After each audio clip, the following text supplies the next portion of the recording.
A baseball player catches a ball with a roar from the crowd. A pitcher for the Red Boys winds up, his arm blurring with immense power.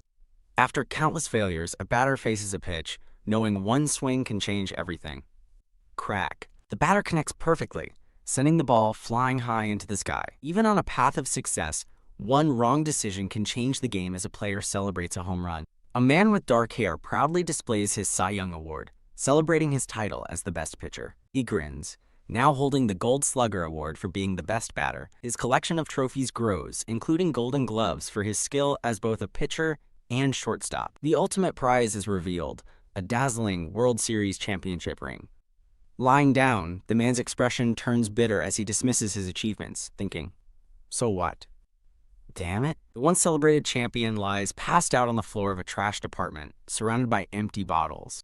A close-up reveals a pained, empty smile on his face as he lies next to a spilled wine bottle. His hand holds a wedding band above a shattered wedding photo, confirming his divorce. In a memory, a young blonde woman named Yuri gives her childhood friend, Kang Geon-woo, a birthday present. Yuri smiles confidently, asking her friend if there's anyone else like her in the world. A clueless young Kang Geon-woo complains that a ring would be uncomfortable while playing baseball. Yuri erupts in frustration, lecturing him about magic rings that can turn back time before revealing it was just a toy for her nephew. She storms away in a huff, leaving a distraught Kang Geon-woo clutching his head in the background. From that day on, the magic ring became his secret weapon to appease Yuri whenever he messed up. In a later memory, Kang Geon-woo timidly apologizes to a skeptical Yuri at the movies. Yuri smirks, teasingly telling him to call her Nuna and ask for forgiveness again. Flustered, Kang Geon-woo shouts that he was casting a magic spell, not talking to her. Yuri's eyes light up with surprise and delight as he shows her the ring, asking if he still has it. Back in the present, the broken man clutches the ring, his thoughts returning to its supposed power. He gazes at the simple band, wishing it were truly enchanted. He clenches his fist tightly, desperately pleading for one more chance at forgiveness. A brilliant light suddenly bursts from his hand as he holds the ring.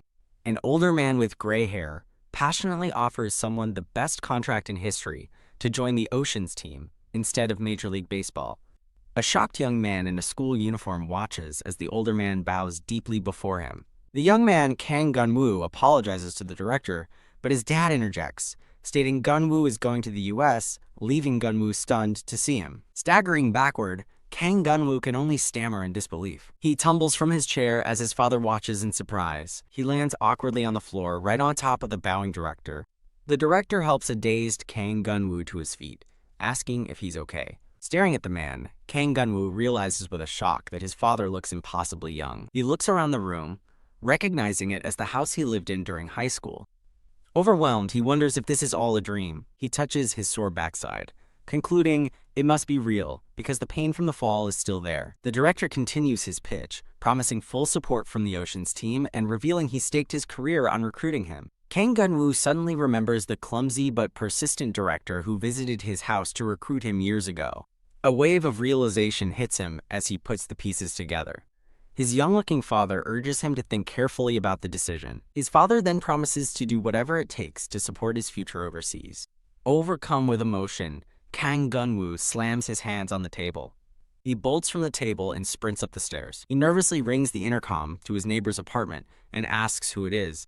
His eyes widen in tearful shock as he recognizes the voice that answers. It's Yuri. A young woman with her hair in a towel peeks out the door, calling his name Kang Geon-woo. It's a young, vibrant Yuri, standing in casual home clothes. They stand face to face at the doorway, a lifetime of memories hanging between them. Flustered and blushing, Kang Geon-woo confesses to Yuri that he wanted to see her. Yuri, with her hair wrapped in a towel, looks back at him in complete confusion. Taking a defensive stance, she demands to know who he is. Overcome with emotion, Kang Geon-woo pulls her into a tight hug, repeating how much he wanted to see her. Yuri's eyes widen in shock as he holds her. She places a hand on his forehead, questioning if he's sick since they just saw each other recently. Standing in the doorway, Yuri asks how his meeting with the Oceans director went and if he backed down easily. Kang Geon-woo leans in, asking Yuri Nuna, "Can you hear my heartbeat?" leaving her speechless. He stammers awkwardly, realizing what he just said. He reflects that none of his past achievements, not even the World Series ring, could compare to this moment. The memory of him desperately sprinting up the stairs flashes in his mind. He gazes at the simple ring on his finger, a symbol of his second chance. While on a heated call with his father, Kang Geon-woo stares intently at the ring. His expression hardens with resolve as he listens to his father's angry voice. He calmly informs his dad that he's not going to America. A stunned Yuri points at him, shouting his name in disbelief. She furiously asks him if he's gone crazy. In the hallway, she demands to know why he suddenly changed his mind about going to America. Kang Geon-woo looks down, sweating and unable to form a reply. Yuri calls out his name in concern as she suddenly feels a wave of dizziness. Her vision blurs as the world spins around her. As Kang Geon-woo collapses, Yuri rushes to catch him, frantically asking if he's okay. A psychic shockwave of shattering glass fills the air. Within a shard of broken glass, a memory of their wedding photo appears as he groans in pain. A vision of an older, tearful Yuri asking for a divorce flashes before his eyes, a memory he realizes is from just days ago. He panics, gripped by the terrifying thought that he might be returning to his miserable present. Desperately, he tries to apologize, but finds himself unable to speak the words. In a stormy void, a mysterious woman with long, light hair coolly states she will let it slide this once, leaving him bewildered. A vision of a younger Yuri brightly offers to let it slide if he grants her 3 wishes. His mind races, confused by her sudden talk of wishes. Whoa! Kang Geon-woo jolts awake in his bed. Panting and sweating, he frantically wonders if the chaotic events were just a dream. As he grips the sheets, he feels the familiar presence of the ring on his finger. His eyes widen in shock as he stares at the ring. A voice calls his name, and he looks up, startled. His mother asks if he's awake as he dazedly recognizes her, his dad, and a young Yuri standing by his bed. Yuri rushes to his side, squishing his face while scolding him for scaring her. He wryly replies that he'll survive if she lets go. His parents, now appearing older, seriously ask him what he meant about not going to America. His mother explains that the director was overjoyed by the news and that she arranged for them to talk again tomorrow. His mother gently suggests to his father that they should discuss it later. While his father expresses shock over his sudden change of plans, Kang Geon-woo quietly looks down at his hand. Yuri points at him decisively, announcing that this isn't working and that he needs to come with her. He gazes at her, marveling that everything is exactly as it was 20 years ago, as she asks if he's all right. Looking at his hand, he is stunned to see that the old, rusted ring is now a gleaming silver. He examines it closer, discovering 3 mysterious dots have been engraved on its surface. The memory of Yuri's bargain echoes in his mind, 3 wishes in exchange for forgiveness. He briefly wonders if the dots are a wish gauge before laughing at the ridiculousness of the thought. A voice suddenly calls out his name, startling him from his thoughts. Yuri, holding 2 pieces of fried chicken, playfully scolds him to hurry and eat. As they sit in a restaurant, she complains that he's gonna make her fail her diet again. Kang Geon-woo looks at Yuri with a gentle, determined smile. He reaffirms his decision to grant any wish she has, thankful for the second chance. Leaning forward, Kang Geon-woo asks Yuri what her wish is, catching her completely off guard. Yuri pauses thoughtfully, a piece of chicken on her fork as she mulls over his sudden question. A fork spears a crispy piece of fried chicken from a waiting basket. Kang Geon-woo presses the issue, insisting that he's being completely serious. With a bright smile, Yuri offers him a piece of chicken, playfully urging him to eat. She reveals her simple wish is for him to not get hurt, which makes Geon-woo recall how she used to cry over his slightest injuries. Wham! Yuri suddenly kicks him hard under the table, causing him to cry out in pain. Startled and in pain, Kang Geon-woo asks what just happened. Looking utterly dejected, Yuri laments that she must have done something awful in a past life. To appease her, Kang Geon-woo quickly promises to eat well and stay safe. Yuri dramatically cries out, wailing about the suffering she must endure as a fan of the Ocean's baseball team. A completely bewildered Kang Geon-woo looks on, not understanding her outburst. He glances over at Yuri, who is now weeping with dramatic streaming tears. The restaurant's TV shows the end of a baseball game, announcing the Oceans are now on a 5-game losing streak. Crying, Yuri despairs that she might die before ever seeing the Oceans win a championship. Realization dawning, Kang Geon-woo turns and asks the staff to please change the channel. His expression is set with a newfound resolve, his mouth still full. In a childhood memory, A young Geon-woo and Yuri draw pictures together near a Christmas tree. The little boy proudly displays his letter to Santa, asking for a Super Ranger robot.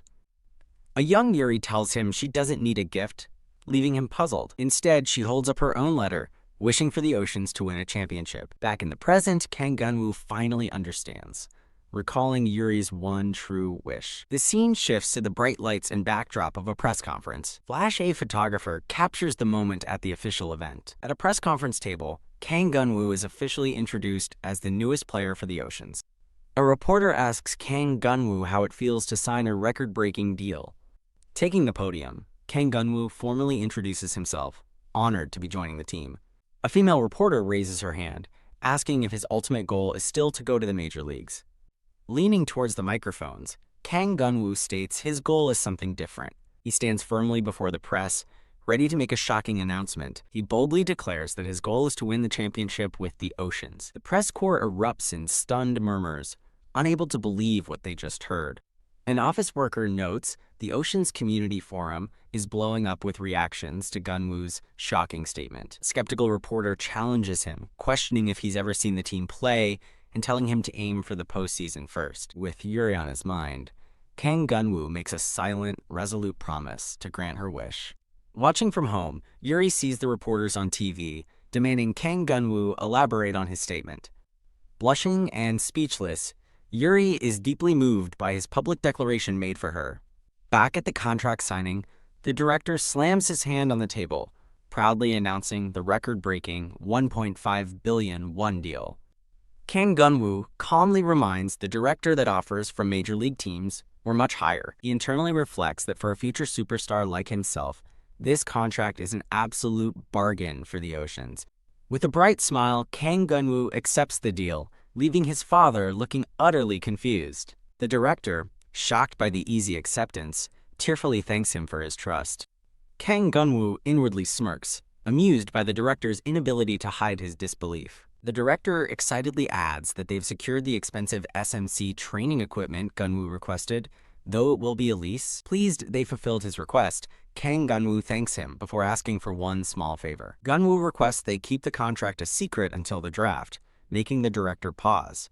A curious Kang Geon-woo asks why secrecy is necessary. The director explains it's a strategy to blindside other teams, who all assume he's going to the major leagues. Kang Geon-woo smirks, privately questioning if the director's secrecy is just a tactic to shed his pushover reputation. The director's young subordinate earnestly discusses the upcoming draft, completely unaware of the real plan. A new woman with long, light hair appears on the street, her arms crossed with a serious expression. She confronts Kang Geon-woo, demanding he look her in the eyes and admit he's hiding something, but he nervously denies it. Pressing him further, she asks why he pretended not to see her, leaving him stammering for an answer. Her eyes narrow with a sudden realization as she asks him directly if he got a girlfriend.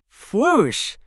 Kang Geon-woo recoils in shock, frantically denying that he has a girlfriend. His over-the-top reaction convinces her she's right, and she leans in, satisfied with her conclusion. Waving him off, she playfully scolds his terrible poker face before announcing she'll leave him to his new romance. He groans in frustration, realizing this is exactly why he was avoiding her. She always jumps to the wrong conclusion. He abruptly stops walking, having made a decision. Turning back to face her, he finally reveals his real secret. He's going to the Oceans. Her expression explodes with pure joy and disbelief as she gasps, "What? The Oceans?" The incredible stats of the U18 Baseball World Cup MVP flash across the screen, confirming the magnitude of his decision. As she reels from the news, Kang Geon-woo quickly shushes her, reminding her that it's still a top secret.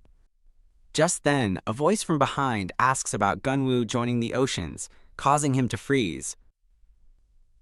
A bead of sweat drips down his face as he turns, knowing exactly who overheard their conversation.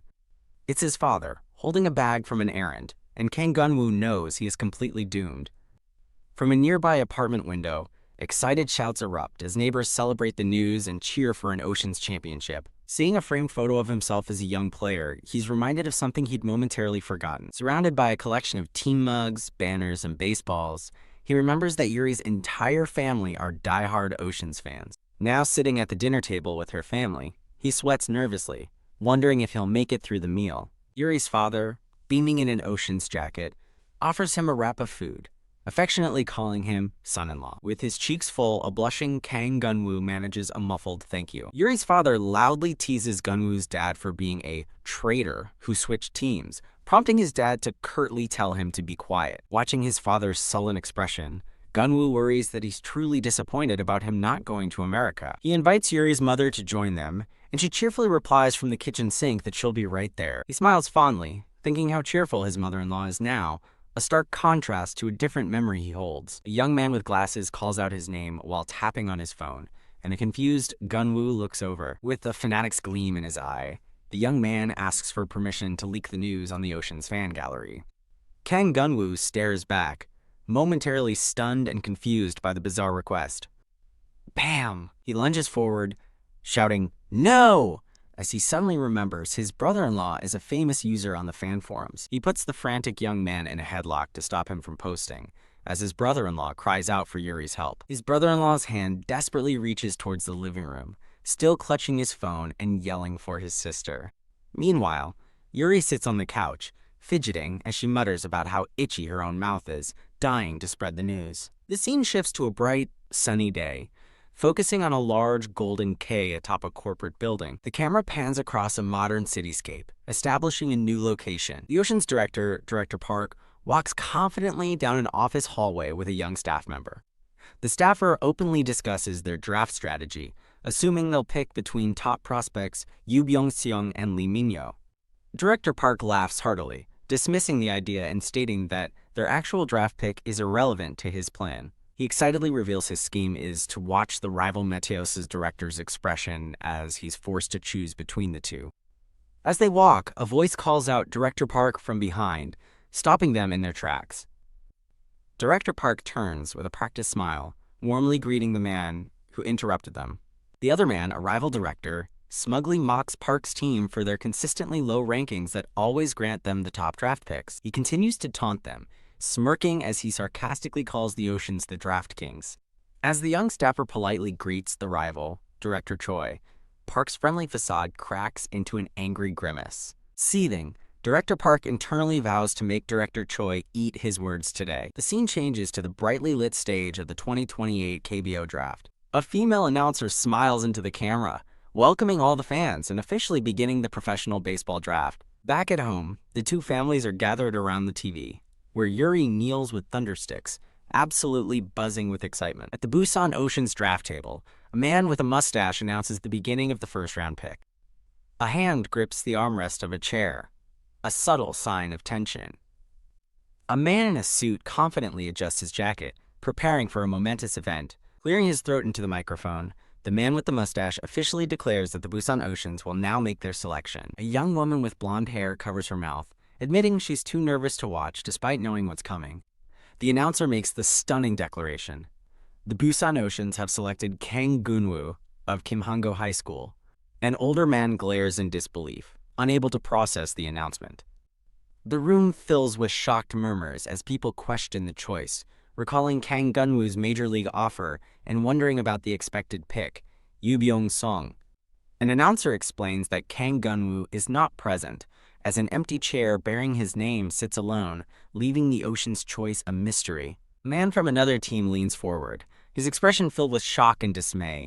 Ugh, sweat pours down his face as the man groans in utter frustration. He leaps from his seat and raises his hand, frantically calling for a timeout amidst the chaos. On a screen, the same man now cheerfully congratulates Geon-woo, calling him son-in-law and offering to buy him anything he wants to eat. A friend with glasses excitedly shows Geon-woo his phone, telling him the Ocean's fan community is exploding with activity. Geon-woo calmly recalls the draft's aftermath. Yoo Byung-seung went to the Meteos, and every other team called a timeout, creating a spectacle. While Geon-woo watches from behind, a young woman speaks on the phone, playfully denying that he stayed in Korea because of her.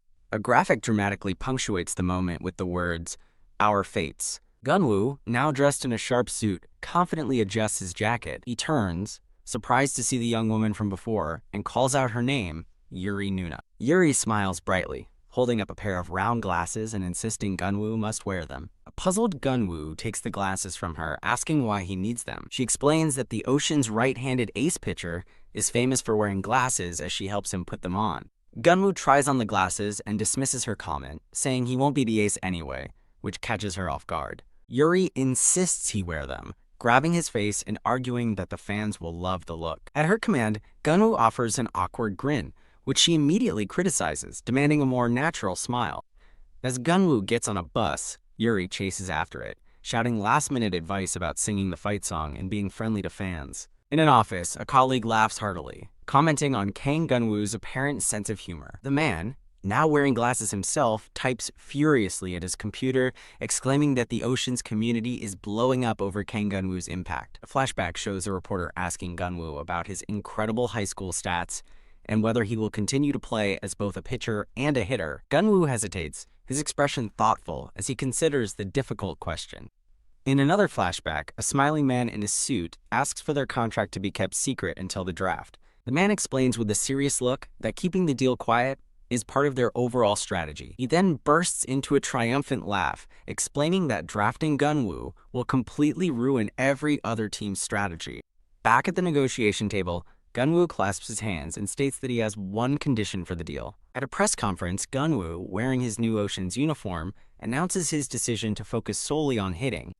The crowd erupts with questions, shocked that he's giving up pitching and calling it a waste of his talent.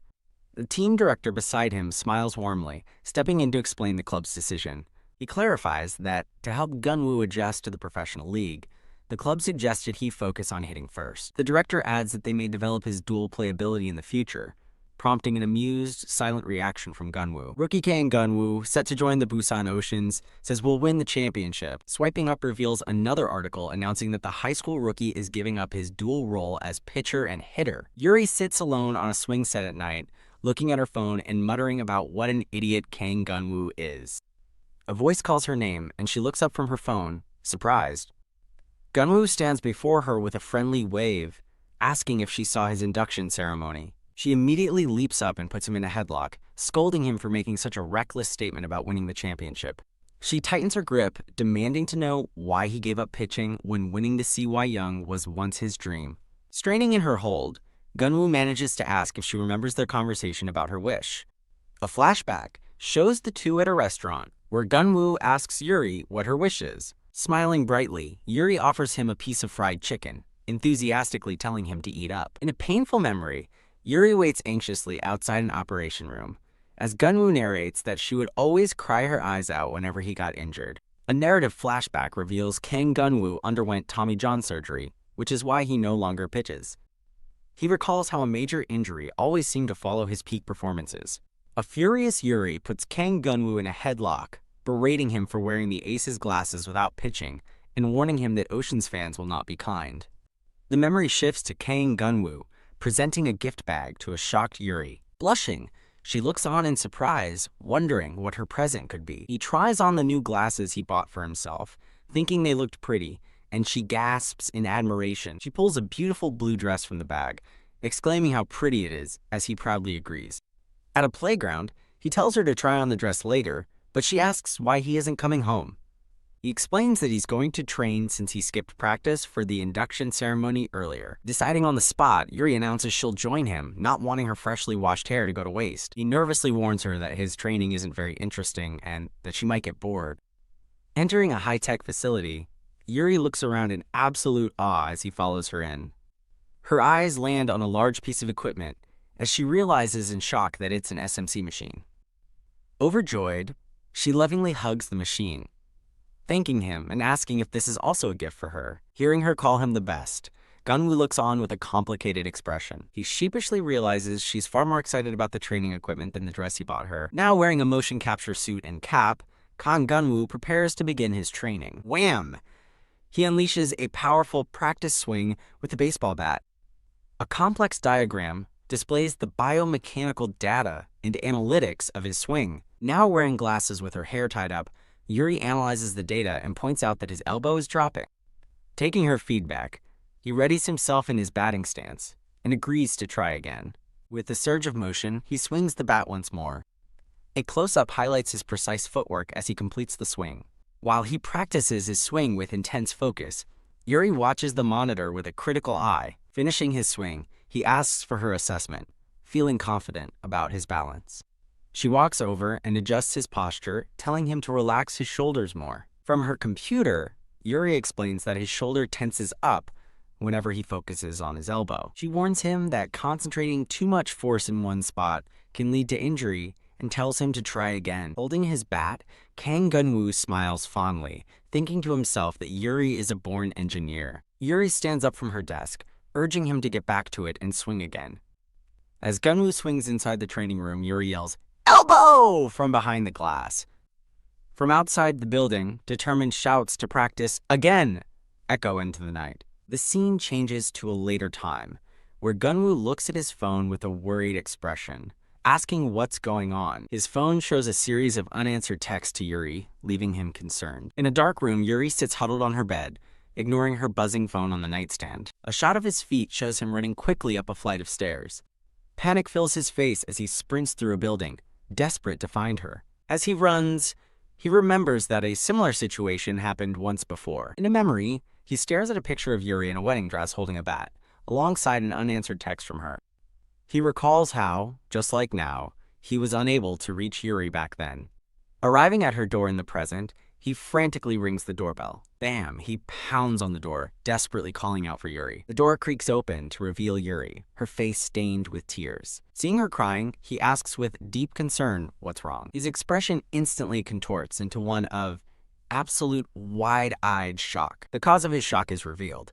A news article on his phone announcing the oceans have finished last for the third year in a row. Stunned, he looks up and asks if she was ignoring him simply because the oceans lost again. Sitting on her bed, Yuri looks utterly heartbroken, tears streaming down her face. Wah! She throws herself face first into her pillow in a dramatic tantrum as Geon-woo looks on. As Yuri wails that she'll die before seeing the oceans win, Kang Geon-woo looks on with resolve and makes a quiet promise to make it happen. Kang Geon-woo covers his mouth, looking shocked by his own bold declaration. Elsewhere, in a dimly lit, modern apartment, a blonde-haired woman sits alone at a fully set dinner table. With determined eyes, Kang Geon-woo reaffirms to himself that his promise to win was genuine. Suddenly struck by an idea, he stands in a doorway and asks his Nuna if she wants to go for a walk. The scene shifts to an exterior shot of apartment buildings under a dark, starry night sky.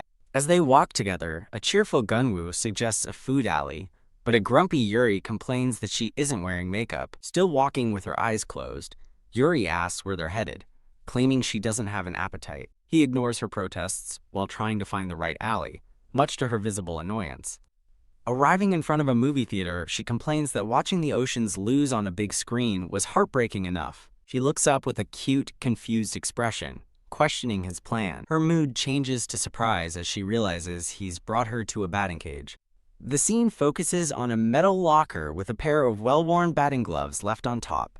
Now holding a bat, Geon-woo asks a still pouting Yuri to record a video so he can check his form. She grumbles as she holds up her phone, annoyed that he just brought her here to be a camera woman. As she watches him through the camera, her expression suddenly transforms into one of wide-eyed astonishment. Thwack!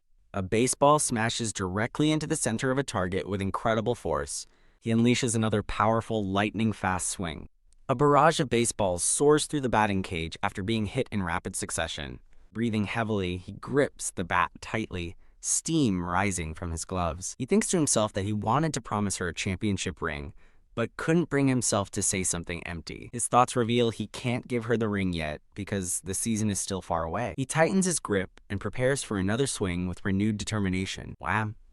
He connects with the ball perfectly. The baseball compresses against the bat in a display of raw power.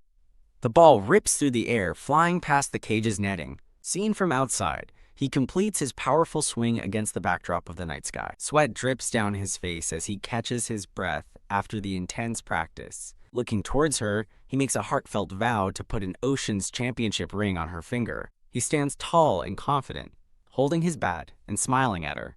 Hearing a noise, he turns his head with a look of confusion. Yuri, completely flustered and blushing, stares back at him, her heart pounding. He leans in close, teasingly asking if she's falling for him, while she stammers in denial. She erupts, telling him to get lost, complaining about the blurry video, and announcing she's hungry and wants to eat. He smiles softly, relieved to hear her say she's hungry, knowing it means she's feeling better.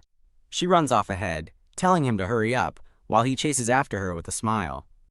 At a restaurant counter, the cashier is stunned by their large order, but Geon-woo calmly confirms it's correct and pays.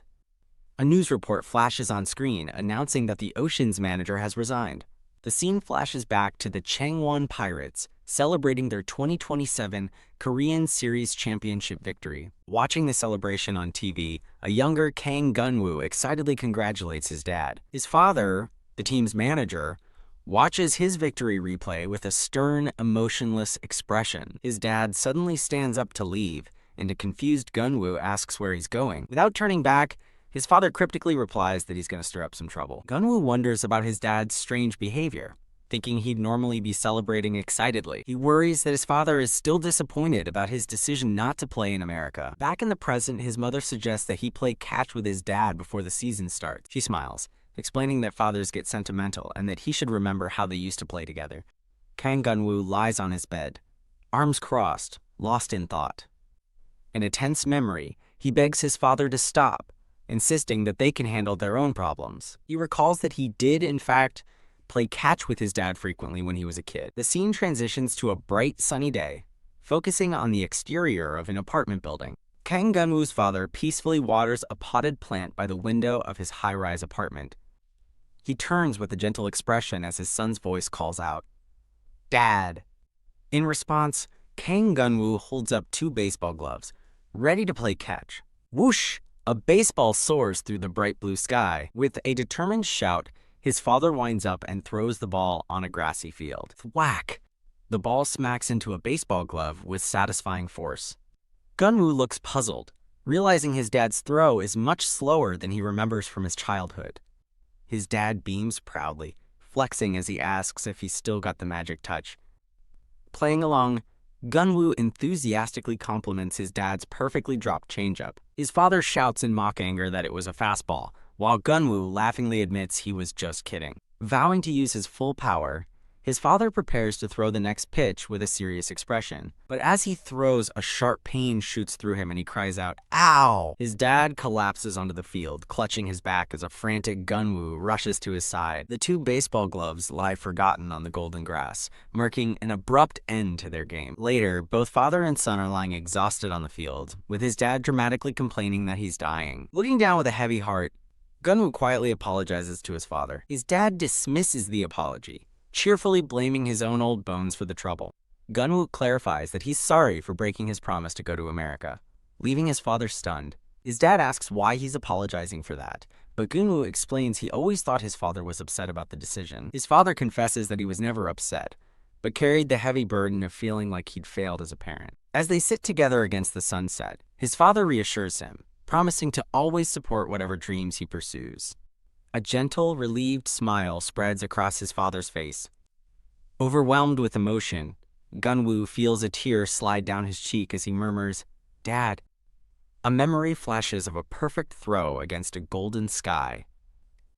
A young, gleeful Geon-woo is seen running across a field, calling out for his dad. He recalls that in the warm glow of the sunset, his dad's face looked 10 years younger. With a blissful smile, his father raises his glove in a triumphant, joyful salute. The scene shifts to a press event, where a smiling baseball player poses in his new Gwangju Irons uniform. Geon-woo remembers how Yuri's favorite player, Park Jung-shin, left the Oceans, causing her to lose her mind completely. He sighs, realizing that history is repeating itself and that losing a national team player is a huge blow. A news clip announces that the Oceans have signed 2 new players, Kim Jung-yuk and Bae Young-han. In a memory, Yuri and another man celebrate the news, thrilled that the team is finally making good moves. However, another memory shows a fan screaming insults at Bae Young-in from the stands. Geon-woo recalls that the angry fan was his future father-in-law, realizing the team's situation is even worse than he thought. His focus shifts to an image of a new man in an Oceans jacket, someone he instantly recognizes. He recalls the man was his hot-tempered defense coach when he played for the Oakland A's in the MLB. Back in the training room, Geon-woo swings his bat, hoping his prior connection to the coach will help them communicate. From her desk, Yuri interrupts him, pointing out that his arm angle is off again. The scene changes to an airport, where Yuri playfully pinches Geon-woo's cheeks, telling him not to cry that he will miss her. A blushing Geon-woo thinks to himself that the person saying that is usually the one who ends up crying. Waving goodbye, he promises he'll be back, as a tearful Yuri waves from the escalator. The scene settles on a sunny baseball facility surrounded by palm trees. The time is 11 a.m., and batting practice is about to begin on the field. Geon-woo takes a powerful swing, while a coach watches him with crossed arms. The man, identified as batting coach Jung Byung-gu, calls out to Kang Geon-woo. Geon-woo turns from the plate, bat in hand, to answer the coach. Coach Jung scoffs, declaring that Geon-woo's batting form is so bad, they'll need to completely overhaul it. Stunned, Geon-woo protests in his thoughts, believing his swing speed, angle, and balance are perfect. Just then, an assistant interrupts, telling Coach Jung that the manager needs to speak with him. The new manager, Geon-woo's former MLB coach, begins to speak with authority. The interpreter stammers, but Geon-woo thinks to himself that the manager actually said to keep his swing, wondering why the interpreter is trying to please the coach. At 3 p.m. fielding practice, Kang Geon-woo stands ready with his glove, wondering where the fielding coach is. Battery coach Hong Seong-gyun learns from head coach Bae Yoo-hong that the other coach is on his way after mixing up the schedule. Shaking his head, Geon-woo reflects on the scheduling errors and tattling, realizing the team's atmosphere is a complete mess. An unseen teammate sarcastically calls him a genius batter, and Geon-woo looks back with a flat expression. The player is revealed to be outfielder Bae Young-han, who compliments Geon-woo's swing and invites him for drinks, though narration pegs him as a lazy womanizer. Believing it would ruin his career, Geon-woo politely rejects the offer, claiming to have an alcohol allergy. Bae Young-han sneers, saying he only offered because of Geon-woo's pretty face, and dismissively picks his nose. He then turns to pitcher Kim Jung-hyuk, who eagerly accepts the same offer for drinks as Geon-woo watches from a distance. Geon-woo observes with a frown, noticing that the other free agent signings seem to gather around Bae Young-han. His attention is caught as he turns to see someone new approaching him. First baseman Yang Dae-gun, an incredibly large and intimidating player, looms over him, leaving Geon-woo stunned by his size.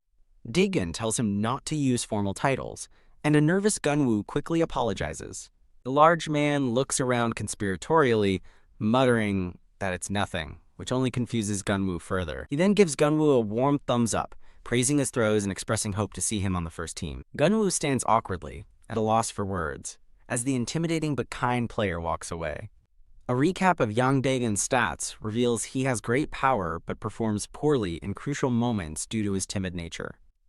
As another player walks by remarking on the local clubs, Geon-woo turns to see who it is.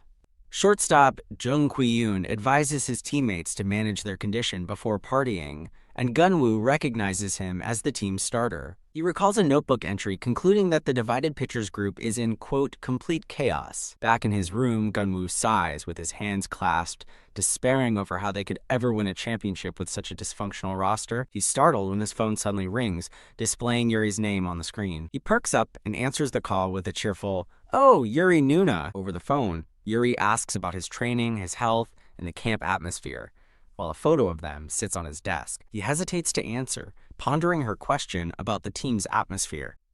A mental image of his notebook declaring complete chaos flashes in his mind. He decides a little white lie is necessary to keep her from worrying. Putting on a bright smile, he lies that the atmosphere is great and they're sure to win this year. Yuri immediately accuses him of lying and sneaking off on vacation, causing him to sweat bullets. After the call, he notices a news alert on his phone, his expression turning serious as he wonders what happened. He reads a shocking news report. Jung Kwee-yoon was arrested for drunk driving, prompting Geon-woo to sigh at his team's endless troubles. The scene transitions to a bright, sunny day at the baseball facility. The manager asks for an update on Jung Kwee-yoon, and a coach reports that his license was revoked after a positive alcohol test. The manager sighs in frustration, lamenting that one of the team's pillars is now suspended for drunk driving. He worries about the future, noting they have no standout players among the backup infielders. A coach suggests the new rookie, No Kyung-woo, as the scene shows him fielding a ground ball. The coach yells at No Kyung-woo to move faster as he dives for a ball, assessing that he has power but needs to refine his quickness. The manager questions the choice, while the coach sheepishly admits the rookie's defense is still rough around the edges. He ultimately dismisses the idea, arguing that the shortstop position is too much pressure for a rookie. Sighing, the manager recounts their dire situation. They've lost key players, and now their starting shortstop is gone. No outs. Runner on third, a player's hand delicately poises a baseball, ready for a precision play. Fielding coach Na Byung-chun hits a squeeze bunt, putting the ball in play. The diagram illustrates the play, showing the bunted ball heading for the mound as shortstop Kang Geon-woo and third baseman Lee Si-wook close in. Lee Si-wook, the third baseman, charges forward aggressively, shouting, "My ball!" Geon-woo watches in surprise, questioning why the third baseman is making that play. A sweating and breathless Lee Si-wook manages to field the ball successfully. A coach scolds Si-wook, telling him that was the pitcher's play, and he risked a dangerous collision. Watching from the side, a coach observes that Si-wook is clearly struggling with his defensive duties at third base. The manager turns to Coach Hong with a serious expression, asking if that guy, implying Geon-woo, has ever made a positioning error. A coach remarks that Lee Si-wook often makes mistakes, as he's not used to playing third base. Meanwhile, Coach Hong observes Kang Geon-woo's flawless judgment, realizing he doesn't even need to be coached. Head coach Bae Yoo-hong notes with a sweat drop that Geon-woo's play style has changed significantly since high school. Another coach remembers Geon-woo's incredible agility, recalling a moment he dove to catch a late ball. Deciding to test him, the manager instructs Coach Na to hit a deep ball between third and short. 2 outs, no runners. With a powerful swing, Coach Na smacks the baseball, sending it flying into the infield. The ball rockets toward Geon-woo at shortstop, a true test of his defensive skills. The ball takes a sharp, unexpected hop right in front of him, a notoriously difficult play to handle. With lightning-fast reflexes, Geon-woo smoothly scoops up the tricky grounder in his glove. In one fluid motion, he fires the ball across the diamond with incredible speed and precision. A coach watches the play unfold, his face a mask of pure, stunned disbelief. Stuttering in amazement, head coach Bae wonders how Geon-woo managed to handle such a difficult play so effortlessly. As Geon-woo stands ready for the next play, the coaches marvel at how a rookie can play with the skill of a seasoned veteran. Another ground ball is hit, skipping across the infield dirt with deceptive speed. In a freak bounce, the ball strikes the corner of the base and shoots high into the air. Geon-woo leaps athletically, snagging the wildly deflected ball out of the air with a spectacular catch. From the dugout, teammates erupt in cheers, shouting praises for Kang Geon-woo's incredible catch. The manager crosses his arms, a thoughtful and deeply impressed expression on his face as he ponders what he's just witnessed. He turns to Coach Na and asks him point blank if he could have made such a spectacular catch back in his playing days. Coach Na smiles sheepishly, admitting that even though he was a defensive specialist, a play like that would have been beyond him. He explains the sheer difficulty of the play, emphasizing how the unpredictable bounce off the base made it nearly impossible. Geon-woo glances over as another player, No Kyung-woo, approaches him on the field. Infielder No Kyung-woo gets straight to the point, asking Geon-woo if he has a preference for playing shortstop. Confused by the sudden and direct question, Geon-woo wonders what No Kyung-woo is getting at. He recalls playing with Kyung-woo on the national team, where Kyung-woo was an outfielder, making his interest in shortstop even more puzzling. No Kyung-woo boldly warns Geon-woo to find another position, declaring his intention to take the starting shortstop spot. A vision of No Kyung-woo making a diving infield play flashes by, showing his determination. Unfazed, Geon-woo calmly suggests that Kyung-woo should try competing for a spot in the outfield instead. Kyung-woo scoffs, pointing out the fierce competition in the outfield, but acknowledging it's still a better option than shortstop. He then erupts in anger, accusing Geon-woo of trying to trick him into leaving the infield open for the taking. Geon-woo mentally reviews the packed outfield roster, with Wolfpack, Yang Dae-gun, Lee Si-wook, and Bae Young-han already filling spots. Kyung-woo argues there's only one spot left in center field, while Geon-woo coolly agrees the competition is intense. Geon-woo calmly dissects the competition, pointing out that their batting averages, like Kim Sung-hoon's .227, are hardly intimidating. He continues, noting 2 other outfielders didn't even hit .200, and a thoughtful Kyung-woo realizes he's right. With newfound excitement, Kyung-woo declares that shortstop is a golden opportunity with no competition, completely missing the point. As Kyung-woo fishes for agreement, Geon-woo sighs, thinking his rival is clueless that the spot is empty because everyone knows it belongs to him. Suddenly, an angry fan's voice cuts through the air, screaming for a player named Go Yente to get off the team. Startled by the outburst, Geon-woo and Kyung-woo turn to see what the commotion is about. As 2 players walk away, one thinks he might know what's happening. Geon-woo realizes the root of the team's internal conflict is senior Kim Se-won, who looks visibly distressed. A flashback begins, showing Kim Se-won preparing to throw during a recent fielding practice. In the memory, another player reacts in frustration as Se-won makes a sloppy error, missing a catch. A furious coach tears into Kim Se-won, yelling that his rushed and messy defense wouldn't even make a high school team. The coach angrily orders him to repeat the drill, tossing another ball his way. He threatens to send Se-won to the second team if he can't handle the pressure, leaving the player looking dejected. Later, in the batting cage, Kim Se-won connects with the pitch, hitting a solid line drive. The same angry coach now praises Se-won's good batting, causing the player to crack a smug, relieved smile. An unseen veteran infielder watches with disgust, thinking Se-won is getting cocky over a few good swings while trying to take his spot. The veteran's resentment boils over as he screams in a furious internal monologue, accusing Se-won of enjoying his struggles. The flashback ends as veteran Go Yoon-tae glares, walking away from a distressed Kim Se-won on the dark field. A narrator reveals there's something Go Yoon-tae doesn't know as he sighs in frustration. Later, a foreign teammate cheerfully asks Kim Se-won to teach him Korean curses so he can understand them during games. Elsewhere, Go Yoon-tae lets out a startled gasp, his face contorted in shock. The scene transitions to a quiet view of the field's chain-link fence. A brown-haired teammate approaches Kang Geon-woo, asking if he can play second base, leaving Geon-woo confused. The player confidently puts his arm around Geon-woo, declaring they will be the new shortstop and second base keystone combo. A news report confirms Go Yoon-tae was sent home for poor performance, leaving the team without its starting second baseman. The scene shifts to a view of a large apartment complex under a bright blue sky.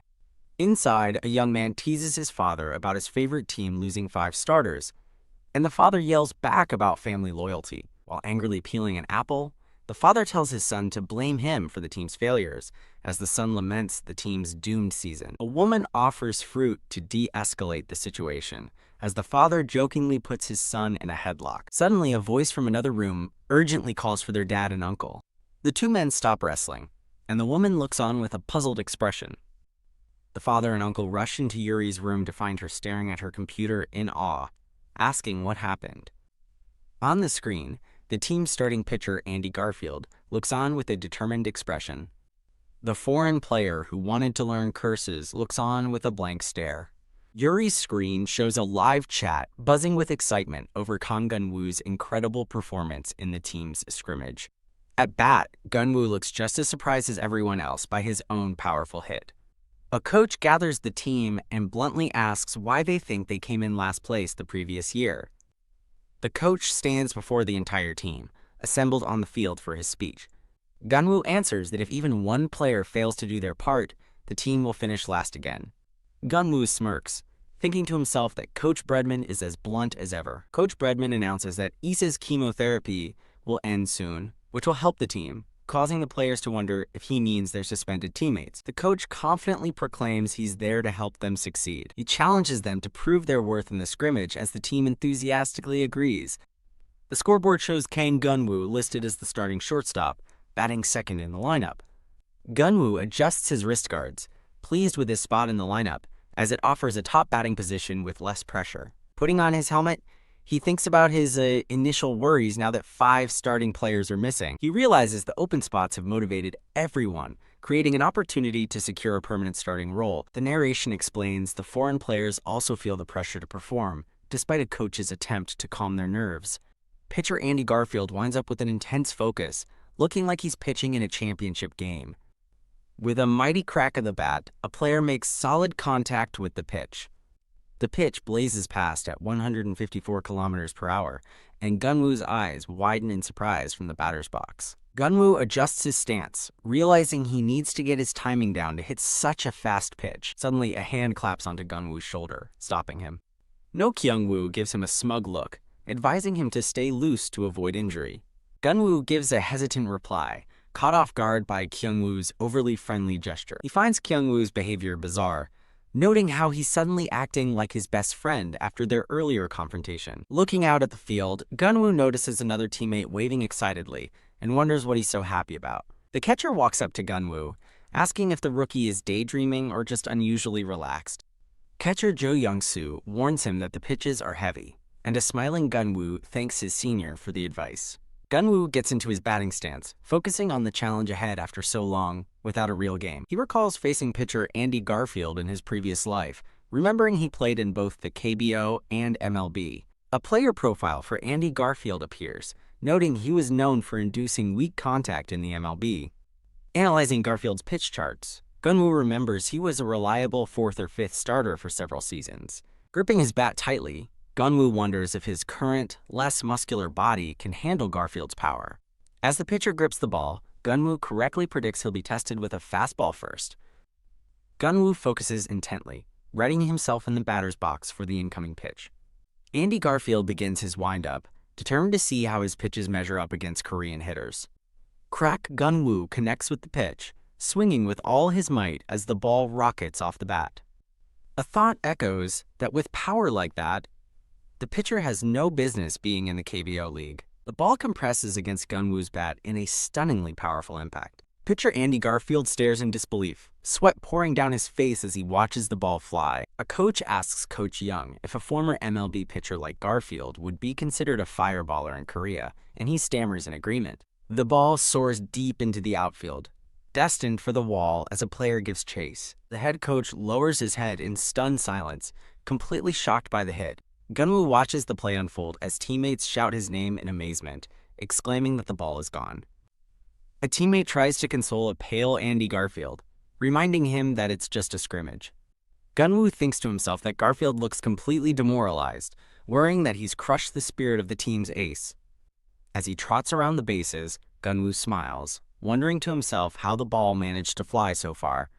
The crowd cheers as the ball sails over the right fielder's head, urging Garfield to hang in there. Geon-woo narrates that during his second at-bat, he hit a clean double off the bullpen's ace reliever Park Yoon-soo. Reliever Park Yoon-soo gives Geon-woo a genuine thumbs-up from the mound, showing his respect for the hit. Standing on the base with his pants dirtied from the slide, Geon-woo looks on with a puzzled expression. Another batter takes a mighty swing, seemingly charging up his power for the hit. The narration reveals a clean single was hit to left, thanks to No Kyung-woo's lazy defense and late dive. Geon-woo smirks, thinking it's just like the #1 pick to break through his defense, calling him the strangest of them all. The camera focuses on a worn, brown leather baseball glove. Another hit sends runners dashing for home as the announcer declares it's a double. An outfielder watches helplessly as another ball flies over the fence for back-to-back home runs. Looking at the high-scoring scoreboard, someone thinks it's odd to have so many hits in a mere scrimmage. Geon-woo watches with a serious expression, acknowledging that something is wrong even if the pitchers are just experimenting. While sitting in the dugout, Geon-woo is approached from behind by one of the coaches. Geon-woo turns to respectfully answer the coach's call. Pitching coach Kim Tae-yong bluntly asks Geon-woo if he wants to pitch. A stunned Geon-woo can only react with a surprised, "Huh?" Geon-woo thinks about the perfect response, refusing because pitching is too risky and promising her he wouldn't get hurt. But a narration box clarifies that was only what he should have said, implying he accepted the offer. A hand casually tosses a baseball into the air, ready for action. Now standing on the field with a glove and ball, Geon-woo prepares to take the mound. An official announcement rings out. Kang Geon-woo is the new pitcher. Backup catcher Gu Yoon-hyo learns Geon-woo only has a fastball and changeup, skeptically asking if that's enough to face their top hitters. Geon-woo realizes the daunting task ahead as he pictures the powerful lineup he's about to face. He thinks to himself it would be much easier to use the curve and slider he mastered in the major leagues. He finally remembers the forkball, his favorite pitch for striking out batters. Re-signed, he decides to stick with the changeup, the pitch with the lowest risk of injury. At the plate, a veteran batter recalls hearing that Kang Geon-woo was a talented pitcher in high school. The batter, Yang Dae-gun, tells Geon-woo to stop calling him senior and that he's counting on him. On the mound, Geon-woo focuses intently, recognizing Yang Dae-gun as the best hitter on the Oceans. Geon-woo analyzes his opponent's strengths, a disciplined batter with a defined strike zone and immense power. With a powerful motion, Geon-woo winds up and releases his first pitch. The pitch blazes past Yang Dae-gun, landing squarely in the catcher's mitt. Geon-woo notes that despite his size, senior Yang Dae-gun is a cautious and patient hitter. After the first pitch, Geon-woo reflects that his control was good, and the speed felt like it exceeded 150 kilometers per hour. He decides to throw the same pitch again, this time aiming a little higher. The second fastball screams toward the batter, aimed to challenge him.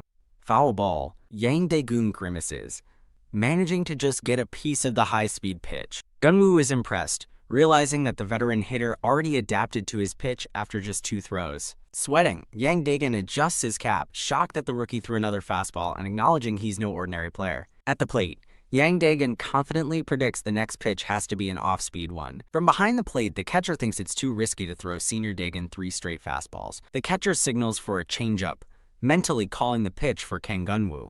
On the mound, Geon-woo gives a subtle nod, confirming he's received the sign. Geon-woo knows a veteran like Yang Dae-gun will expect an off-speed pitch, realizing he must execute it perfectly to avoid being punished. He kicks up a cloud of dust, beginning his powerful pitching motion. Geon-woo hurls the ball, his release point and arm speed perfectly mimicking his fastball. Yang Dae-gun is completely fooled, shocked that Geon-woo is throwing another fastball. The pitch zips past his bat and into the catcher's mitt for a clean strike. Gritting his teeth, Yang Dae-gun realizes too late that the pitch was a deceptive circle changeup. Geon-woo looks on calmly, satisfied with striking out the veteran on just 3 pitches. The baseball lies motionless on the ground as the batter and catcher look on, completely baffled. The backup catcher frantically searches for the ball, which seems to have vanished right in front of him. Crouching on the mound, Geon-woo sighs to himself, wondering if he'll have to play catcher too to win a championship. The next batter, first baseman Wolfpack, stands far back in the box, clearly anticipating a fastball. Geon-woo interprets the batter's stance as a challenge, wondering if he's being dared to throw a fastball. With a powerful swing, Wolfpack puts everything he has into hitting the incoming pitch. The pitch blazes right past the bat, perfectly caught by the catcher as a strike. Back home, Geon-woo's family cheers wildly, predicting he'll get 20 wins and 50 home runs, calling their son-in-law the MVP. Geon-woo's mother happily declares she's already washed the team flags for the season. As his father agrees, they must return to Sajik Stadium. The uncle sighs, wondering if they should have pushed Geon-woo to go to the US, believing he could have changed Major League history. The family erupts in fury at the uncle, shouting at him for speaking ill of a future Oceans legend. The son with glasses agrees with his uncle, while the woman beside him scolds the uncle for being too harsh. The uncle angrily retorts, denying he ever called Geon-woo an Oceans legend. Shuri interrupts the argument, holding up her phone to show that Geon-woo is calling. The uncle grumbles comically that Yuri gets a video call while he doesn't, concluding that raising kids is pointless. The scene shifts to the Mateos team practice facility. A catcher for the Mateos gets into his stance behind home plate. A Mateos player catches a ball, asking his teammate Yang Jae if he heard the news about the Oceans. The player excitedly recounts how Kang Geon-woo hit a home run off Garfield and struck out Yang Dae-gun. The black-haired player, Yang Jae, catches a ball and responds with a simple, unimpressed "really?" A Mets pitcher goes into his windup, his leg kicking high. The pitcher grips the baseball, preparing to unleash a powerful pitch. Whoosh! The ball rockets toward the catcher, a blur of motion. A coach clocks the pitch at 150 kilometers per hour, amazed at such speed during a simple practice game. The pitcher, identified as Mateos and national team ace Park Young-jae, smirks confidently. On Geon-woo's desk, a framed photo of him and Yuri sits next to a notebook as he recalls her, asking if he's facing the Mateos. Over the phone, a surprised Geon-woo listens, as Yuri insists he absolutely cannot lose to the Daejeon Mateos, thinking their real rival is the Changwon Pirates. Lying in bed, Yuri sighs, dismissing both teams as bottom-ranked anyway. She abruptly changes the subject, asking Kang Geon-woo if he knows what today is, catching him completely off guard. Geon-woo freezes in terror, recognizing this as the question he used to dread the most. He panics, trying to guess the occasion before remembering he's traveled back to a time before their marriage. Feigning urgency, Geon-woo quickly tells Yuri his coach is calling and that he has to go. He hastily hangs up the phone, ending the call. With a sigh of relief, he clutches his phone, having narrowly escaped a dangerous conversation. Trembling, he tells himself to calm down and checks his phone for the date, February 14th. His phone's calendar clearly shows the date is the 14th. He falls backward out of his chair, shouting in realization that it's Valentine's Day. A look of sheer panic crosses his face as he remembers he didn't prepare any chocolates for her. The scene cuts to a broadcast booth, where Kim Young-dong, a commentator for Oceans TV, introduces himself to the audience. In a broadcast booth, commentator Kim Young-dong interviews his partner Cho Hyung-go, who admits it feels strange not being on the field. While looking at a live game chat on a laptop, Cho Hyung-go confidently states his rehab is going smoothly and he plans to return within a month. After glancing at the live comments, commentator Kim Young-dong brightly announces he will now reveal the Ocean's starting lineup. The lineup is displayed, listing familiar names like Yang Daegun, Wolfpack, and Kang Geon-woo, as Geon-woo sits pensively in the dugout. Geon-woo remembers that Yuri always appreciated thoughtful gestures and decides to buy her a Valentine's gift, noting it's still morning in Korea. He turns to his teammate, beginning to ask No Kyung-woo for a candy recommendation. No Kyung-woo, wearing a red cap, interrupts with a smug grin, declaring that his absence from the lineup means he's a secret weapon. Geon-woo stares back with a completely deadpan and unimpressed expression. Deciding it's not worth it, Geon-woo turns away from a confused No Kyung-woo, saying to forget he asked. Suddenly, Geon-woo is startled by something he sees on the field. The scene shifts to the mound where the Mateos pitcher, Park Young-jae, calmly catches a ball. In the dugout, two Oceans players marvel at Park Young-jae's speed, with one nervously wondering if he can even hit a pitch from the national team's ace. Geon-woo watches the pitcher intently, acknowledging Park Young-jae's reputation as the national team starter who made a name for himself in the majors. He recalls that he and Young-jae used to stay in touch and meet up in the U.S. From the pitcher's mound, Park Young-jae unleashes a powerful throw toward home plate. The ball blazes past the batter in a blur, ending the play. As the inning ends, Geon-woo continues to watch the field with a serious expression. A man with dark hair watches the game intently, pausing for a moment of thought. A memory surfaces with a single clear instruction: make sure to hit a home run. The memory is revealed to be Yuri, on the phone in her pajamas, sternly reminding Geon-woo that they absolutely cannot lose to the Daejeon Mateos. Her words spark an idea in Geon-woo's mind as he realizes hitting a home run would be the perfect solution. He concludes that a home run is far more romantic than candy, and resolves to get back on offense quickly. On the field, Geon-woo analyzes the opposing pitcher Garfield, noticing he's using a sinker grip. He continues his assessment, observing that the catcher is positioned on the outside corner of the plate. Calculating the trajectory, Geon-woo anticipates that pulling an outside sinker will send the ball towards second base as he gets ready. Crack! The sound of the bat making contact echoes across the field.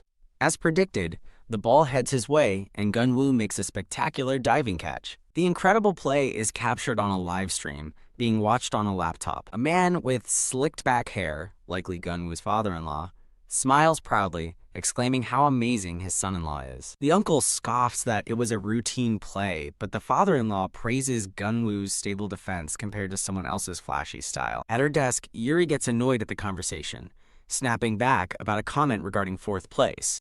Frustrated, she yells at the men to stop arguing, pointing out that Geon-woo is about to bat. The narration sets the scene. Top of the second inning, with one out and no runners on base. Kang Geon-woo is now stepping up to the plate. On the mound, Park Young-jae smirks confidently as he tosses the ball, finally getting his chance to face Geon-woo. As Geon-woo approaches the plate, a teammate calls his name. Yang Daegun smiles and insists Geon-woo drop the formalities, telling him to just call him by a comfortable name. Yang Daegun then leans in and whispers a tip, telling Geon-woo to look out for Young-jae's slider, which he's noticed is a bit flat. Geon-woo smirks, processing the intel about the new slider as he prepares his stance. He grips the bat, thinking that as a rookie, he feels no pressure in this at-bat. With a mighty swing, he unleashes his full power against the incoming pitch. He makes perfect contact, sending the ball flying with a resounding crack. Back home, the family stares at the laptop screen in stunned and confused silence. Yuri slams her hands down in frustration, shouting as the live stream freezes at the most critical moment. The ball soars high into the sky, rocketing directly toward the stadium's large scoreboard. Park Young-jae watches in disbelief, a bead of sweat tracing down his stunned face.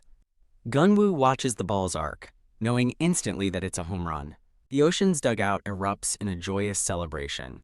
Cheers of "nice hit" and "well done, rookie" echo from the stands as Geon-woo begins his home run trot. As he rounds the bases, Geon-woo thinks to himself that now is the perfect time to deliver his gift to Yuri.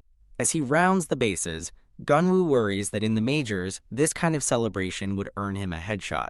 With a determined look, Geon-woo clenches his fist, deciding to go through with his plan anyway. He steels his resolve, thinking, oh well, here goes nothing. Stepping onto home plate, he dedicates his next move to Yuri, telling her to watch carefully. He proudly declares, "This is a Valentine's Day gift from the genius batter, a gift that even a headshot can't stop."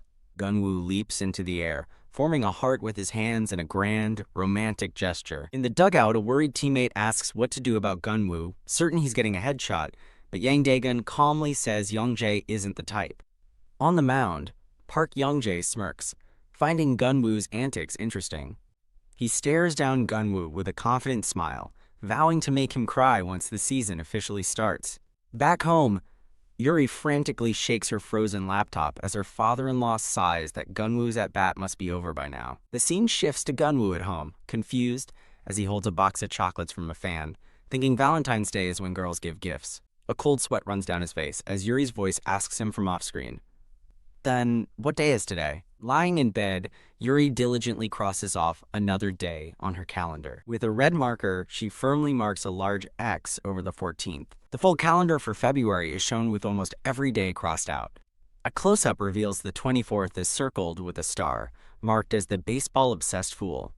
Comeback day. Whack back at the practice game, Wolfpack connects with the ball, sending it flying with incredible power. The ball soars over the outfield fence, clearly a home run. Watching from the dugout, Geon-woo acknowledges Wolfpack's impressive power, though he notes his skills against breaking balls aren't major league level yet. Wolfpack points at a confused Geon-woo, winking as he declares himself the new home run king. Geon-woo smirks back, sarcastically reminding Wolfpack of his poor performance in the last game, but decides it's best to build good relationships with teammates. Another teammate claps enthusiastically, openly admiring Wolfpack's muscular triceps. The teammate, identified as foreign pitcher Kirk Simpson, puts his arm around Geon-woo, proposing a bet on who will win Rookie of the Year. Geon-woo cheerfully pats Simpson's arm away, explaining that foreign players aren't eligible, much to Simpson's shock. Geon-woo explains it's because he's already played in higher leagues, but Simpson protests that he's basically a rookie in Korea. From the field, Simpson shouts that he's only 29 and still in his 20s. Geon-woo playfully trolls him, explaining that in Korean age, he's 31, causing Simpson to spiral into despair about having to retire 2 years earlier. The scene transitions to a pair of red shoes standing on the grass. Geon-woo, holding his bat, is approached by a coach, who compliments his communication skills. Geon-woo looks flustered, confused by the unexpected praise from the coach. A flashback shows the coach, Breadman, with a serious expression, having told Geon-woo that communication is the most important skill for a team player. This scene returns to the bright, sunny baseball field. Geon-woo stretches with his bat, thinking he didn't expect Coach Breadman to see it that way. Taking a practice swing, Geon-woo thinks that he didn't explain himself properly. He adjusts his helmet, deciding against clarifying because a clumsy explanation could just sound like an excuse. A map of South Korea is shown, highlighting Chungcheong Province and marking the location of the Changwon Pirates Baseball Club. Walking onto the field, Geon-woo recalls the intense rivalry with the nearby Pirates, who were last year's champions while the Oceans were last place. He continues to walk, noting that the Pirates team is led by a particular player. A catcher in full gear greets him, introducing himself as Kang Tae-oh, one of Korea's top 3 catchers and the hotshot everyone is talking about. Geon-woo simply tips his helmet in a polite greeting. Kang Tae-oh observes Geon-woo's relaxed composure, impressed that he's still polite enough to bow to a senior even in a practice game. Pointing his finger downward, Tae-oh decides to test if Geon-woo's attitude is genuine confidence or just a bluff. Whoosh! A pitch flies past Geon-woo as the umpire yells, "Ball." Tae-oh looks on in surprise, having expected a more aggressive reaction from Geon-woo. He adjusts his position, deciding to call for a 4-seam fastball right down the middle. Crack!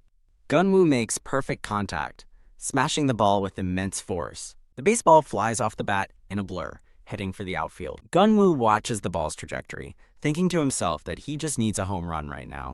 Behind the plate, Kang Tae-oh smiles, realizing that Geon-woo hitting a home run off Park Young-jae wasn't just luck. The umpire's voice booms across the field, calling the first pitch a ball. Thwack! The catcher, Kang Tae-oh, snags the second pitch, which is also called a ball. After a 4th ball, the umpire signals a walk, and Geon-woo calmly advances to first base. Kang Tae-oh grits his teeth, annoyed that the pitcher got rattled, and boosted the rookie's confidence. He throws the ball back, shouting encouragement to his pitcher Tae-yoon to focus on the next batter. On the mound, the Pirates pitcher Oh Tae-yoon catches the ball and meekly agrees, Standing on first base, Geon-woo analyzes Taehyun, noting that the lefty seems nervous, despite his decent stats. He deduces that Taehyun is now preoccupied with just throwing strikes. Seeing his chance, Geon-woo takes a lead off the base, preparing to run. Behind the plate, Kang Taeho's eyes widen in shock as he realizes Geon-woo is attempting a steal.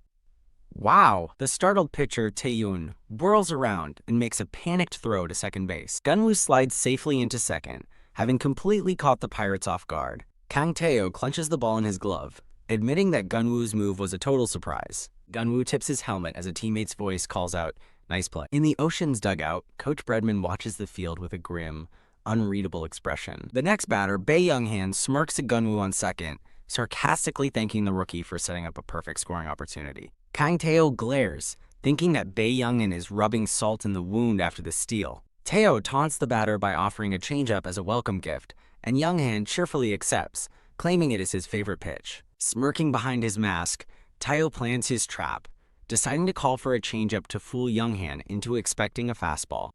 Taehyun nods, getting the sign from the catcher as he prepares to pitch. From the batter's box, Bae Young-han observes that the pitcher looks shaken after the home run and steal. Suddenly, Geon-woo shouts a warning from second base, telling Taehyun he can see his changeup grip. Rattled, Taehyun aborts his pitch and throws frantically towards second base in a pickoff attempt. Kang Taeo watches in horror, shouting Geon-woo's name as he sees the play unfold. Gritting his teeth, Taeo vows he won't be outsmarted by Geon-woo a second time. The pickoff attempt sails wildly into the outfield, and Taeo yells for Geon-woo to run all the way home. The errant baseball bounces harmlessly across the outfield grass.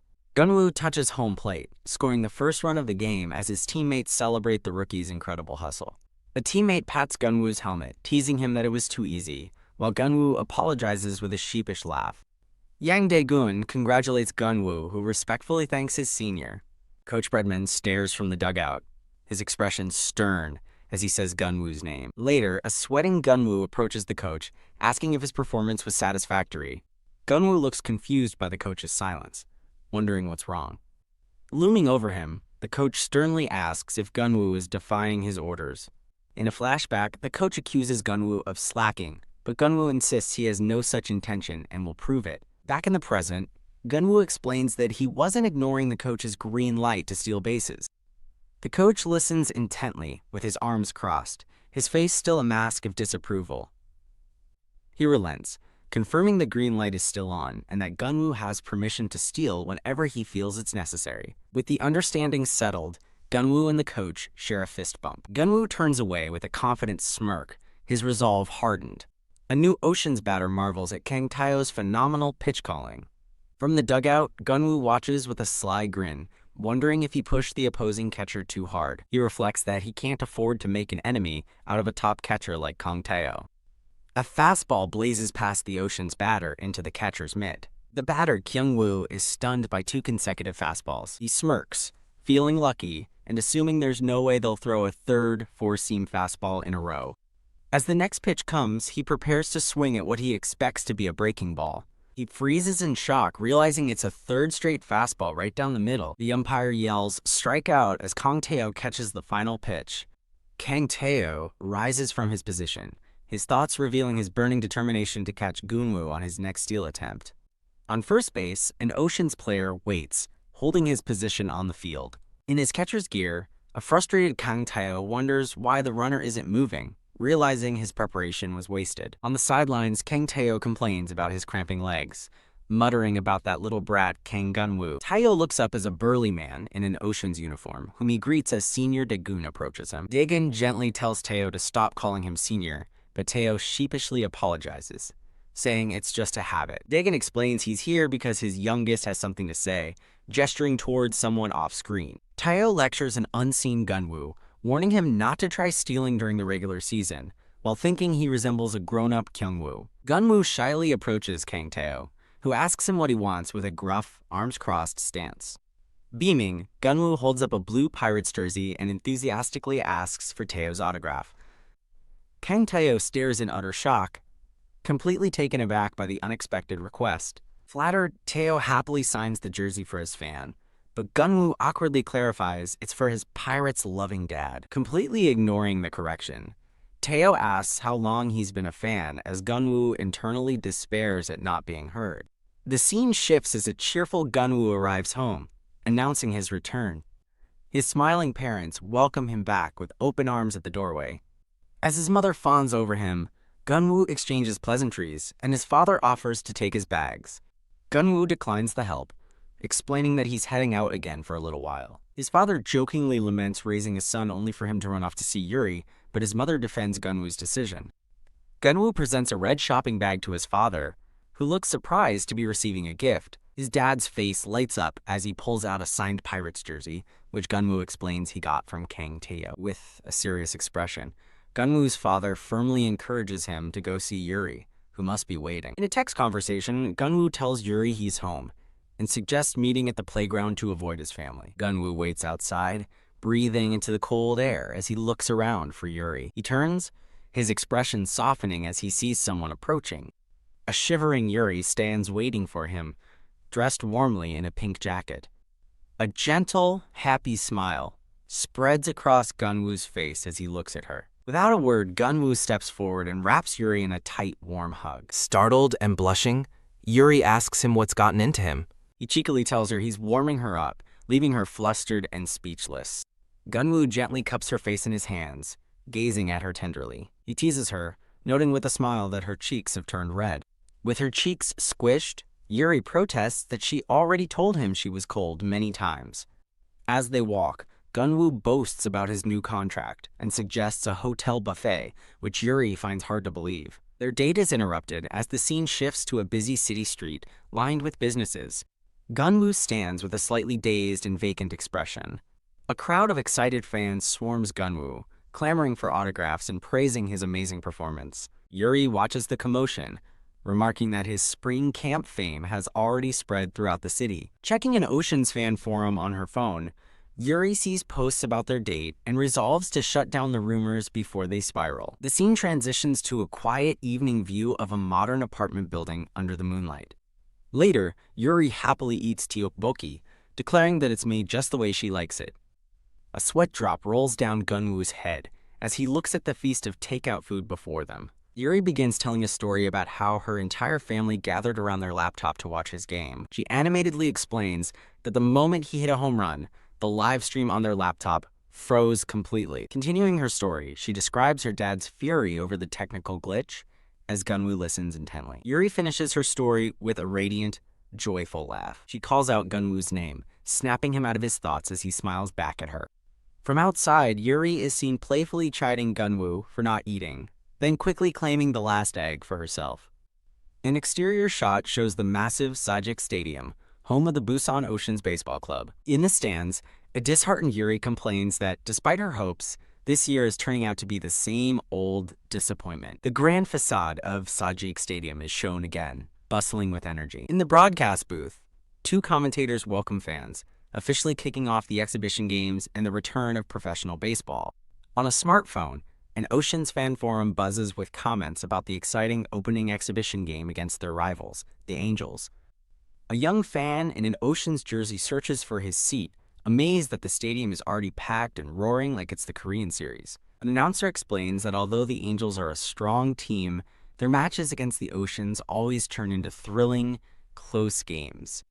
Pang the Ocean's starting pitcher, Andy Garfield, makes his impressive Korean debut with a powerful first pitch. Garfield, the blonde pitcher, yells in English for a ground ball, leaving a nearby infielder looking completely baffled. A teammate asks Geon-woo to translate, and Geon-woo explains that Garfield wants them to handle ground balls, since his specialty is the sinker. Standing in the outfield, a confused Geon-woo watches the exchange unfold. The teammate, Kyung-woo, gives Garfield a confident thumbs up, promising 100% and asking for a sinker, much to Garfield's bewilderment. Geon-woo smirks, privately calling his teammate an idiot for thinking 100% is fluent English. As Kyung-woo gives another thumbs up, Geon-woo observes that the player's clumsy Konglish has somehow managed to relax the nervous pitcher. Pounding his glove, Kyung-woo gets into a ready stance on the field, shouting, "Come on, yo!" Geon-woo smiles fondly, thinking that despite his goofy nature, it's impossible to dislike No Kyung-woo. Surveying the massive crowd of cheering fans, Geon-woo worries that it will be difficult to spot Yuri among so many people. But high in the stands, Yuri waves her arms wildly, calling his name, and Geon-woo spots her instantly with a soft laugh. The umpire points decisively and shouts, "Play ball." The Angels' leadoff batter, Lee Jong-kyu, steps up to the plate, a notorious left-handed hitter. Geon-woo analyzes the batter's tendencies, recalling that he favors doubles and loves to swing at the very first pitch. A powerful whoosh fills the air as the baseball hurtles toward the plate. Lee Jong-kyu swings, connecting for a hard-hit ball that sails toward the gap in left center field. Pang! In a stunning display of athleticism, Kang Geon-woo makes a spectacular leaping catch to rob the batter of a hit. In the stands, the fans stare in wide-eyed disbelief at the incredible play. On the mound, a thrilled and relieved Andy Garfield shouts Geon-woo's name as the stadium erupts in cheers. Another infielder watches the ball land in Geon-woo's glove, grumbling that he should have been the one to make that catch. The jealous teammate yells that Geon-woo was just lucky, while Geon-woo sighs, already feeling exhausted from the effort. The next batter makes contact, sending the ball soaring high into the bright blue sky. An outfielder positions himself perfectly, making the routine catch for the third out of the inning. The scoreboard shows a scoreless top of the first as a player reflects on their clean 7-pitch inning. Now in the dugout, Geon-woo adjusts his batting gloves, noting that the game settled down faster than usual. TTAK. The Ocean's leadoff batter, Bae Young-han, swings and drives a clean single between third base and shortstop. Geon-woo touches his helmet, believing his amazing catch has successfully fired up the team. The massive stadium jumbotron lights up with Kang Geon-woo's profile as he's announced as the next batter. In the crowd, Yuri cheers with wild enthusiasm, much to the embarrassment of her younger brother sitting beside her. Geon-woo takes a powerful practice swing, preparing himself in the batter's box. Ting! His bat connects with the on-deck circle weight as he finishes his warm-up. A brilliant flash of light signals the moment of impact. With intense focus, Geon-woo stands ready at the plate, his eyes locked on the pitcher. Quack! He connects with the pitch, the sound of solid contact echoing through the stadium. Geon-woo follows through on his swing, watching the ball fly off his bat. The crowd watches in stunned silence, their mouths agape at the power of the hit. Overcome with excitement, Yuri grabs her mortified brother in a celebratory headlock. Tak, an Angels outfielder, leaps at the wall, but the ball hits the very top of the fence, just out of his reach. As the hit unfolds, the runner, Bae Young-han, rounds the bases and scores easily from first. A triumphant fist is raised in the air, celebrating the clutch hit. Geon-woo pumps his arm in victory on second base as the stadium echoes with chants of his name. He looks toward the stands, his thoughts on Yuri, as the cheers for Kang Geon-woo continue. Yuri's brother struggles in her grip, complaining that she's choking him and made him miss Geon-woo's big hit. Suddenly, Yuri freezes, realizing this scenario feels strangely familiar, as her brother calls out her full name, Jung Yuri. The scoreboard now reads Oceans 1, Angels 0, confirming her sense of déjà vu. A quick flashback shows a similar scoreboard from a previous year's game. In the past, a frustrated Jung Yuri laments to her brother that the Oceans are always amazing in exhibition games, but it never lasts. Yuri's brother tells her she doesn't understand baseball, but she tearfully insists the Oceans are called Springseans because they only perform well in spring. She continues to worry aloud, asking what will happen if the team falls apart again after the exhibition games. Reacting to her words, Geon-woo internally yells that today's game is crucial because players are extremely sensitive to the smallest things. As Yuri cries silently, her unspoken fears seem to hang in the air. Geon-woo thoughtfully recalls that he used to be obsessed with all sorts of jinxes as well. With a solemn expression, Geon-woo looks down and apologizes to Yuri. A confused Yuri turns to him, silently questioning his sudden apology. Wiping away her tears, Yuri smiles and assures him that he doesn't need to apologize. The scene flashes back to the exhibition match between the Angels and Oceans, where Kang Geon-woo is announced as the next batter. With a powerful crack, Geon-woo's bat makes solid contact with the ball. The baseball soars high into the bright blue sky, tracing a perfect arc. As the crowd roars with excitement, Geon-woo completes his swing, watching the ball's trajectory. Promising not to stress her out this time, Geon-woo's determination is met with Yuri's hopeful gaze. The ball continues its flight, a small black dot against the vast sky. The ball smacks off the top of the scoreboard as an outfielder watches helplessly from below. The stadium erupts as Geon-woo watches his home run, the crowd on its feet. As the announcer calls his name, Kang Gun-woo triumphantly rounds the bases. In the stands, a hopeful Yuri believes that with Gun-woo on the team, things might finally be different this year. A graphic shows the final exhibition game rankings, with the Busan Oceans tied for first place. The scene transitions to a quiet evening view of modern apartment buildings. Later, sitting on a bench, Yuri remarks on how quickly opening day has arrived and asks Gun-woo if he's nervous. Gun-woo gently teases her for asking the same question earlier, and she laughs it off. As Yuri hesitates, Gun-woo encourages her to share what's on her mind. With tears welling in her eyes, Yuri makes a desperate plea for him to get a hit off Kim Kwon-jong, the opening day pitcher. Gun-woo jokingly misinterprets her request, asking if she wants him to start a fight and get ejected. Frantically clarifying, Yuri begs him to hit a home run, explaining that Kim Kwon-jong is the Ocean's dreaded nemesis. As a tiny, fuming Yuri explains how infuriating the pitcher is, Gun-woo acknowledges that Kim Kwon-jong is considered one of the league's best. Gun-woo's expression hardens as he realizes they face a tough battle right from opening day. An exterior shot showcases the massive Sajik Stadium, home of the Busan Oceans, under a clear sky. In the broadcast booth, an announcer welcomes fans to the new season, introducing his partner, commentator Kim Jae-yui. The Busan Oceans opening day lineup is displayed, with Kang Gun-woo listed as the sixth batter. The commentators explain that 2 rookies will be filling the Keystone combination due to recent roster changes. As players warm up, the commentators identify the rookies as Kang Gun-woo and No Kyung-woo, hyping their performance against the Incheon Vikings.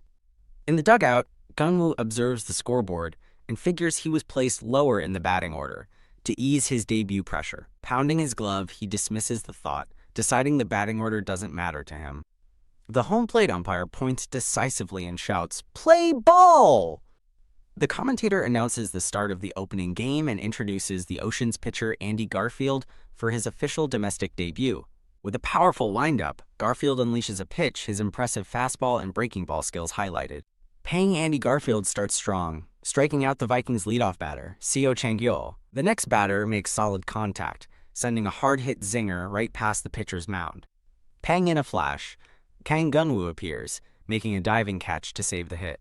Gun-woo gives a confident signal to his pitcher, thinking they must disrupt the Vikings' momentum to defeat Kim Kwon-jong. From the Vikings' dugout, a coach marvels at Gun-woo's amazing defense, remarking that they should have signed him. The player sitting next to him, the Vikings' shortstop, glares with annoyance at the praise for his rival.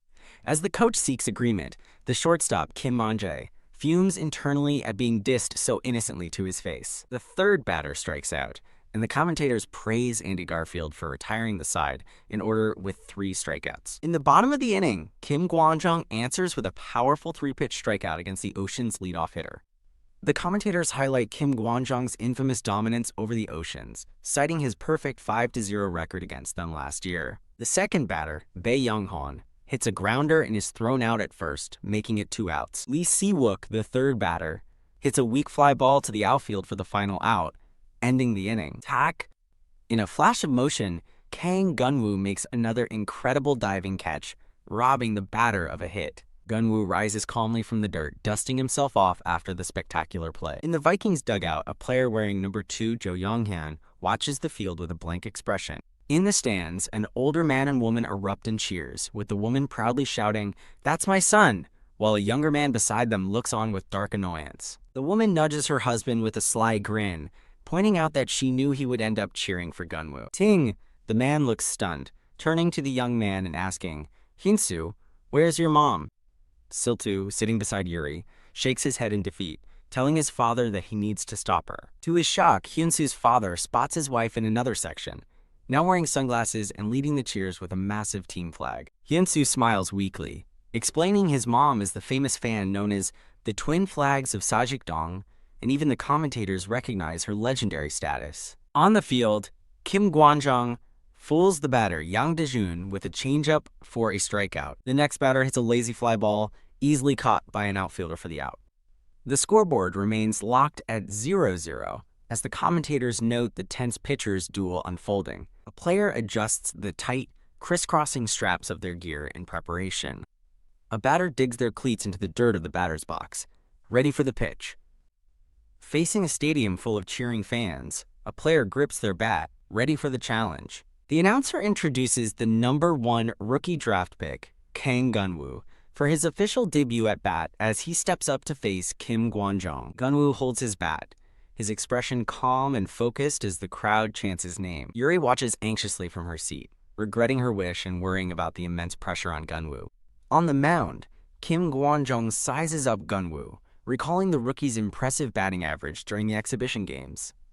However, he dismisses the thought, believing exhibition games are merely for pitchers to test out new strategies. Geon-woo remains composed, assuming Kwon-jong simply sees him as another rookie making his professional debut. Taking his stance, Geon-woo silently challenges Kwon-jong, determined to reveal the true skills of a player in his second life. As Geon-woo prepares to swing, a thought bubble highlights the significance of facing this particular opponent in his first pro at-bat. Kim Kwon-jong's foot digs into the rubber as he begins his powerful windup. Geon-woo bares his teeth in a fierce grin, his eyes locked on the pitcher with intense concentration. A blur of purple energy signifies the immense speed and power about to be unleashed. With perfect form, Geon-woo begins to swing his bat to meet the incoming pitch. Kim Kwon-jong unleashes a ferocious pitch, putting all his strength behind the throw. In a flash of purple light, Geon-woo's bat makes solid contact with the baseball. The moment of impact is a blur of intense, focused energy. The baseball spins violently, glowing with power as it rockets off the bat. Kim Kwon-jong watches in disbelief as the ball speed flashes on the screen, a stunning 150 kilometers per hour. The baseball soars high into the sky and lands deep in the upper deck of the stadium. Geon-woo calmly lets his bat drop, watching the trajectory of his monumental hit. The entire stadium erupts, with fans on their feet cheering for the incredible home run. Kim Kwon-jong collapses in despair as the announcer declares an out-of-the-park home run for Kang Geon-woo, the first run the Oceans have scored against him in nearly 8 months. Overcome with emotion, Yuri cries tears of joy while trapping her annoyed brother in another celebratory headlock. Geon-woo stands stoically, absorbing the thunderous chants of his name echoing through the stadium. With a sharp look of determination, Geon-woo's eyes gleam amidst the roaring crowd. Now hoisted onto her brother's shoulders, Yuri cheers wildly, leading the chants for Kang Geon-woo. The scoreboard updates to show the Oceans now leading the Vikings, 1-0. In the broadcast booth, the commentators praise Andy Garfield's excellent start and state that the bullpen just needs to close out one more inning for the win. In the dugout, a player watches with a worried expression as the game enters its final stages. On the mound, Andy Garfield insists to his coach that he will finish the game himself. Garfield winds up and throws another pitch, determined to close out the game, but the Vikings rally with consecutive hits and a runner from second scores, dramatically tying the game at 1-1. After pitching until 2 outs in the 9th inning, a dejected Andy Garfield is forced to leave the mound with a runner still on first base. From the dugout, Geon-woo watches the turn of events with a grim and concerned expression. With a new pitcher on the mound, the Vikings runner takes off in a surprise steal, sliding into second base safely and putting the go-ahead run in scoring position. The situation worsens as the next batter is walked, putting runners on first and second, and the announcer questions if the Oceans are about to crumble. With the bases loaded, the Oceans bring in a new pitcher, Kim Jong-hyuk, who now faces his former team in a high-stakes moment. Thwack! The Vikings batter makes solid contact with the pitch. The ball skips across the infield dirt, headed for the outfield. Pang, in a flash of motion, Kang Geon-woo makes a desperate diving stop. From his knees, Geon-woo makes a powerful, twisting throw towards second base. As the Vikings batter sprints to first, Geon-woo realizes the runner is slow. Tack, No Kyung-woo catches the ball at second base as Geon-woo's inner voice urges him to make an accurate throw. The baseball smacks into the first baseman's glove, completing the play. Out.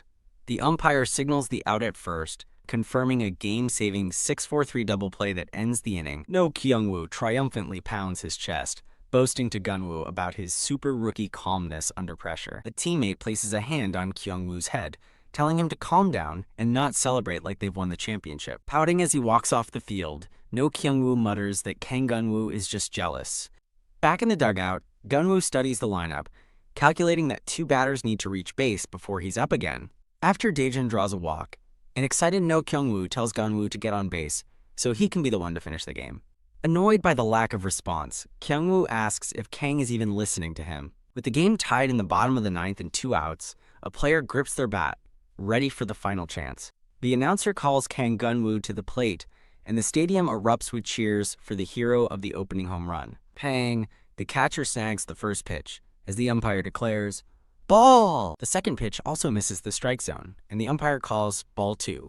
The scoreboard lights up with 2 balls, as the commentators praise Geon-woo's impressive composure for a rookie. At the plate, Geon-woo deduces the pitcher is being cautious, but isn't trying to walk him intentionally. In the Vikings dugout, the coach flashes a sign to his pitcher on the mound. Geon-woo considers the slow runner at first, knowing an extra base hit might not be enough to score him, and that the opposition knows it too. Gripping his bat tighter, he anticipates a fastball is coming based on his experience. He reasons they won't waste more pitches and still see him as a simple rookie, despite the earlier home run. The Vikings pitcher grimaces as he winds up, unleashing all his power into the throw.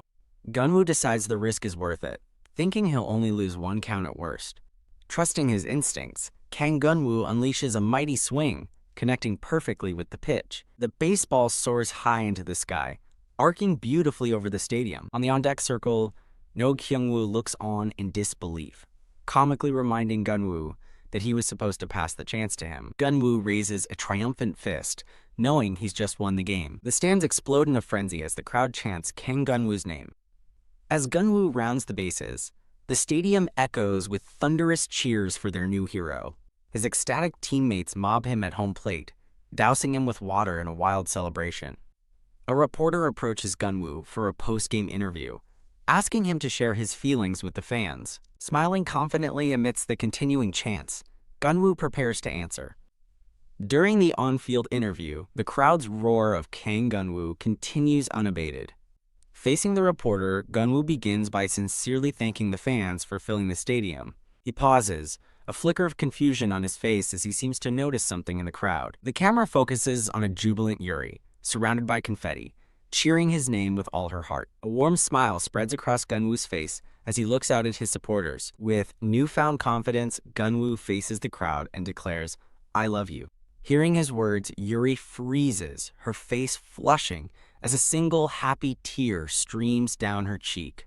Geon-woo smirks, a bead of sweat on his temple after his bold declaration. Yuri beams with pure joy, holding up 2 cheering sticks in celebration. In the locker room, a shirtless teammate warns Geon-woo that if he ever breaks up with Yuri, it will ruin his reputation forever. As his teammate laments about being slapped by an ex-girlfriend, Geon-woo dryly thinks about the 7.8 billion won the team spent on this guy. After explaining his transfer was due to a series of romantic mishaps in Seoul, the teammate casually invites Geon-woo to go clubbing. Geon-woo glares as No Kyung-woo protests with a strike sign, threatening their partnership if Geon-woo doesn't introduce him to Yuri's friend. Watching the broadcast at home, Geon-woo's mom gushes over his romantic gesture while his dad grumbles, prompting their young son to cheer, "Nice shot, Mom." A shocked Yuri yells at Kang Geon-woo, blaming him for her newfound fame. "Pat, pat, pat." She complains she now needs makeup for convenience store runs, while Geon-woo watches silently. Geon-woo's mother explains that Yuri fainted from excitement after his game-winning homer and public confession. At the next game, a player firmly plants their bat on the ground, ready to play. Geon-woo steps up to the plate, his expression calm and focused amidst the stadium's roar. In the stands, a jubilant Yuri with braided hair cheers wildly, confirming for Geon-woo that his mother was right. Geon-woo glances back at the crowd with a faint, confident smile. From the stands, a fan taunts the opposing team, declaring he'll be taking all the drumsticks today. The opposing batter, Daejin, breaks into a cold sweat, begging not to be reminded of the drumstick incident. Daejin looks on grimly, the memory clearly weighing on his mind as he sees his teammates. Geon-woo recalls the infamous story of Daejin Sr.'s, quote, drumstick incident after a terrible game. In a flashback, a furious fan throws something at Daejin, yelling at him to quit baseball. The flashback shows a bloody Daejin struck in the head by a drumstick on his way home. Despite the assault, he publicly laughed it off, but has only eaten boneless chicken since. The catcher, Young-in, calls out to Daejin from behind the plate. Daejin nervously promises his former teammate, Young-in Hyung, that he'll do his best today. The Vikings catcher curiously asks Daejin about his team's new rookie. Daejin looks confused, asking if he means Geon-woo or his other rookie teammate, Kyung-woo. The catcher is baffled, having never heard of Kyung-woo. From the on-deck circle, No Kyung-woo asks Geon-woo if the players are talking about him. Kyung-woo preens, imagining he's seen as a threat, while Geon-woo thinks his conceited personality fits his name perfectly. Daejin realizes the catcher was asking about Geon-woo and wonders why. The Vikings catcher pounds his mitt, agitated by the cheering crowd. He laments to Daejin that his teammate, Chang-yeol, was losing his temper again. A flashback shows an enraged Chang-yeol being held back, while other Vikings apologize for his outburst against the Oceans. Daejin's expression darkens as he states the Vikings have no room to talk about manners. He angrily reminds the catcher of their past mistreatment and challenges Chang-go to face him directly. Daejin stands silently at the plate, a single bead of sweat rolling down his face. The catcher stares intently, asking Daejin why he isn't saying anything. Pop! The catcher surprisingly unbuckles his gear, catching Daejin off guard. Realizing it was a friendly gesture, Daejin smiles and agrees to talk with Chang-yeol later. Geon-woo watches from the on-deck circle, wondering what conversation made Daejin so anxious. Whack! Daejin unleashes his frustration, making solid contact with the ball. The ball splits the outfielders for what looks like a sure double from Yang Daejun, but Vikings outfielder Seo Chang-yeol makes a spectacular diving catch to stop the extra base. Daejun is held at first while Chang-yeol smirks, annoyed that he didn't even try to advance. The announcer introduces the next batter, the powerful fifth hitter Wolfpack. Thwack! Wolfpack rips a single, putting Ocean's runners on first and second with no outs. Seo Chang-yeol seethes in the outfield, furious that the Oceans are getting hits. Kang Geon-woo steps into the batter's box as the stadium chants his name. Chang-yeol glares from the outfield, recognizing the arrogant punk who beat them before. Crack Geon-woo connects, and Chang-yeol can only watch as the ball sails high into the air. Chang-yeol stumbles in disbelief, knowing it's gone. Thwack! The ball smashes off the top of the scoreboard for a home run. Geon-woo rounds the bases after hitting a towering 3-run homer, his third of the season. As the crowd roars his name, a furious Seo Chang-yeol grits his teeth, muttering, "That guy again." Whack!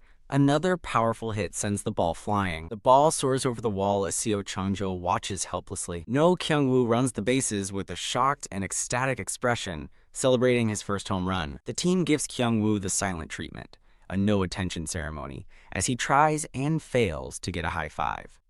A Vikings player fumes over the back-to-back homers, angry that a last-place team is making them look like fools.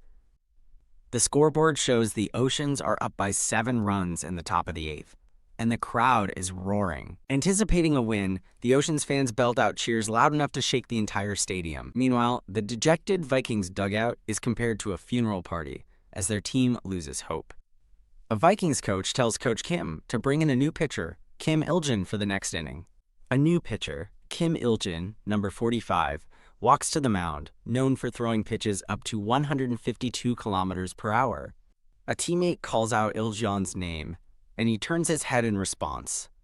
Il-jin respectfully answers, "Yes, senior," to his solemn-faced teammate in the dugout. The senior player reminds Il-jin that the game isn't over yet, putting a hand on his shoulder. He then intensely orders Il-jin to kill Kang Geon-woo's momentum with a brushback pitch thrown inside. Whoosh! Following orders, Kim Il-jin unleashes a powerful pitch from the mound. Wolfpack makes contact, hitting a ground ball straight to the shortstop. The runner on second, Yang Daejun, is forced to hold his position at the base. Pang! The shortstop makes the throw to first for the second out, leaving Daejun stranded on second. Wolfpack looks confused as the Oceans fans continue to cheer for him despite getting out in a critical moment. Amidst the roaring crowd, Kang Geon-woo, number 70, steps forward, ready for his turn at bat. As the crowd chants Geon-woo's name, Wolfpack sits dejectedly in the dugout after his mysterious defeat. In the stands, fans recognize Yuri from Geon-woo's interview, remarking on how beautiful she is.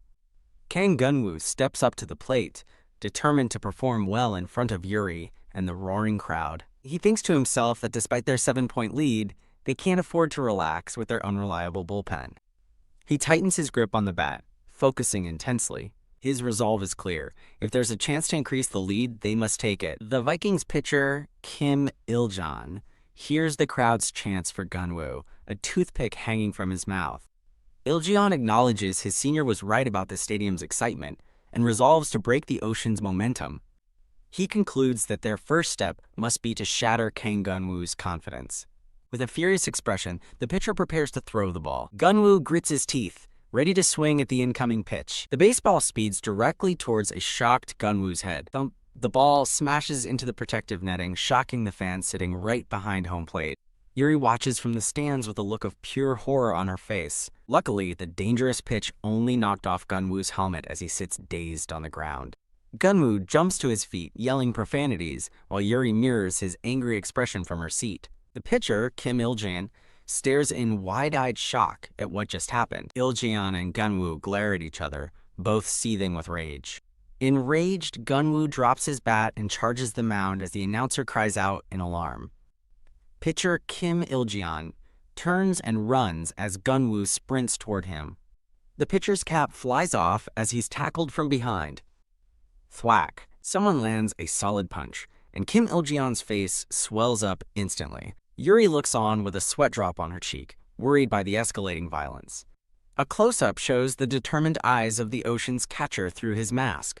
Seo Chang-yeol, who ordered the pitch, watches the brawl unfold with a stunned expression. Geon-woo looks dazed and confused, a sweat drop on his temple, as if he didn't throw the punch. Yang Dae-gun grabs the enraged Kim Il-jeon, telling him that enough is enough. Players from both teams pour onto the field, escalating the confrontation into a full-blown bench-clearing brawl. Seo Chang-yeol furiously yells at Yang Dae-gun from across the chaos, asking if he's lost his mind. Dae-jun points back, challenging Chang-yeol to stop hiding and say what he has to say to his face. Dae-jun grits his teeth, his face a mask of pure, unadulterated rage. In a flashback, a large boy scolds a young Yang Dae-jun for hurting two smaller, crying children. A blushing young Dae-jun denies hitting them, claiming they were just playing a game of tag. Back in the present, a smiling Dae-jun tells reporters the fight was just due to competitive spirit and that he'll work harder.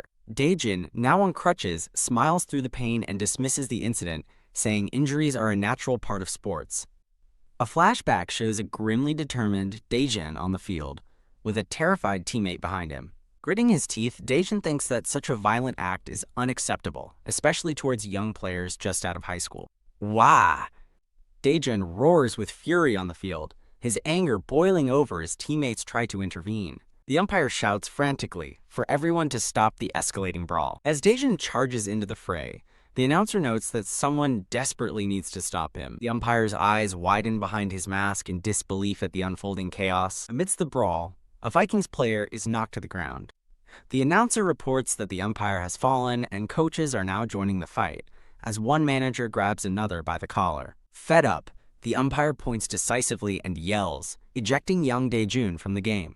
Looking utterly defeated, Yang Dae-jun is escorted off the field by two teammates. From the Ocean's dugout, players watch in shock, one remarking how unbelievable it is to see the gentle Yang Dae-jun so angry. Geon-woo observes the scene, thinking to himself that sometimes a team leader needs to show this kind of fire. As Dae-jun is led away, he hears his name being chanted from the stands. The chant grows louder, echoing his name across the stadium. Dae-jun stops and looks up, surprised by the thunderous cheers from the fans. Geon-woo turns back, also surprised by the crowd's passionate support for the ejected player. As Dae-jun walks off, the crowd roars his name, their cheers for the ejected player louder than ever before. The scene transitions to a quiet restaurant under a full moon at night. Younghan asks Dae-jun if he went overboard, showing him a fresh bruise on his bicep from trying to hold him back. Dae-jun bows his head slightly and apologizes sincerely to his senior. Younghan laughs it off and knocks back a shot of soju with a satisfied sigh. Dae-jun looks up in confusion, asking what he means. Younghan admits that, as the Vikings captain, he shouldn't say it, but some of his players look down on the Oceans, and throwing at a batter's head is wrong. Dae-jun nervously rubs his neck, apologizing again, and joking that he hopes Younghan wasn't hurt, as an injury at his age would take long to heal. Younghan dismisses his apology and urges him to drink, but Dae-jun says he's sorry but needs to get home soon. While Younghan pours him a drink, Dae-jun explains that it's recycling day and he has to take out the trash.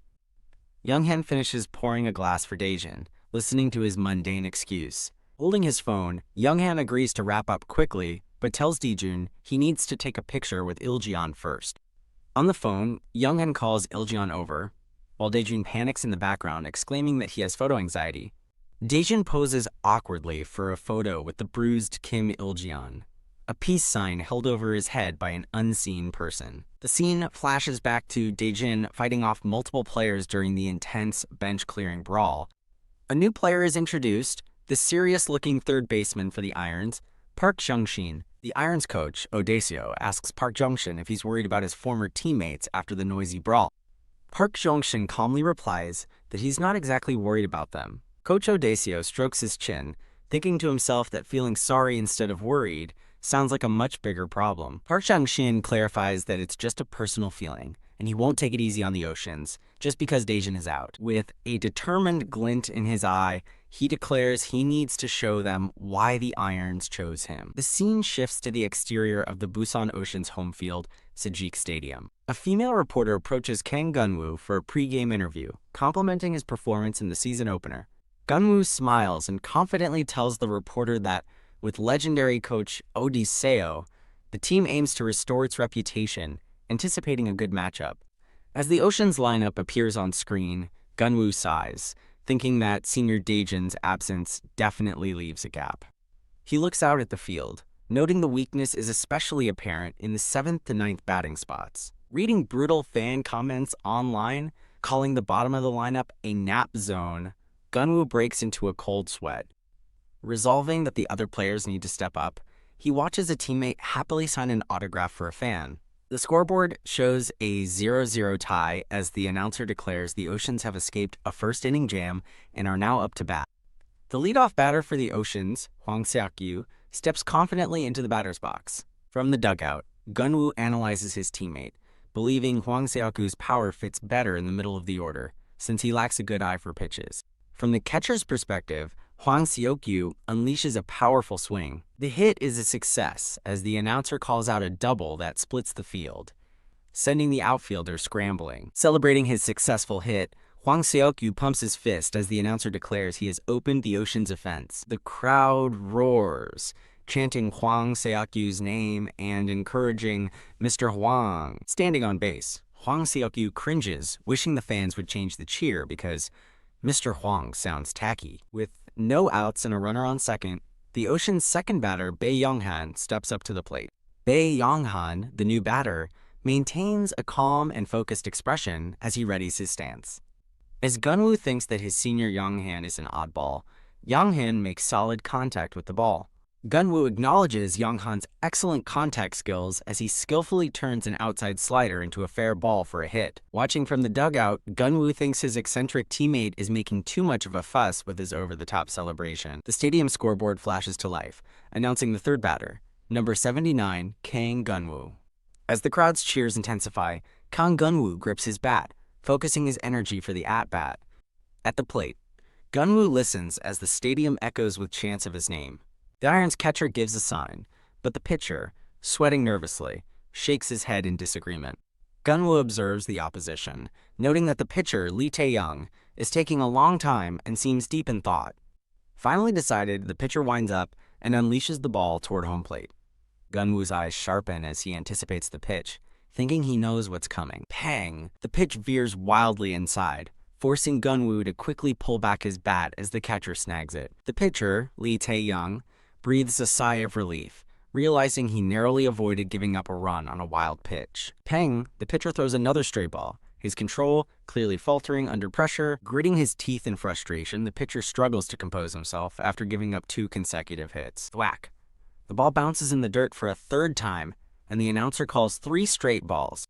Geon-woo smirks confidently, recognizing the advantageous 3 balls, no strikes count. With a determined grin, Geon-woo prepares to swing, anticipating an easy pitch down the middle. Geon-woo thinks to himself that there's no better pitch to hit than a desperate strike thrown just to catch the count. Pang! The pitch comes in low, and the catcher dives to stop it as Geon-woo holds his swing, drawing a walk. On his way to first base, Geon-woo feels he messed up, thinking he should have stepped up and hit instead of relying on a walk. A spark of realization hits Geon-woo as he stands on the base path. With the bases now loaded, Wolfpack unleashes a monstrous swing, making perfect contact. Geon-woo watches from the base, his expression one of pure shock at the power of the hit. From Geon-woo's point of view, the baseball soars high and far, heading out of the stadium. The ball lands on the pavement outside the park and rolls away. As Wolfpack celebrates, the announcer screams in excitement, declaring a grand slam home run for the slugger. Geon-woo clenches his fist, shouting his amazement at Wolfpack's incredible feat. Smiling, Geon-woo admits that while he didn't expect much from Wolfpack, his raw power is undeniable. Amidst the roar of the crowd chanting Wolfpack, a new player walks past a thoughtful Geon-woo. The game continues, with Geon-woo running the bases while the opposing third baseman fields the ball. The announcer introduces the fielder as the Iron's third baseman and former Oceans player, Park Jung-shin. Standing on base, Geon-woo stares at his former teammate, wondering about the arrogant look on his face. The scene shifts to Park Jung-shin at bat, launching a baseball high into the sky with a powerful swing. Whack. The ball smashes directly into the stadium's scoreboard for a massive home run. Park Jung-shin rounds the bases as the announcer declares he's closed the gap to 4-3, proving his worth to the Irons. In a stunning turn of events, Kang Geon-woo is now on the pitcher's mound, glaring intensely at his rival. After crossing home plate, Park Jung-shin gives Geon-woo a cool, determined stare. Geon-woo stares back from the mound, sizing up Park Jung-shin as he walks back to the dugout. Geon-woo reevaluates his opponent, realizing his expression wasn't arrogance but the pure confidence of relentless training. A small, determined smile appears on Geon-woo's face as he accepts the challenge on the mound. The scoreboard shows the new score. Oceans lead 4-3 in the bottom of the fourth inning. Pang! An Oceans batter is struck out by a fastball right down the middle. The Irons pitcher, Lee Tae-young, lets out a triumphant roar after securing the strikeout. Watching from the dugout, Geon-woo notes that the pitcher seems to have completely revived after facing the team's weak nap zone batters. An Oceans batter makes solid contact, sending a well-struck ball flying into the outfield. With a desperate lunge, Kang Geon-woo makes a spectacular diving catch, snatching the ball just before it hits the dirt. From his knees, Geon-woo unleashes a powerful throw to first base, stunning the crowd. The umpire signals the out with a triumphant punch, as the announcer declares Geon-woo's incredible defense saved a potential run. As Geon-woo stands up and dusts himself off, the stadium erupts in a massive roar for his amazing play. The crowd goes wild, chanting Kang Geon-woo's name and praising his amazing defensive skills. Watching from the stands, an unknown man in an Irons jersey and end cap smiles, thinking Kang Geon-woo is an interesting player. The Oceans batting lineup appears on the scoreboard, highlighting the current game situation. Geon-woo reflects that with the weak nap zone batters out of the way, the lineup is now perfectly positioned for a rally.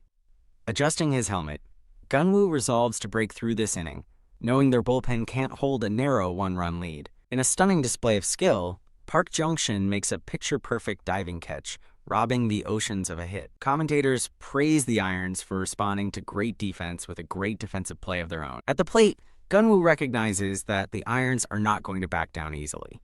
An Oceans batter gets a lucky hit that just barely evades the first baseman's glove. Bae Yong-han celebrates his multi-hit game as the announcer marvels at how a miss hit became a hit, calling it the fun of baseball. Watching from the dugout, Geon-woo thinks his teammate is an odd fellow for hitting a bad pitch after missing a perfect one earlier. Geon-woo turns to Wolfpack, telling him to take a full practice swing when he's on deck. Wolfpack gives a confident grin and agrees, saying to leave it to him. Stepping up to the plate in a crucial moment, Geon-woo readies his bat with a runner on first. Geon-woo analyzes the pitcher, noting his high pitch count of 89 suggests his strength is fading. Recalling the recent plays, Geon-woo concludes that the pitcher is losing power, making him vulnerable. Putting himself in the pitcher's shoes, Geon-woo begins to strategize his at-bat. He realizes that no pitcher would want to face Wolfpack, especially after seeing his menacing full swing on deck. From the dugout, Park Jung-shin calls out to the pitcher, Lee Tae-young. Jung-shin covers his mouth, subtly relaying a plan to the pitcher on the mound. On the field, Jung-shin gets into his ready stance at third base. He notes the shortstop and second baseman are also shifting their positions in anticipation. Geon-woo smirks, realizing the Irons are setting up for a double play to avoid pitching to Wolfpack. He deduces they will throw a breaking ball and recalls that Lee Tae-young's arsenal includes a splitter, slider, and two-seamer. Wondering which pitch is best for a double play, Geon-woo's eyes lock onto the pitcher's grip. The camera zooms in on the pitcher's hand, revealing the grip for the next throw. Park Jung-shin smiles confidently, believing his trap for Geon-woo has been set. Jung-shin thinks that a low two-seamer will force Geon-woo into an easy grounder, but Geon-woo swings with intent. T-T-A-K. The sharp crack of the bat echoes through the stadium. Time seems to slow as Geon-woo makes perfect, powerful contact with the ball. Park Jung-shin's confident smirk vanishes, replaced by a look of utter shock. Geon-woo reveals his counter-strategy. He swung early to hit the ball high before the pitch could break. A close-up shows his hand adjusting on the bat, illustrating his precise control over the swing. Geon-woo stands tall, having executed his plan perfectly. Thwack! The ball smashes off the very top of the outfield wall. The ball clears the fence as his teammates erupt in celebration, confirming a home run. As Geon-woo rounds the bases, the announcer calls his performance absolutely insane. Park Jung-shin stares in disbelief, stunned that Geon-woo managed to lift a pitch designed to be a grounder. The crowd's chants of Geon-woo fill the air as Jung-shin watches his rivals circle the bases. A determined look on his face, Geon-woo listens to the roaring cheers dedicated to him. A small, knowing smile appears on Park Jung-shin's face as he watches Geon-woo.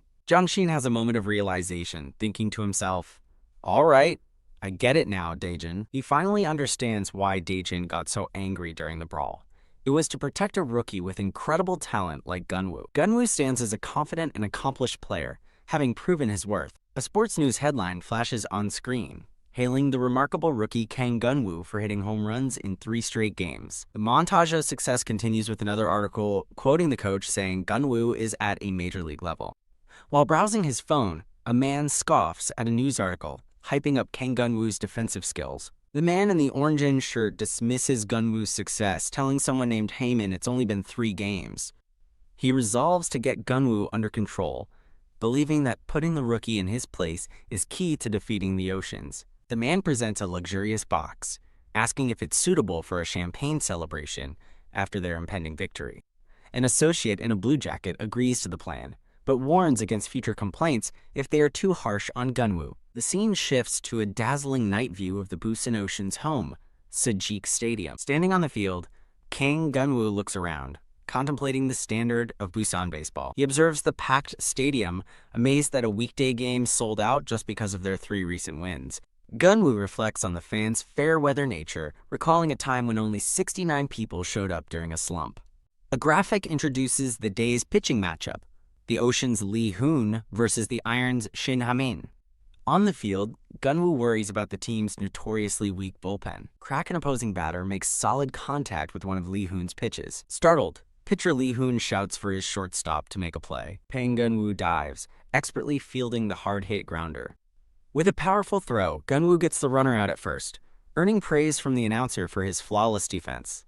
A grateful Lee Hoon compliments Geon-woo on the great catch, but Geon-woo humbly credits his senior's changeup pitch. Geon-woo privately reflects that his praise should ease the pitcher's nerves, noting how much pressure he must be under. Watching from nearby, another player, No Kyung-woo, scoffs at the team, making a fuss over what he considers average defense. No Kyung-woo imagines himself making a much more spectacular diving catch to really wow the crowd. Geon-woo forces a smile, thinking to himself that his teammate No Kyung-woo is as clueless as ever. The game begins with the Oceans batting in the bottom of the first, facing Iron's pitcher Shin Ha-min, who already has 2 outs. On the mound, Shin Ha-min takes in the sold-out stadium, feeling the intense energy of a postseason game. He smirks, enjoying the thought that the pressure of the big crowd must be rattling the Ocean's rookies.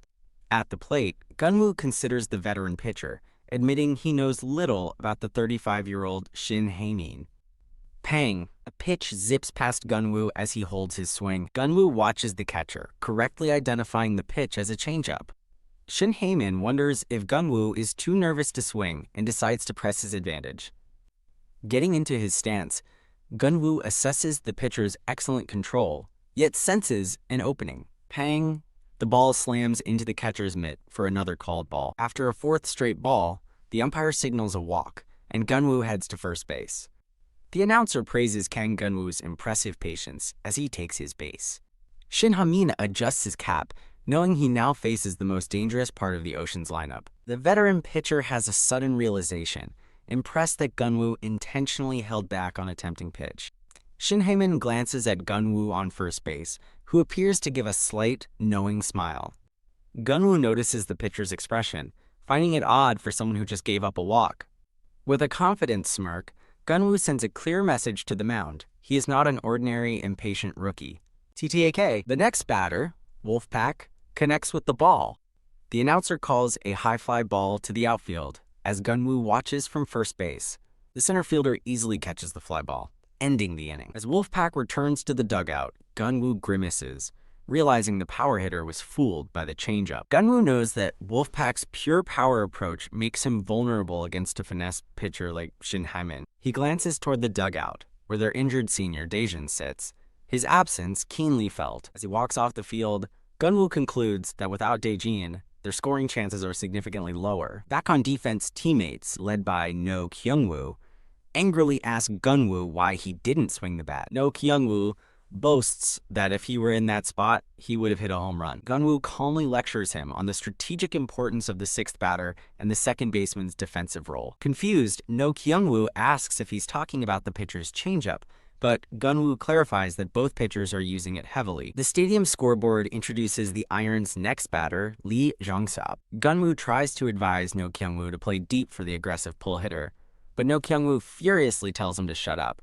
No Kyung-woo shouts that he won't move back, refusing to let Geon-woo take credit if he makes a good play based on his advice. Ignoring Geon-woo, No Kyung-woo sprints hard across the infield dirt.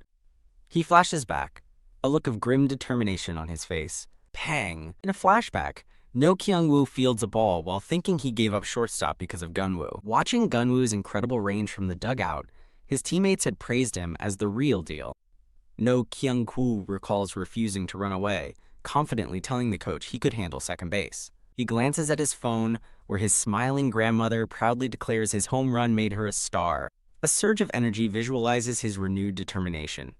No Kyung-woo launches himself into a spectacular, twisting dive for the ball. He's driven by the knowledge that his grandmother is watching him. His cap flies off his head as he plummets toward the ground. The cap lands perfectly on his outstretched glove in a moment of flair. Geon-woo watches the play unfold, his expression one of focused surprise. Whack. The baseball lands securely in his glove, completing the incredible catch. A teammate with a mullet shouts No Kyung-woo's name in stunned admiration. Lying on the dirt, No Kyung-woo flashes a victory sign as his name is cheered. Geon-woo quietly mutters No Kyung-woo's name, acknowledging the impressive play. TTAK, an Irons batter makes contact, sending the ball into play. Having gotten on base, No Kyung-woo explodes off the bag, running with everything he has. He slides into the next base just as the first baseman misses the throw. From the dugout, Geon-woo marvels at No Kyung-woo's surprising speed. The seventh batter, Kim Sung-hoon, hits a weak grounder towards second base. Seeing the play develop, No Kyung-woo charges for home plate without a second's hesitation. He gasps for air, his face a mask of pure focus as he sprints for the score. Geon-woo watches intently, realizing that if his teammate continues to improve, he will become a great asset in their quest for the championship. Teammates mob No Kyung-woo in the dugout, celebrating his successful run. Safe. The scoreboard updates to 1-0 as the announcer declares the Oceans have taken the lead thanks to No Kyung-woo's speed. An Irons player casually tosses a base, unimpressed by the celebration over a single run. He calmly places the base back on the dirt. The player in the orange Iron jersey scoffs, saying you'd think the Oceans just won the championship. With a confident smirk, he declares that the game is just getting started. The crowd roars as the Busan Oceans lead the Irons 1-0. A sharp top sounds as the pitcher releases a powerful throw. Kim Ji-ho swings at a falling changeup, but the solid crack of the bat doesn't find its mark. A weak grounder to second base sends the ball bouncing across the dirt. A loud pop rings out as the batter strikes out swinging. Irons pitcher Shin Hae-min managed to wrap up the inning smoothly by handling the following batters with his skillful speed control. Encouraging his team, the coach insists it is not a game decided by just 1 or 2 runs and urges them to score gradually to get back up there. An Irons batter connects with the ball, sending it flying into the field. The announcer shouts that it is a hit, marking back-to-back hits after 1 out and giving the Irons a chance to tie the game. Commentators observe that the game is getting interesting and wonder if Oceans pitcher Lee Hoon can overcome this crisis. Lee Hoon exhales sharply as the commentary notes his poor batting average against runners in scoring position last season. Turning toward his teammate, the pitcher acknowledges the call from senior Lee Hoon. The catcher tells him to trust the defense and throw with confidence as a loud pop echoes from his glove. Lee Hoon agrees, telling Geon-woo he is counting on her. A heavy breath escapes the pitcher as he centers his focus. Lee Hoon contemplates another four-seam fastball but realizes his forkball and changeup are actually better to use in the game.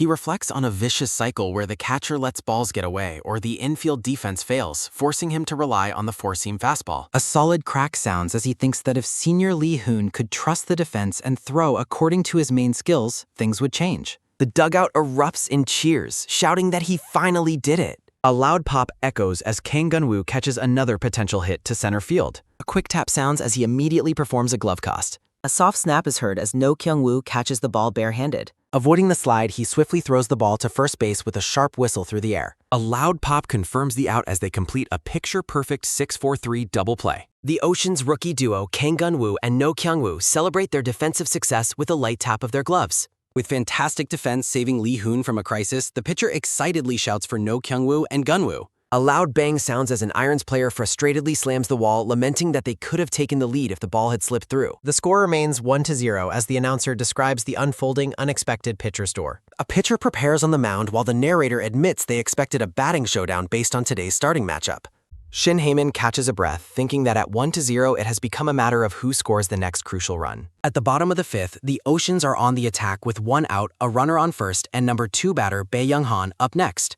A light tap sounds as the batter makes contact. A quick tap echoes as the announcer calls out a weak ground ball to second base, perfect for a double play, until Jo Kyung-tae fumbles the ball. A sudden gasp follows the realization that all runners are safe in the meantime. Jo Kyung-tae is shown bleeding from his finger, leading the announcer to declare the Irons are in big trouble due to a critical error and an injury. Shin Hae-min looks on in distress, whispering the name of Chung-tae. A suspenseful silence builds as the screen announces the next batter. The crowd chants Kang Geon-woo's name as he approaches the plate with steady footsteps. Commentary highlights that Shin Hae-min is facing the biggest crisis of today's game and wonders if he can stop the Ocean's most fearsome hitter. The scoreboard displays Kang Geon-woo's stats, noting that the pitcher allowed walks in their previous 2 matchups. The crowd's chanting intensifies as Shin Hae-min stands ready on the mound. The Irons battery takes their time exchanging signs, which the announcer finds understandable given Kang Geon-woo's incredible form. Shin Hae-min notices a slide into position and thinks that everyone seems to be expecting a big hit from Geon-woo. With a smirk, he internally encourages the crowd to keep cheering and chanting Kang Geon-woo's name even louder. A sharp snap sounds as he thinks that the bigger the expectations from the crowd are. A powerful whistle cuts through the air as the pitcher unleashes a fierce throw. Narrative text explains that the more a rookie like him wants to live up to expectations, the harder they play. Kang Geon-woo grips his bat tightly as he prepares for the pitch. A loud pop sounds as the umpire calls a ball on a sharply dropping changeup that Kang Geon-woo refuses to bite on. Shin Hae-min is shocked, wondering how the batter could possibly have held back on that pitch. Hae-min considers how hard it is for a young rookie to ignore the crowd's energy. The stadium rumbles as the crowd chants Kang Geon-woo's name repeatedly. Hae-min realizes Geon-woo saw through his bait strategy after spotting the batter's calm smile. He notes that under this pressure, even the best rookies eventually chase a bad pitch. Hae-min focuses as he sends a spinning ball hurtling toward the plate. A heavy pop sounds as Geon-woo swings his bat with everything he has, meeting the pitch head-on. The catcher remains steady as the ball finds its way into his leather glove. A sharp call rings out as the umpire bellows that it is a ball. The announcer reports a bases-loaded walk, leaving the Irons in a desperate defensive situation. Hae-min looks visibly shaken after throwing a pitch that missed the mark completely. The batter thinks the veteran pitcher looks flustered but expects him to remain resilient. A narrator warns that the real issue for the Irons has only just arrived. A massive power hitter nicknamed Mr. Wolfpack steps up to the plate with intensity. The narrator describes the new batter as a slow but dangerous candidate for double plays. A runner tenses up, ready to sprint from his base at the first sound of contact. Geon-woo prepares for the next move, knowing they must avoid a momentum-shifting double play. A look of pure shock flashes across a player's face as the pitch is released. Hae-min lets fly another pitch, his arm swinging forward with desperate speed. A thunderous crack echoes as Mr. Wolfpack connects with a violent swing that fills the stadium. The ball disappears into the distance as he smashes a grand slam into the stands. The batter thrusts his fist into the air in a moment of absolute triumph. Excited cheers of "Oh, oh" erupt from the stunned crowd as the score changes. The score jumps to 5-0 as the pitcher watches the runners circle the bases. Geon-woo celebrates the all-or-nothing power of his teammate as they take a massive lead. A violent slam sounds as Hae-min is pulled from the game, his frustration boiling over. The announcer notes it is a shame to see a pitcher replaced after one flat throw. The scoreboard confirms the Ocean's dominant 5-0 lead at the end of the inning. Geon-woo marvels at the clutch grand slam and thinks Senior Lee Hoon should be thrilled. Despite the massive lead, Lee Hoon looks deeply troubled, his face pale and eyes wide. The pitcher stares in disbelief, wondering how the situation has spiraled so far out of control. A sudden shift in the scoreboard shows the Irons have clawed back to a one-run game. A batter for the Irons swings with renewed hope as the comeback attempt continues. A weary sigh follows as a bases-loaded walk allows another runner to score for the Irons. The fans grow hostile as the Ocean's pitching staff struggles to find the strike zone. A frantic scramble follows a wild pitch that escapes the catcher, allowing more chaos on base. A sliding scrape is heard as another runner scores to close the gap even further. Lee Hoon remains paralyzed by shock, unable to fathom the Ocean's collapsing lead. The scoreboard reflects a nail-biting 7-6 game as the narrator highlights the unexpected tension. The narrator questions how such an unbelievable scenario became reality. A hollow pop rings out as the Oceans intentionally walk a batter to load the bases. A firm stomp sounds as the batter's cleats dig firmly into the dirt of the box. The crowd chants for Park Jung-shin as he stands tall against his former team. Lee Hoon swallows hard, realizing that facing a determined senior like Park will be incredibly difficult. He wonders if Park is playing with extra intensity to avoid losing the entire series. The Oceans bring in their fifth pitcher, Kim Jung-hyuk, to try and save the game. The narrator notes that bait pitches are no longer an option given the current ball count. Park Jung-shin's gaze is unwavering as he prepares to exploit any mistake from the mound. The strategy focuses on inducing a low grounder to secure a game-ending double play. A defensive player glances back at his teammates, hoping for a flawless execution of the plan. Geon-woo remains focused, noting that Park's slow foot speed is their one clear advantage now. Twak! The batter swings with immense power. Pung! Kang Geon-woo makes a spectacular catch. Kang Geon-woo secures the fly ball. He slides smoothly across the press. Whack! Geon-woo immediately gets up in class. Fans in the stadium react with shock. A forced out is successfully recorded. Yuri cheers excitedly for Kang Geon-woo. Oceans secure their fourth consecutive win. Geon-woo reflects on the game's outcome. Park Jung-shin looks on with T-pop. Park reflects that the Ocean's prospects are finally improving. During the interview, Geon-woo remains humble, explaining that he gave his all on defense and got lucky with his judgment of the ball. Yuri is captivated by Geon-woo's humble interview highlights. Geon-woo asks if she is all right, reminding her how she cried when Park Jung-shin was transferred. Yuri playfully asks who Park is, pretending she has no memory of him at all. She praises Geon-woo for being so humble and perfect in the interview. Geon-woo smiles, thinking that seeing Yuri's excited face is the main reason he joined Team Oceans. Quick, Geon-woo prepares to share sweas. Yuri informs him that she cannot help him with his training sessions today. She ties her hair back, stating she must finish her assignment to attend tomorrow's can. Geon-woo watches her focus intently on her studies. A quick top sounds as she refers to a book on youth sports development. Geon-woo recalls that Yuri's dream was to join the Ocean's coaching staff and that she majored in sports science for that purpose.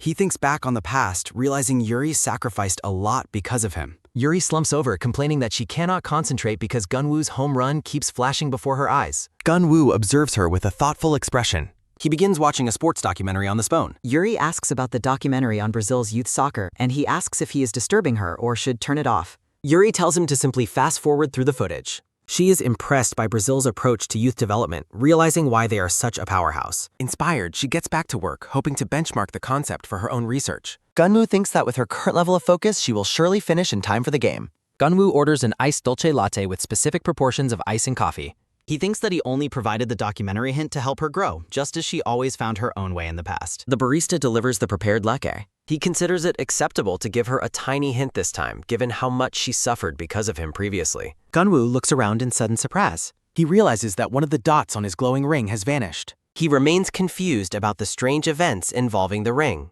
Yuri continues her research on issues in the sports system. She groans in exhaustion, crying that she is finally running out of energy. Yuri notices a surprise drink on the best. Geon-woo delivers her favorite latte, reminding her of the specific way she likes it prepared. Yuri stares at him in complete shock. Huck! Yuri suddenly leans in very close to him. Geon-woo's heart races as he wonders if this is a romantic moment for a kiss. He looks into her eyes, wondering if she is signaling for him to come closer. The two share a tense and intimate gaze. Yuri grabs his cheeks and pulls them, demanding to know where the baseball-obsessed fool Kang Geon-woo went. Geon-woo asks if Yuri is skipping the game, but she plans to work there and suggests a date. She finds Geon-woo's coffee gesture sweet, despite playfully calling him a baseball-obsessed fool. The stadium scoreboard confirms a massive victory for the Oceans. A narrative box notes that the Oceans are maintaining a strong second-place standing. Geon-woo considers how the batting lineup will improve once a senior player's suspension ends. He identifies the team's primary weakness as the current state of the pitching staff. Narrative bubbles detail the specific technical and mental shortcomings of starting pitcher Lee Hyun-ho. A sharp T-talk sounds as the narrator describes the bullpen's disastrous performance over the last 2 days. Geon-woo worries that the team's issues are too deep to be fixed by just a few new pitchers. Entering the house, Geon-woo surprises his father, who reacts with sudden shock. He asks why his father is acting so jumpy upon his return. The father awkwardly denies being surprised and urges his son to go rest. He vehemently denies the woman's suggestion that he is a secret fan of the Oceans. The woman tells Geon-woo that his father was caught on camera dancing with a bag on his head. She reveals that he bought Geon-woo's jersey himself because he was too embarrassed to ask for one. Geon-woo is baffled that his father is hiding his support after previously wanting autographs from a rival team. The father snaps back, admitting he bought the jersey and defending a father's right to support his son. Geon-woo smiles while rubbing his head, admitting he was only teasing. He offers a sincere thank you to his father for the support. The father stands frozen in shock by his son's unexpected display of gratitude. A heavy silence follows as the jersey lies discarded on the sofa. The father playfully pinches Geon-woo's cheeks, asking what happened to his usually stubborn son. A lively crowd gathers outside a popular local chicken restaurant named Yoon Chicken. Inside the shop, customers order baseball-themed chicken flavors while standing near a signed photo of Geon-woo. A fan mentions to the owner that he is considering buying another Geon-woo uniform today. He asks the shop owner why he doesn't return to the mound given the team's struggling bullpen. The owner, a former player, jokes about his current responsibility being the chicken orders. The customer agrees while sighing that the Ocean's relief pitching situation is truly hopeless. The boss maintains a cheerful attitude while encouraging the fans to enjoy their food. He remains busy behind the counter as more fans arrive to place their orders. A young man exclaims in total disbelief as he reads a breaking news update on his phone.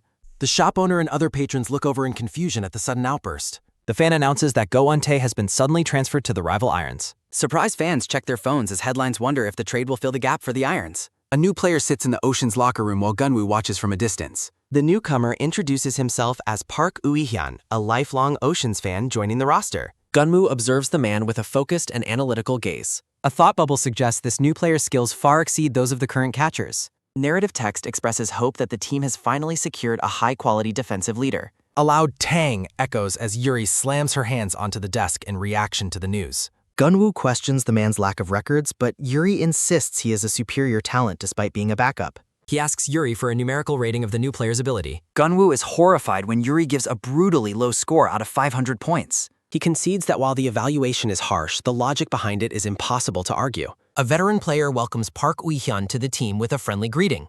Lee-hyun bows respectfully and apologizes for the abrupt circumstances of his trade. Bullpen pitcher Jang Jin-sak tells him to forget it and brings up a story about Ui-hyun's childhood. Yoo-hyun suggests that as battery partners, they should keep each other's secrets like soulmates. Geon-woo continues to watch the interaction, feeling that the new catcher seems strangely familiar. Ui-hyun enthusiastically declares that Bae Young-han has always been his primary role model. Park Ui-hyun introduces himself as a baseball maniac. He enthusiastically asks Geon-woo to lead them to victory.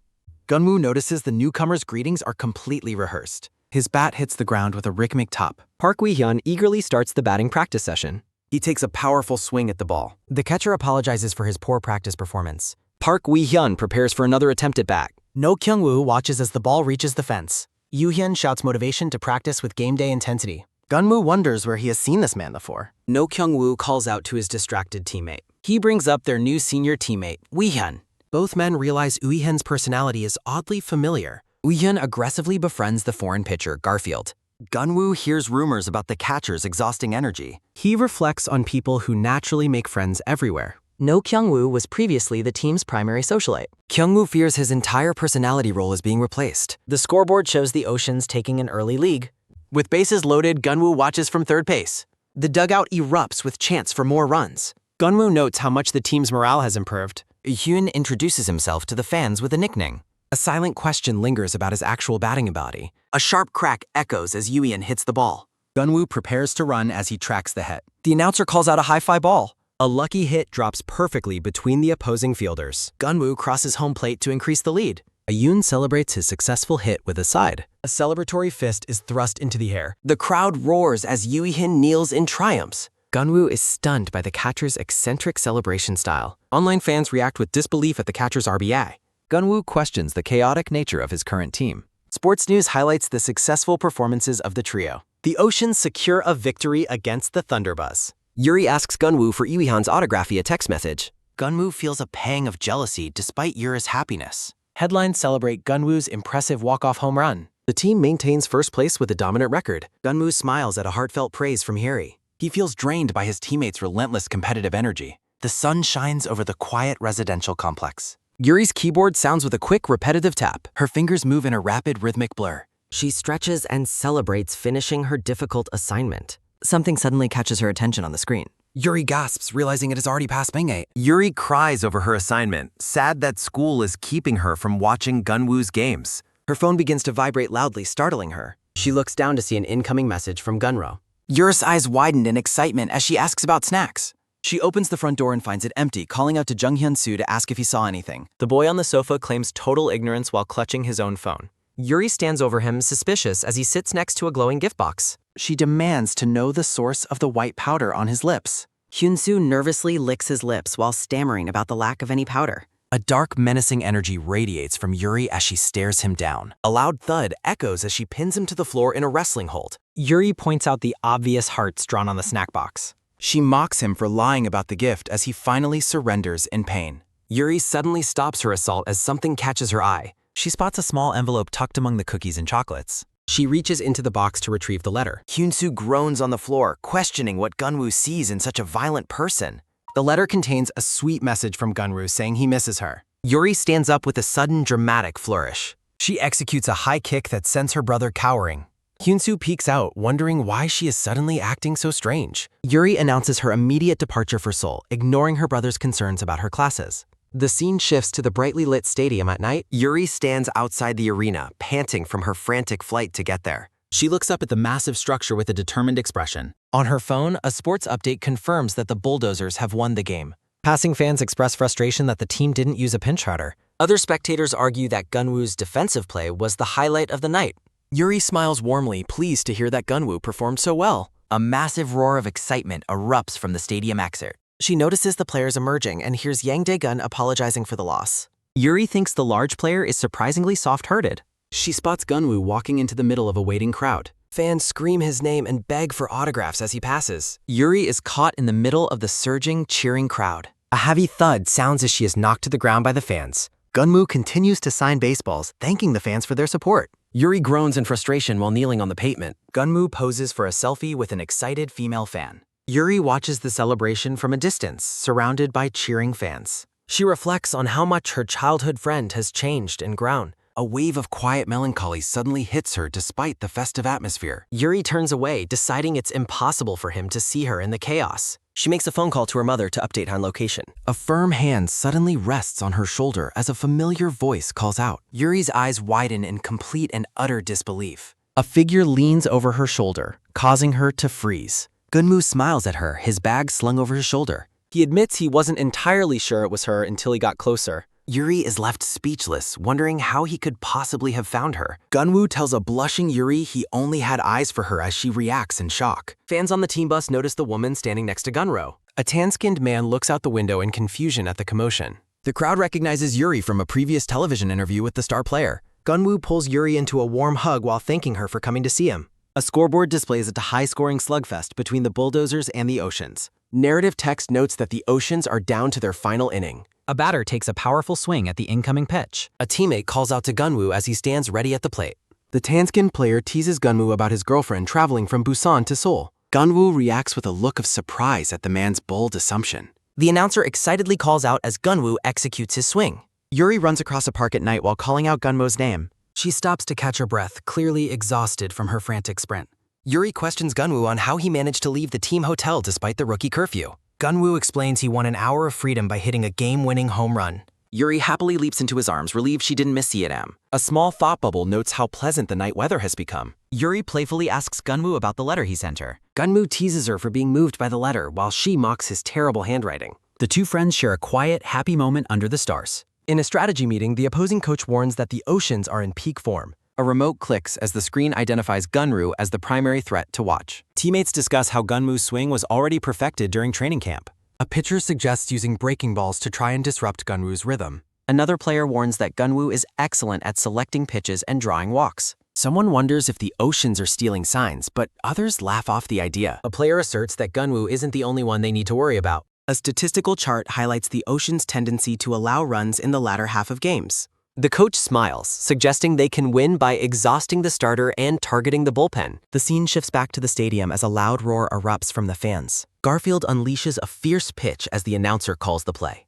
A sharp pang sounds as the adder fails to connect with a dropping curveball. So Woo-ju of the Bulldozers successfully earns a walk after a long battle. The Bulldozers' dugout celebrates a prime scoring opportunity with runners on base. Geon-woo watches the play carefully, noting that the pitcher is becoming flustered. He realizes the opponents are intentionally trying to drain the starter's energy. Gunwoo's gaze sharpens as he focuses intensely on the game's flow. Yoo-hyun shouts encouragement to his pitcher after a successful catch. Garfield catches the ball as fans scream their support for the defense. Garfield jokingly asks Gunwoo if there are soundproof catcher's masks available in Korea. He admits that while Yoo-hyun talks too much, he is the best at blocking pitchers. Gunwoo suggests Garfield should just throw faster to silence the noisy hitters. Garfield smiles and agrees that throwing harder is a great solution. A red-haired teammate notices Gunwoo laughing and asks what is so funny. Gunwoo lies and says Garfield called the man ugly, causing a shocked reaction. The red-haired man warns Garfield that such a comment will ruin his reputation with female fans. He tells Gunwoo to ignore the chatter and focus on his performance.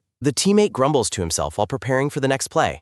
Gunwoo wonders when a pitcher thinks his teammates look their best. Garfield looks skeptical as he questions someone about being the coolest. Lee Ji-hoon of the Bulldozers takes a powerful swing at a pitch. The scoreboard confirms Lee Ji-hoon's swing as the ball flies into the dark sky. A player sprints across the dirt with a determined, fast-paced thud. Garfield rushes forward with his glove ready, determined to prove his skill. Two fielders from the Oceans leap into the air, confused about who will catch the ball. Gunwoo makes a spectacular catch, stunning his teammate and the opposing runner. An annoyed teammate yells at Gunwoo, who apologizes while explaining his strategic play. The announcer celebrates Gunwoo's double play that saved the Oceans from danger. Garfield praises Gunwoo's skill while the red-haired teammate yells from the background. Coaches for the Bulldozers discuss how Gunwoo's defensive skills far exceed their expectations. The lead coach reassures his nervous assistant that the situation is still under control. A batter from the Oceans is struck out by a high-velocity pitch. Jay Sullivan, the Bulldozers ace, celebrates maintaining a no-hitter through 4 innings. An Oceans player complains about Jace's merciless performance against his former teammates. Gunwoo stands at the plate, ready to face the pitcher as the crowd cheers. Gunwoo focuses intently on the pitcher, preparing for his turn at bat. A veteran teammate warns Gunwoo that the pitcher will likely only throw breaking balls. Gunwoo acknowledges the advice about the breaking balls with a thoughtful expression. A stat screen shows Gunwoo's current performance as he reflects on the pitcher's strategy. The catcher for the Bulldozers tries to rattle Gunwoo by mentioning his ball friend. Gunwoo remains unfazed, realizing the catcher is just using trash talk to distract him. The catcher continues his taunting, mocking Gunwoo for his serious expression. Gunwoo smirks, finding the amateur level of trash talk cute compared to the major leagues. He continues his mental analysis, noting the catcher should focus more on his pitcher. Gunwoo observes the pitcher's focused and intense gaze from the batter's box. He notices the pitcher repeatedly shaking off the catcher's signals in frustration. Gunwoo realizes the pitcher is unhappy with the coaching staff's overly cautious strategy. He understands the pride of a fastball pitcher who hates throwing breaking balls to rookies. The pitcher snaps and decides to defy orders by unleashing a high-speed fastball. Gunwoo reacts instantly, thinking the pitcher's impulsive decision is unwise as he swings. A massive explosion of sound echoes as the bat makes solid contact with the ball. Gunwoo watches the ball soar through the air with a look of intense satisfaction. Coaches for the Bulldozers jump up in shock as they witness the game-changing play. The lead coach looks on in stunned silence, unable to believe the outcome. He trembles with frustration, lamenting that baseball is supposed to be a team sport. The coach is haunted by the image of Gunwoo dominating the game single-handedly. A sports news update highlights Gunwoo's 9th home run and the Oceans' victory. A collection of photos shows a younger Min Seung-ki dreaming of playing for the Oceans. Min Seung-ki zips up his jacket, bitter that the Oceans never drafted him. He ties his shoelaces with a forceful tug, his resentment growing with every movement. Seung-ki goes for a run at night, his breath visible as he trains in solitude. A text box expresses his burning desire to make the team regret their decision. Min Seung-ki, the ace of the Suwon Diamonds, vows to crush the Oceans. A childhood drawing reveals Seung-ki's once pure hope of becoming an Ocean star. A news headline highlights the moment the Oceans chose another player over Seung-ki. From that day on, Seung-ki began wearing glasses on the mound despite perfect vision. Min Seung-ki stands tall on the mount in his Diamonds uniform, ready for battle. He looks out at the massive crowd, questioning which team has the home advantage. Seung-ki adjusts his glasses with a smirk, welcoming the pressure of the opposing fans. The Oceans face the Suwon Diamonds. Announcers discuss the starting pitcher matchup. The Diamonds pitcher is a top 3 starter. The Diamonds focus on stopping the Oceans. The coach demands his team stay focused. The umpire signals to play ball. A roar marks the game's start. Hwang Suk-gyu steps up to bat. Min Seung-ki prepares his first pitch. Seung-ki notes the rookie hitter's draft status. A chart evaluates the hitter's lack of discipline. Seung-ki grips the baseball with intense focus. He resents the hitter's top draft tile. The pitcher winds up with fierce grit. He vows to dominate with his fastball. A high-velocity pitch zips past the batter. The announcer celebrates a 151-kilometer strike. Seung-ki smirks at the batter's visible fluster. He unleashes another pitch with fierce energy. Wah! The ball slams into the mitt. The announcer notes the batter is late. Seung-ki maintains a blazing 152-kilometer pace. The count moves to 2 strikes high. Seung-ki rejects the catcher's breaking ball signal. He views breaking balls as cowardly trisses. The catcher reminds him of the coach's orders. A high pop-up fly to Miria. The ball grazes the top of the bat. Sunggi shouts for his catcher be track. A high-flying ball hangs over the plate. Pang! The catcher secures the pop-up. Catcher Park Sung-jo catches the fry ball. Sunggi watches the defense with cold intensity. The ball rests deep within the glove. The announcer celebrates the incredible defensive play. Mackenzie checks if the catcher is okay. The catcher fears the pitcher's relentless magging. Mackenzie agrees the pitcher is remarkably intense. Teammates discuss Seunggi's terrifying work ethic. Bae Young-han steps in as the mixstar.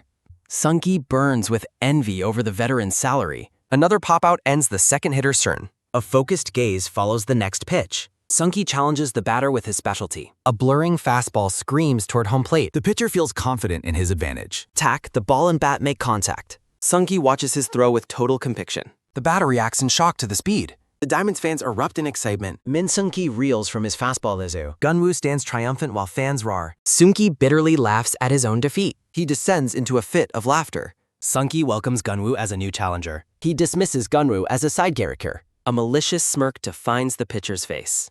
The scoreboard reflects Geon-woo's early hum-1. Sunggi's mental state begins to waver. He throws with a desperate, wild fury. A batter is stunned by a strikeout. The ball slams firmly into the mitt.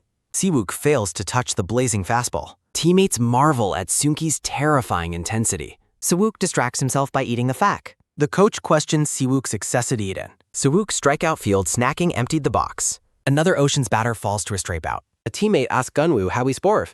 Geon-woo bluntly tells him to practice more. He warns everyone not to underestimate him. The teammate complains about Geon-woo's nagging. Geon-woo lists several traits his teammate lacks. He mocks the teammate for being single. A coach is stunned by the speed. Sunggi dominates the lineup after the homer. Oceans coaches regret missing out on Sinki. Geon-woo observes the game with sharp focus. Geon-woo returns to bat in the fourth. He remains the only hitter with success. Sunggi eagerly prepares for their second duel. Geon-woo realizes the pitcher's elite skill level. He mentally braces for a difficult bow. Geon-woo unleashes a powerful, calculated swing. The ball screams toward the outfield fence. Sunggi watches the play in pure disbelief. Geon-woo secures a double against the ace. Sunggi laughs at Geon-woo's impressive strategy. The pitcher loses himself in manic octar. Sunggi enters a state of absolute frenzy. A reporter asks Youngki about his motivation. Sunggi claims the Oceans deserve to lose. The stunned reporter asks for final words. Sunggi poses dramatically for the post-game interview. Fans mock Youngki's theatrics on social media. Geon-woo boards the bus amidst fan cheers. He waves to fans taking his card out. Geon-woo settles in as Siwook continues eating. Narration recounts the Oceans' poor recruitment history. Charts show the Oceans' mistake ignoring Simti. Stats reveal the team's draft failures. Poor scouting prevents escaping Bottlengs. Looking out at the stadium lights, the first coach sighs that missing out on Min Seungki was a shame, while the second coach notes that the scouts always blame them for failing to develop talent. Management is trapped in blame games. Facing Seunggi has become a necessity. Geon-woo reads a startling news update. Headlines celebrate Seungki's complete game victory. Geon-woo's eyes burn with competitive fire. He identifies the next major opponent. Oceans versus Meteors match at the set. The legendary salty rivalry is winnowed. Geon-woo looks at his phone and acknowledges that the Meteors fan base is just as intense as his own team's. While checking more comments, he thinks the jokes about violence and drinking are crossing the line. He smirks, finding it amusing that some rival fans are actually defending his performance. Geon-woo smiles at the online draw. A specific post leaves him confused. A fan professes their daily devotion. He feels flustered by the comp alert. Geon-woo closes his eyes to rest. The first game is absolutely critical. He worries that losing will reignite the team's past psychological trauma from previous losing streaks. Pah! The pitcher begins his warm-up. Pang! The catcher praises the strike. The starter is completely worn out. Coaches question the pitcher's current stamina. The coach explains that managing the pitch count is the only way he makes it through 5 innings. An assistant coach nervously interrupts the discussion. The pitcher's fatigue is clearly visible. Geon-woo stops mid-swing, sensing trouble. He wonders if Hyunho is injured.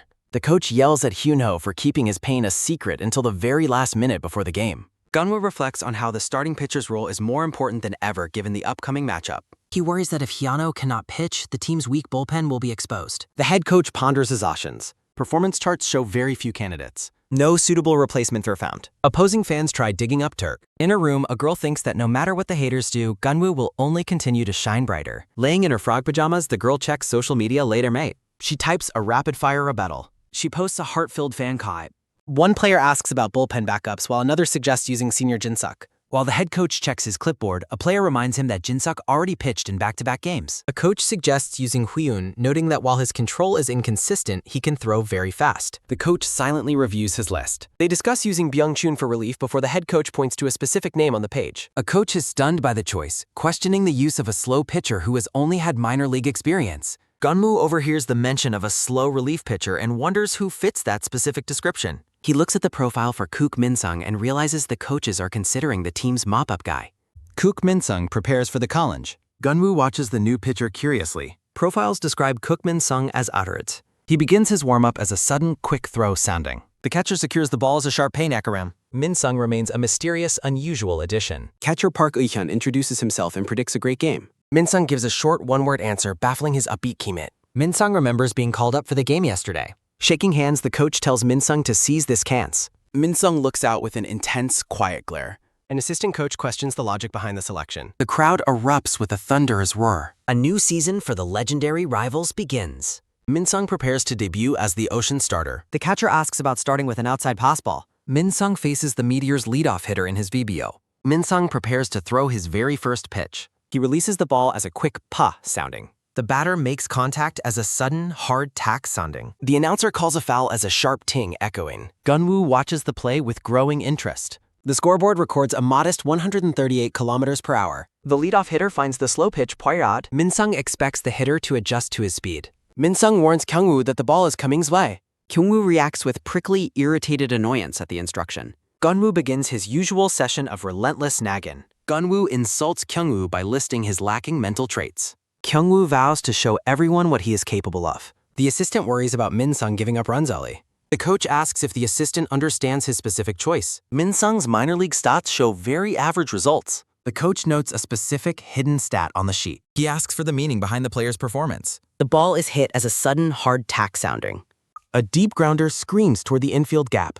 The ball zips past the reach of the infielders. Min-sung anticipates the play exactly as he expected. Kyung-woo moves to intercept the ball as a sudden papa sounder. He boasts about being a genius who exceeds all fundamentals. A sudden, sharp realization hits the diving Kyung-woo. The catcher secures the ball as a sharp pain akaram. First baseman Lee Si-wook makes a spectacular diving catch. Min-sung pivots and throws to first as a sudden whoosh sounder. He watches the play with total focus. A sudden panic ensues as first base is unfee. Min-sung sprints frantically toward the bag to cover. He secures the out as a sudden hard tack sounding. The pitcher remains calm despite the defensive chaos. Rival players stand stunned by the unexpected defensive play. The umpire watches the play with a sharp, unwavering gaze. Min-sung covers first base perfectly as a sudden hard tack sounding confirms the out. An official announcement confirms the batter is out at first base. Lee Si-wook celebrates his spectacular defensive play with a sudden, sharp chalk echoing. Geon-woo is stunned that the rookie debut pitcher covered the base with such perfect timing to get the first out. He notes that getting a first career out would normally excite anyone, yet Min-sung shows no hint of celebration. Min-sung remains incredibly calm as he walks back, leaving Geon-woo baffled by his lack of emotion. The rookie pitcher prepares for the next batter with quiet, intense determination. A ball hits the mitt as a sharp pang echoing, while Geon-woo feels bad for his earlier biased mindset. He realizes his desperation to win made him unfairly judge the new pitcher's capabilities. Book Hyun-sung unleashes a powerful swing as a sudden, hard tack sounding echoes through the stadium.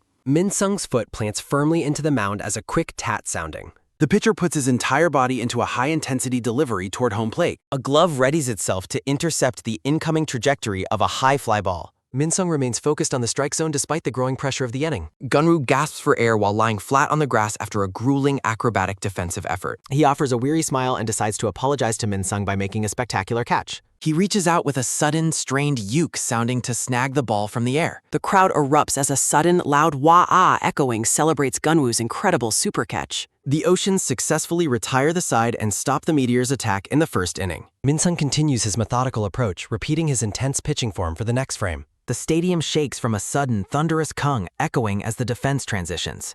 Official stats reiterate that the Oceans have perfectly shut down the Meteor's opening offensive. A rival player laughs in disbelief, noting that Geon-woo is simply performing at his usual elite level. Geon-woo wonders if his spectacular catch was enough of an apology for doubting the rookie earlier. He adjusts his cap while reflecting on the unexpected flow of the game. Geon-woo finds it strange that Min-sung has such a dull reaction to plays that would thrill other pitchers. He stares at the rookie, trying to understand his unique psychological state. He realizes he has become too used to the high-energy, emotional style of his usual teammates. Flashbacks show the prestige and hard work required to earn an elite pitching award. Geon-woo reflects that true aces are defined by a perfect combination of high velocity and movement. He concludes that in a traditional sense, Min-sung is far from being an outstanding pitcher. Geon-woo observes that Min-sung is different because he doesn't hesitate to throw the same pitch after a hit. A hand smoothly pulls the ball from the glove as a quick suck sounding. Min-sung challenges Hyun-sung with another daring changeup right after the batter made solid contact. Geon-woo makes another impossible catch as the announcer shouts in pure amazement. He slides across the infield as a sudden ka sounding kicks up a cloud of text. Geon-woo jokingly thinks Min-sung should pay for dinner while still being unnerved by his deadpan face. He watches a pitch fly and tries to recall if he has ever seen a pitcher with this specific style before. Kyung-woo marvels at Min-sung's performance and calls his senior truly amazing. Kyung-woo predicts an easy debut win against light hitters, but Geon-woo warns him that his judgment is lacking. Geon-woo explains that the Meteors are only struggling because they are having a hard time reading the pitcher. He points out that Min-sung hides his various pitches by using the exact same motion for every throw. Contact is made as a sudden, sharp tack sounding echoes through the park. Min-sung watches the flight of the ball with his usual neutral expression. He lets out a faint, enigmatic smile as a sudden Tiyoung sounding. The batter celebrates as a sudden, loud wah echoing follows Garrickson's massive home run. Geon-woo smirks, noting that just because Min-sung is hard to read doesn't mean he is unhittable. Another pitch is hammered as a sudden, sharp tack sounding. The Meteors begin to rally with another solid hit into the outfield. Meteors maintain their big inning opportunity with back-to-back hits and runners on the corners. Geon-woo watches as the rival fans celebrate their mounting momentum. He recognizes the danger of the situation after the opponent records 3 consecutive hits. Geon-woo is intrigued by how the pitcher maintains a perfectly calm expression despite the pressure. A sudden, hard talk sounding follows a swing, though Geon-woo notes the pitcher's composure is unsettling the batters. Min-sung's rapid pace helps the defense stay locked in as they scramble to make a play. The ball is hit toward the infield, testing the defense's reaction time. A glove secures the ball as a sharp pang echoing signals a successful catch. Geon-woo reflects that the defense is being anchored by someone as energetic and scatterbrained as Kyung-woo. A sudden, sharp pang sounding accompanies a quick throw to get a runner out. The Oceans successfully turn a seamless double play to crush the Meteors' momentum. Kyung-woo celebrates the successful defensive stop with an ecstatic shot. He jokingly asks Geon-woo if his movements looked as graceful as a swan. Kyung-woo boasts that his second base defense is now at the absolute top of the league. Min-sung tips his cap while his teammates hail him as the nation's next elite pitcher. Park Wi-hyun praises the pitcher's control and urges him to finish the game as they walk back together. Geon-woo continues to study Min-sung, trying to piece together his unusual pitching style. He suddenly recalls a pitcher from the Japanese league who shared Min-sung's exact characteristics. Geon-woo remembers that in his previous life, Min-sung eventually became a legendary pitcher after years in the minors. He realizes they never met because Min-sung left for Japan, while Kyung-woo continues to brag about his fundamentals.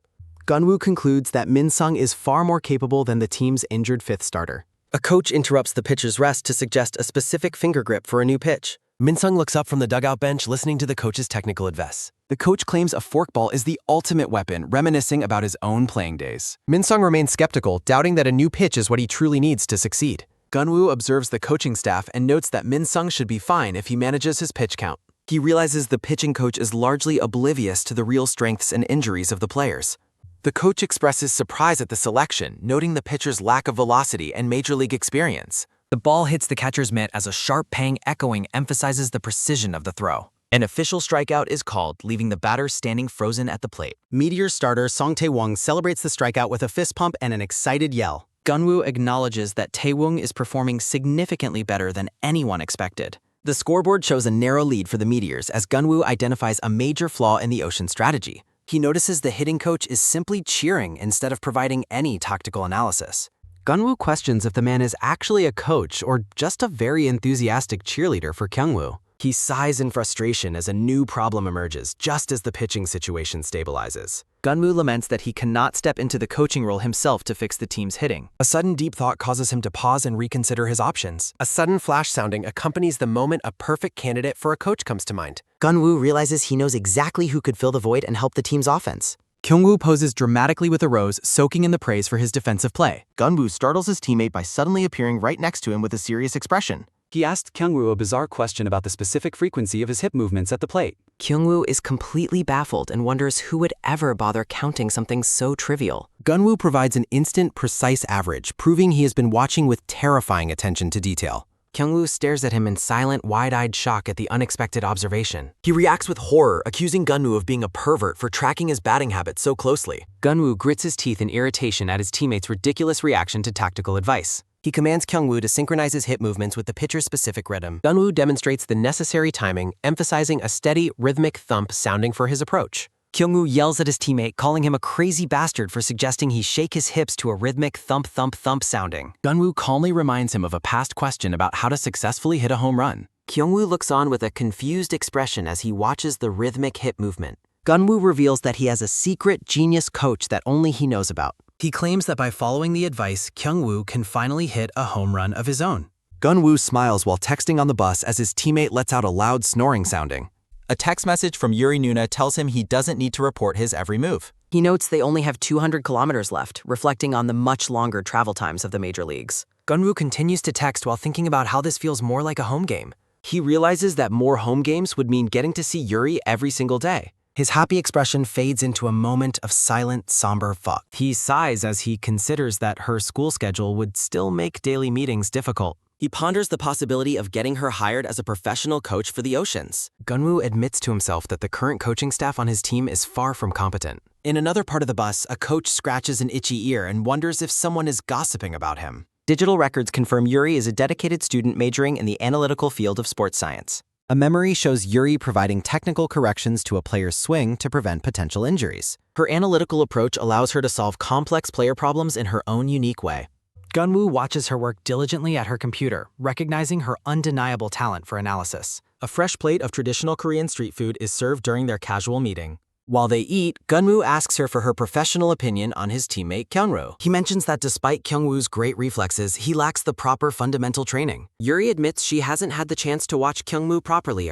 She suddenly stops eating and tells him to hold on as a thought occurs to her. A serious look takes over her face as she leans into her work. Her fingers move across the keys with a rapid, rhythmic typing sounding as she pulls up data. She identifies a specific flaw and suggests that adjusting his leg kick might be the solution. Geon-woo leans in close, curious about her focus on the mechanics of the leg kick. Yuri points out that the player uses a hip shake and a leg kick to time his swings. She notes with a quick tap sounding that his timing for lifting and setting his foot is wildly inconsistent. This mechanical flaw is the primary reason why his batting performance remains so unstable. She concludes that fixing this will naturally improve his batting average and lead to more hits. Geon-woo stares at her, impressed by her ability to break down such complex movements. He reflects on how sharp she is to spot a habit that requires such a deep understanding. He asks her for a specific plan on how they should help the player improve. Yuri laughs and admits she doesn't actually have a solution for how to fix it yet. Geon-woo looks at her with a blank, slightly disappointed expression.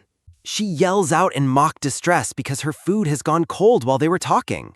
Geon-woo realizes that as a player, he can provide the practical experience her analysis needs. A batter stands ready at the plate as the crowd lets out a loud wah echoing. Geon-woo's eyes narrow as he decides to combine her analytical skills with his own field experience. He demonstrates the proper batting stance and tells the player to adjust his hip movement. He encourages his teammate to just give the new technique a try and see the results. The teammate skeptically asks what they will do if the new method doesn't work. Geon-woo is surprised to see his teammate actually thinking critically for once. He offers to set the player up on a blind date with a fan if the advice fails. The player considers the deal, looking intrigued by the potential prize.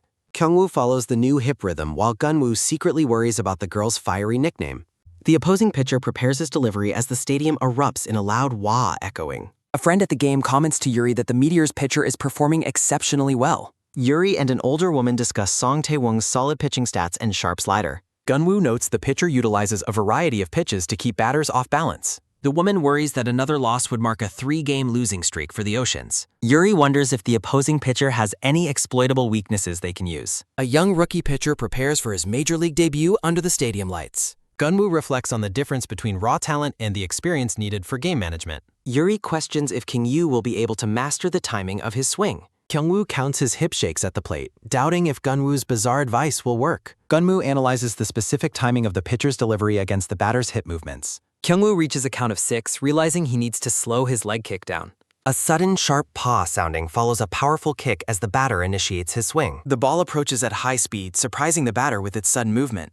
Geon-woo explains that a more compact leg kick is necessary when the timing is so weighed. A sudden, hard tack sounding marks the moment the bat makes perfect contact with the ball. Yuri stands up in shock, covering her mouth as she watches the ball fly. A digital notification celebrates a powerful straight shot hit deep into right field. Kyung-woo rounds the bases with a shout, certain he has secured at least a double. He continues to sprint toward third base with a loud wah-ah echoing from the crowd. Geon-woo stops and looks back in confusion at a coach waving him home. He stares blankly, his mind struggling to process the unexpected turn of events. Geon-woo smiles at his teammate, telling him he can take his time returning. A sudden deep thump sounding confirms the ball has cleared the outfield wall for a home run. Yuri screams in pure delight as she celebrates the Ocean's successful play. Geon-woo is completely speechless, unable to believe he actually hit a home run. The scoreboard flashes to show the Oceans have tied the game against the Meteors. An official announcement confirms the game is tied and effectively back to square one. Geon-woo remains in a daze, still asking himself if the ball really went over. A sudden, sharp jack sounding accompanies a barrage of high fives from his cheering teammates.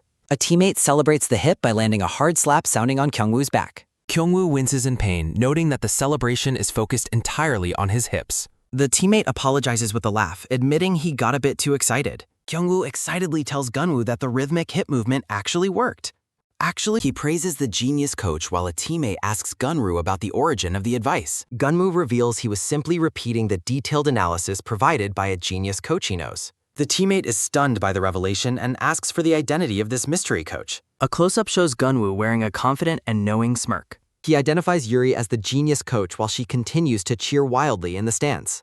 The teammate reacts with shock, realizing he is talking about the girl from the interview.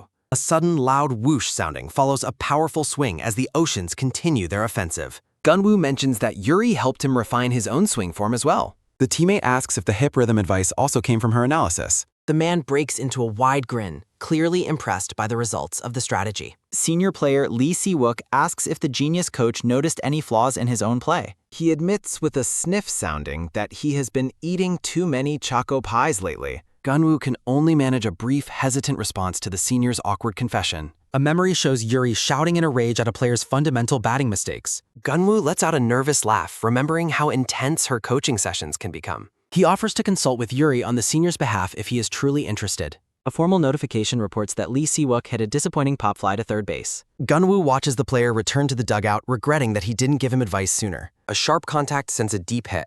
Announcers shout as Kang Geon-woo easily fields a deep hit between third and short. A sudden sharp paw sounding as the second baseman catches a line drive. Commentators exclaim that the ball is fair, allowing the Meteors to score. The game is tied as an official announces a safe play how. The Meteors fans cheer their key in. An Ocean's flag waves during practice. The scoreboard confirms the game is tied as the crowd continues cheering. An announcement celebrates Hwang Suk-yeo's successful steal to second base for the Oceans. Commentators note that while there are 2 outs, the Oceans have a scoring chance. The crowd chants as Kang Geon-woo steps up to bat for his team. Observers discuss Sung Tae-wong's recent struggle to make a solid pitch after the foul. Fans chant Geon-woo's name, Laobae. Geon-woo reflects that while the situation isn't ideal, one short hit could score. He notes the pitcher's problem is an inability to throw near the strike zone. Geon-woo remains patient, knowing he must avoid swinging at a bad pitch to keep rhythm. A sudden heavy thump sounding as the umpire calls another ball on the low pitch. Announcers wonder at Geon-woo's composure, questioning if he is really only 20 years old. An official notes that the Meteors are calling for time to regroup. Geon-woo glances at the frustrated pitcher. He ponders the difficulty of the pitcher's situation given the bullpen's current low level. A player follows through his swing. Strategic thoughts suggest that loading the bases would be a heavy burden. The coach instructs Tae-wong to challenge him carefully or just fill first base. Geon-woo observes the pitcher's face, noting that the command is incredibly difficult and ambiguous. Tae-wong prepares his powerful delivery. A sudden, sharp snap sounding as a pickoff throw to second finds the runner safe. Geon-woo looks on, sensing that the pitcher's mind is becoming increasingly tangled. He notes that the entire stadium is practically shaking with the intensity of the cheers. A fan yells for Geon-woo to scream and rattle the pitcher's nerves. Geon-woo wonders if this intense support is what his father meant by fan power. A teammate recalls that Tae-wong was considered a very tough opponent in high school. Geon-woo admits he doesn't remember him specifically, but expects the pitcher remembers him vividly. Tae-wong grips the ball tightly, his hand visibly shaking under the immense pressure. The pitcher throws a fierce strike. Geon-woo identifies the outside pitch as barely missing the zone and refuses to let it go. Geon-woo makes solid contact at bat. Announcers scream as Geon-woo perfectly lifts a low outside pitch into the field. An exclamation follows as the second baseman is unable to reach the ball. A fielder chases the flying ball. The right fielder dives in as the ball slips away with a shout. A cry of alarm follows as the ball slips away from the fielder. A quick rolling sounding follows the ball as it reaches the outfield fence. An announcer shouts as an absurd throwing error allows Kang Geon-woo to score. Yang Dae-gun hits a hard ball. A massive swing clears the plate. The scoreboard flashes to celebrate back-to-back home runs for the victorious Oceans. During a post-game interview, Geon-woo gives a characteristically short response about his happiness. The stadium erupts in cheers as fans celebrate the Ocean's performance. A new pitcher matchup is teased. Sports news comments appear on a screen, hinting at a larger battle to come for the team. Online discourse continues as fans debate player statistics and celebrate Kang Geon-woo's rising home run count. Yuri stares at our computer monitor with a frustrated and intense scowl. Geon-woo peeks from behind a partition, curious about his teammate's unusually serious mood. Geon-woo reaches out to smooth a wrinkle on her forehead, catching Yuri completely off guard. He jokingly points out that her constant worrying is becoming an occupational hazard for her health. Geon-woo flashes a charming, relaxed smile and dismisses her confusion as being nothing to worry about. Yuri watches him with a stunned and silent expression, unable to process his sudden change in behavior. She quickly turns back to her screen, accusing him of acting strange while hiding her own reaction. Yuri changes the subject to professionalism, asking Geon-woo if he shares a close bond with Kook Min-sung. Geon-woo denies any personal closeness with the man, wondering why she would even bring it up. Following a sharp click sounding from her mouse, she notes that Min-sung's gaze never left Geon-woo during the last game. Geon-woo rationalizes the behavior, suggesting Min-sung was likely just observing defensive positions for better support. Yuri remains skeptical of his explanation, pointing out that the pitcher's attention persisted even while he was on deck. A digital replay on the monitor shows Min-sung batting under the watchful eye of his teammates in the dugout. Yuri presents a detailed pitching heat map on the screen to further analyze Min-sung's recent performance. Geon-woo identifies a clear strategic focus on the low outside corner within the provided data. Yuri ponders the pitcher's potential for growth, suggesting the addition of a two-seam pitch to his repertoire. Geon-woo reacts with visible surprise at her high-level strategic suggestion regarding the veteran pitcher. Yuri explores the tactical advantages Min-sung would gain by mastering a two-seamer to complement his style. Geon-woo hums in deep thought, considering the feasibility of her plan based on his own experience. A news flashback highlights Min-sung's legendary nickname and exceptional control during his successful career in Japan. Geon-woo reflects on his secret knowledge of the future, remembering when Min-sung eventually learned that specific pitch. Yuri notes that the pitcher's natural reverse spin makes him a perfect candidate for the new technique. Geon-woo praises her incredible insight, once again calling her the team's true genius coach. He offers a warm and admiring smile that causes Yuri to look away in surprise. He laughs again, teasing her to stop frowning and focus on the positive results they are achieving. A sudden, rough tugging sounding accompanies Yuri pulling Geon-woo's cheeks in a fit of playful annoyance. Geon-woo winces as she demands to know what happened to the real, serious version of himself. Yuri looks out the office window, noting the sudden onset of a heavy rainstorm. She worries that the weather delay will break the team's hard-earned batting momentum and rhythm. Geon-woo sees a golden opportunity in the delay, planning to use the time to teach the two-seamer. A heavy, loud whoosh sounding fills the air as rain completely drenches the empty Sojik Stadium. Senior player Garfield remarks on how frequently Korean baseball games are canceled due to poor weather. A teammate agrees with the assessment, noting that games in the US usually proceed unless conditions are extreme. Garfield is intrigued by Geon-woo's specific knowledge of American baseball practices and asks him about it. A sudden, sharp pop sounding echoes as Geon-woo fires a powerful strike directly into the catcher's glove. Geon-woo casually mentions that he has about 15 years of experience playing baseball in various leagues. Garfield asks how a young rookie like him learned to speak English with such a distinct proficiency. The teammate notes that Geon-woo's accent is a peculiar and authentic mix of West and East Coast styles. Geon-woo inwardly acknowledges the observation, recalling his past life's career across several major American cities. The catcher celebrates the high quality of the pitch, expressing excitement for tomorrow's scheduled game. Garfield remains visibly impressed with the rookie, noting the excellent and sharp movement on the ball. Geon-woo jokes about a major league future, playfully teasing his teammates about a potential honeymoon trip. He considers Min-sung's serious personality, wishing the man were more approachable so he could offer coaching. Min-sung stares at Geon-woo from a distance with a cold and unreadable intensity that chills the air. Geon-woo offers his sincere congratulations to the senior player for finally securing his first victory of the season. Min-sung gives a brief, stoic acknowledgement and tips his cap before walking away without another word. Geon-woo is left speechless by the pitcher's incredibly dry and distant response to his friendly gesture. A coach approaches Geon-woo, asking for a status update on his pitching practice and forkball progress. Geon-woo admits he is giving up on the forkball after several failed attempts. While the coach laments the lost potential, Geon-woo worries about the coach overcorrecting Min-sung's technique. Geon-woo lets out a weary sigh, noting how difficult it is to maintain a conversation with Min-sung. He tries to bridge the gap by asking Min-sung if he's considered learning the forkball himself. Dismissing his doubts, Geon-woo prepares a different grip on the ball.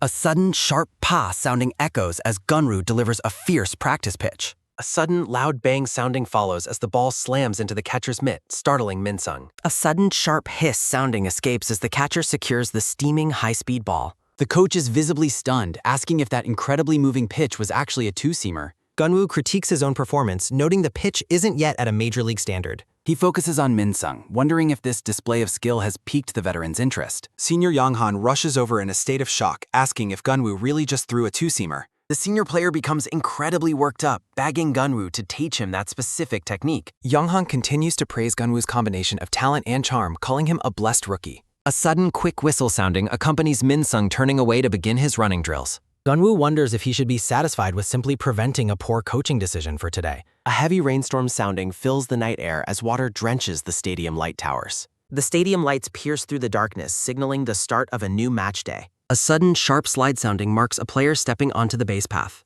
A sudden, quick tap sounding follows as a batter settles into his position at the plate. Announcers identify Park Young-jae as the starting pitcher on the mound for the Meteors. The broadcast confirms that Kang Geon-woo has stepped up to bat for the Oceans. The stadium vibrates with energy as the fans scream for the two-star players. A wide view of the Sajik Stadium shows the vibrant banners of the Busan Oceans. The scoreboard reflects a scoreless game as commentators discuss the intrigue of the rain-delayed matchup. A sudden, sharp whoosh sounding marks the intense return of both starting pitchers to the mound. A sudden, sharp crack sounding follows as Garfield opens the game with a dominant 10-pitch strikeout. A sudden, sharp whistle sounding accompanies Young-jae preparing his first delivery of the inning. A sudden, loud whoosh sounding fills the air as Young-jae secures an impressive strikeout of his own. The roar of the crowd becomes deafening as the pitcher's duel intensifies. A teammate playfully tells Park Young-jae to take it easy as he returns to the dugout.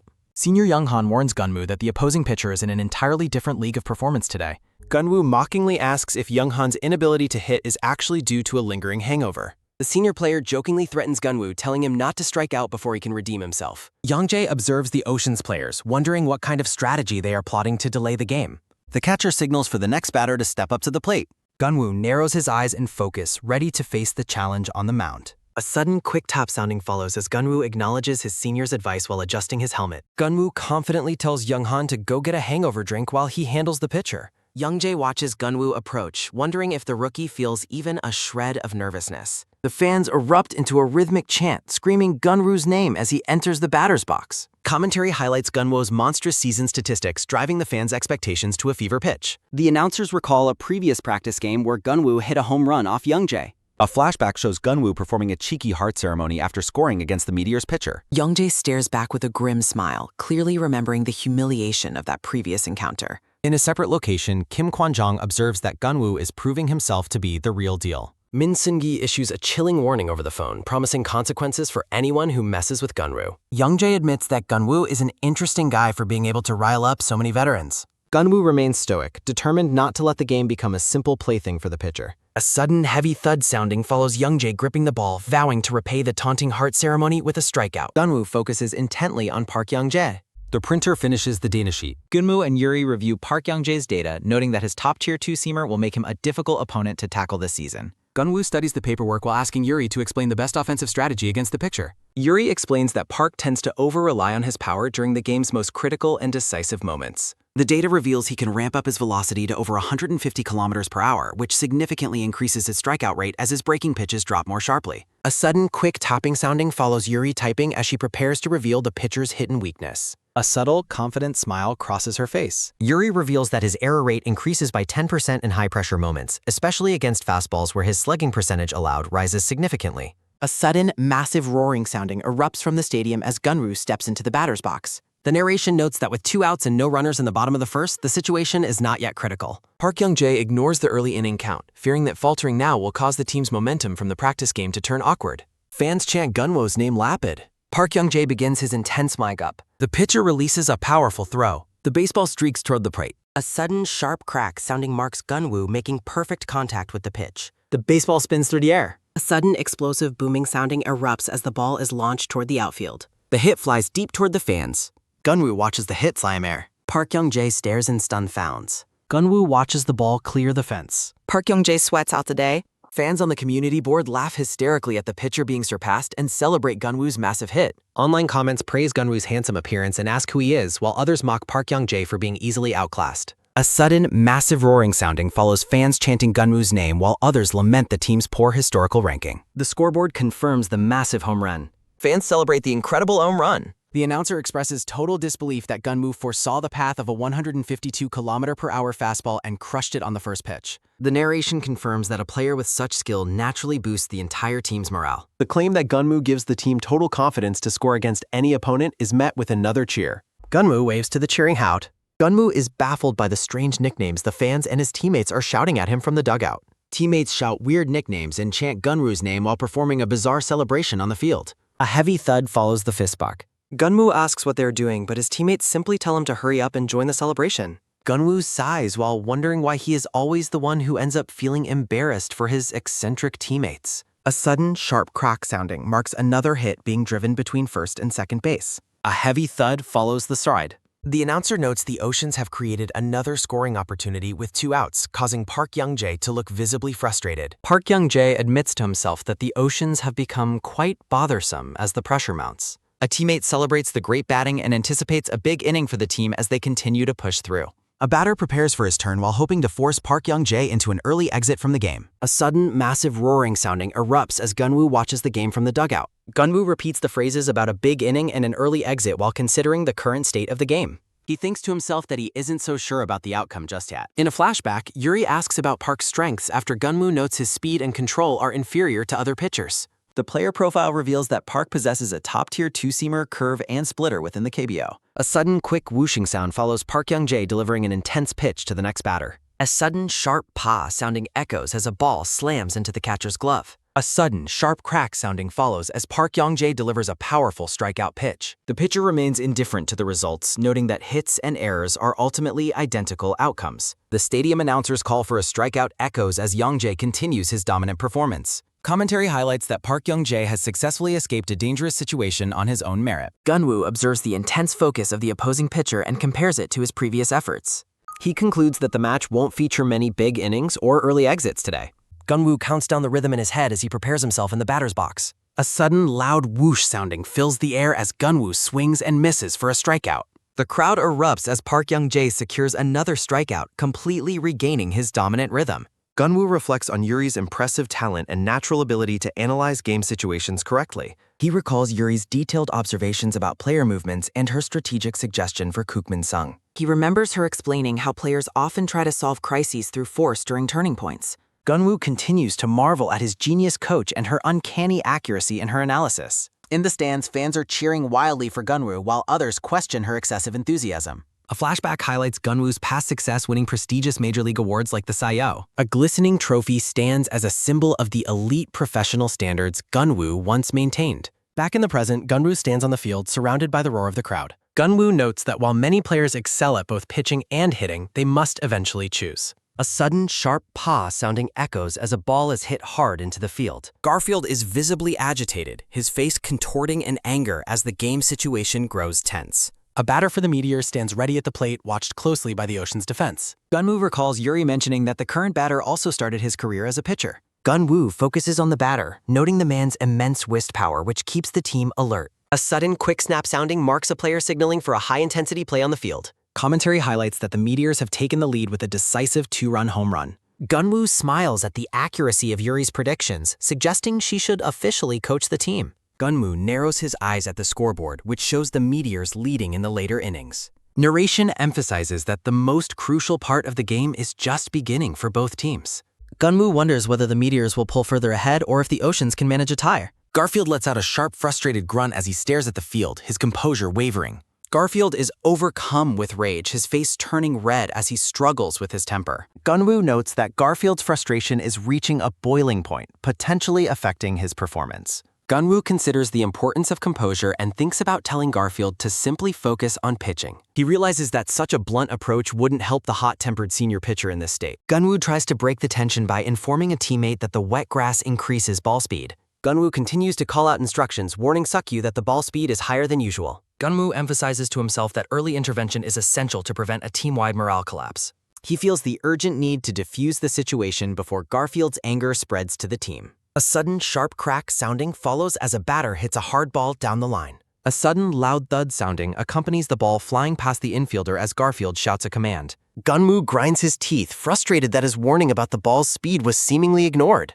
The announcer notes that third baseman Hwang Suk-yu has missed the ball in his line of sight. Suk-yu grunts in frustration as he dives for the ball but fails to secure it. Geon-woo screams at his teammate to focus on the ball right in front of him. A sudden, sharp whiz sounding follows as Seokyu tries to recover, looking back at the missed ball. A sudden, quick snap sounding marks a player finally grabbing the ball in a desperate recovery attempt. A sudden, sharp paw sounding echoes as the runner slides safely into the base. The Meteor's runner successfully reaches the base, leaving the Ocean's defense in a state of disbelief. Seokyu huffs in exhaustion and frustration, avoiding eye contact with Geon-woo after the missed play. Geon-woo looks on, noting that the ball beat the runner despite the close play. A sudden, sharp chalk sounding accompanies the umpire signaling the runner safe. Garfield is visibly drained, lamenting that Seokyu should have caught the ball. Geon-woo's gaze intensifies, refusing to accept that the inning is over. A sudden, loud dong sounding marks Geon-woo, calling for a video review. Commentary approves of the Ocean's strategic review request to halt the Meteor's momentum.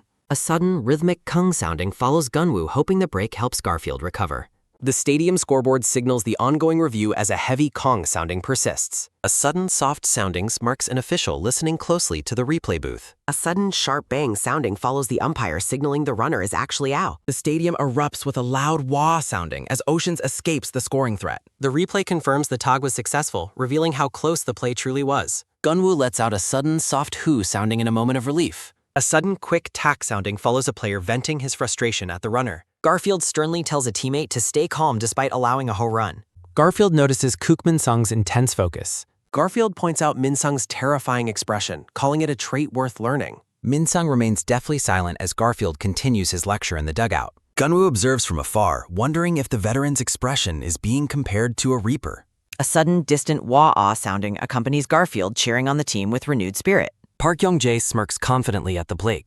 A sudden sharp paw sounding marks Young-jae delivering a fierce pitch to restart the battle. A sudden sharp juck sounding follows the batter completely missing a high-speed strike. A sudden loud pang sounding marks the catcher securing a pop fly to end the inning. A sudden sharp tick sounding accompanies a difficult pop fly soaring toward third base. A sudden loud wah sounding follows Geon-woo making an incredible sliding catch in the field. A sudden sharp crack marks a ball being driven fair down the third baseline. A sudden quick chwok sounding accompanies Geon-woo sliding safely into second for a double. A sudden sharp pang sounding follows Young-jae snagging a line drive to protect the lead.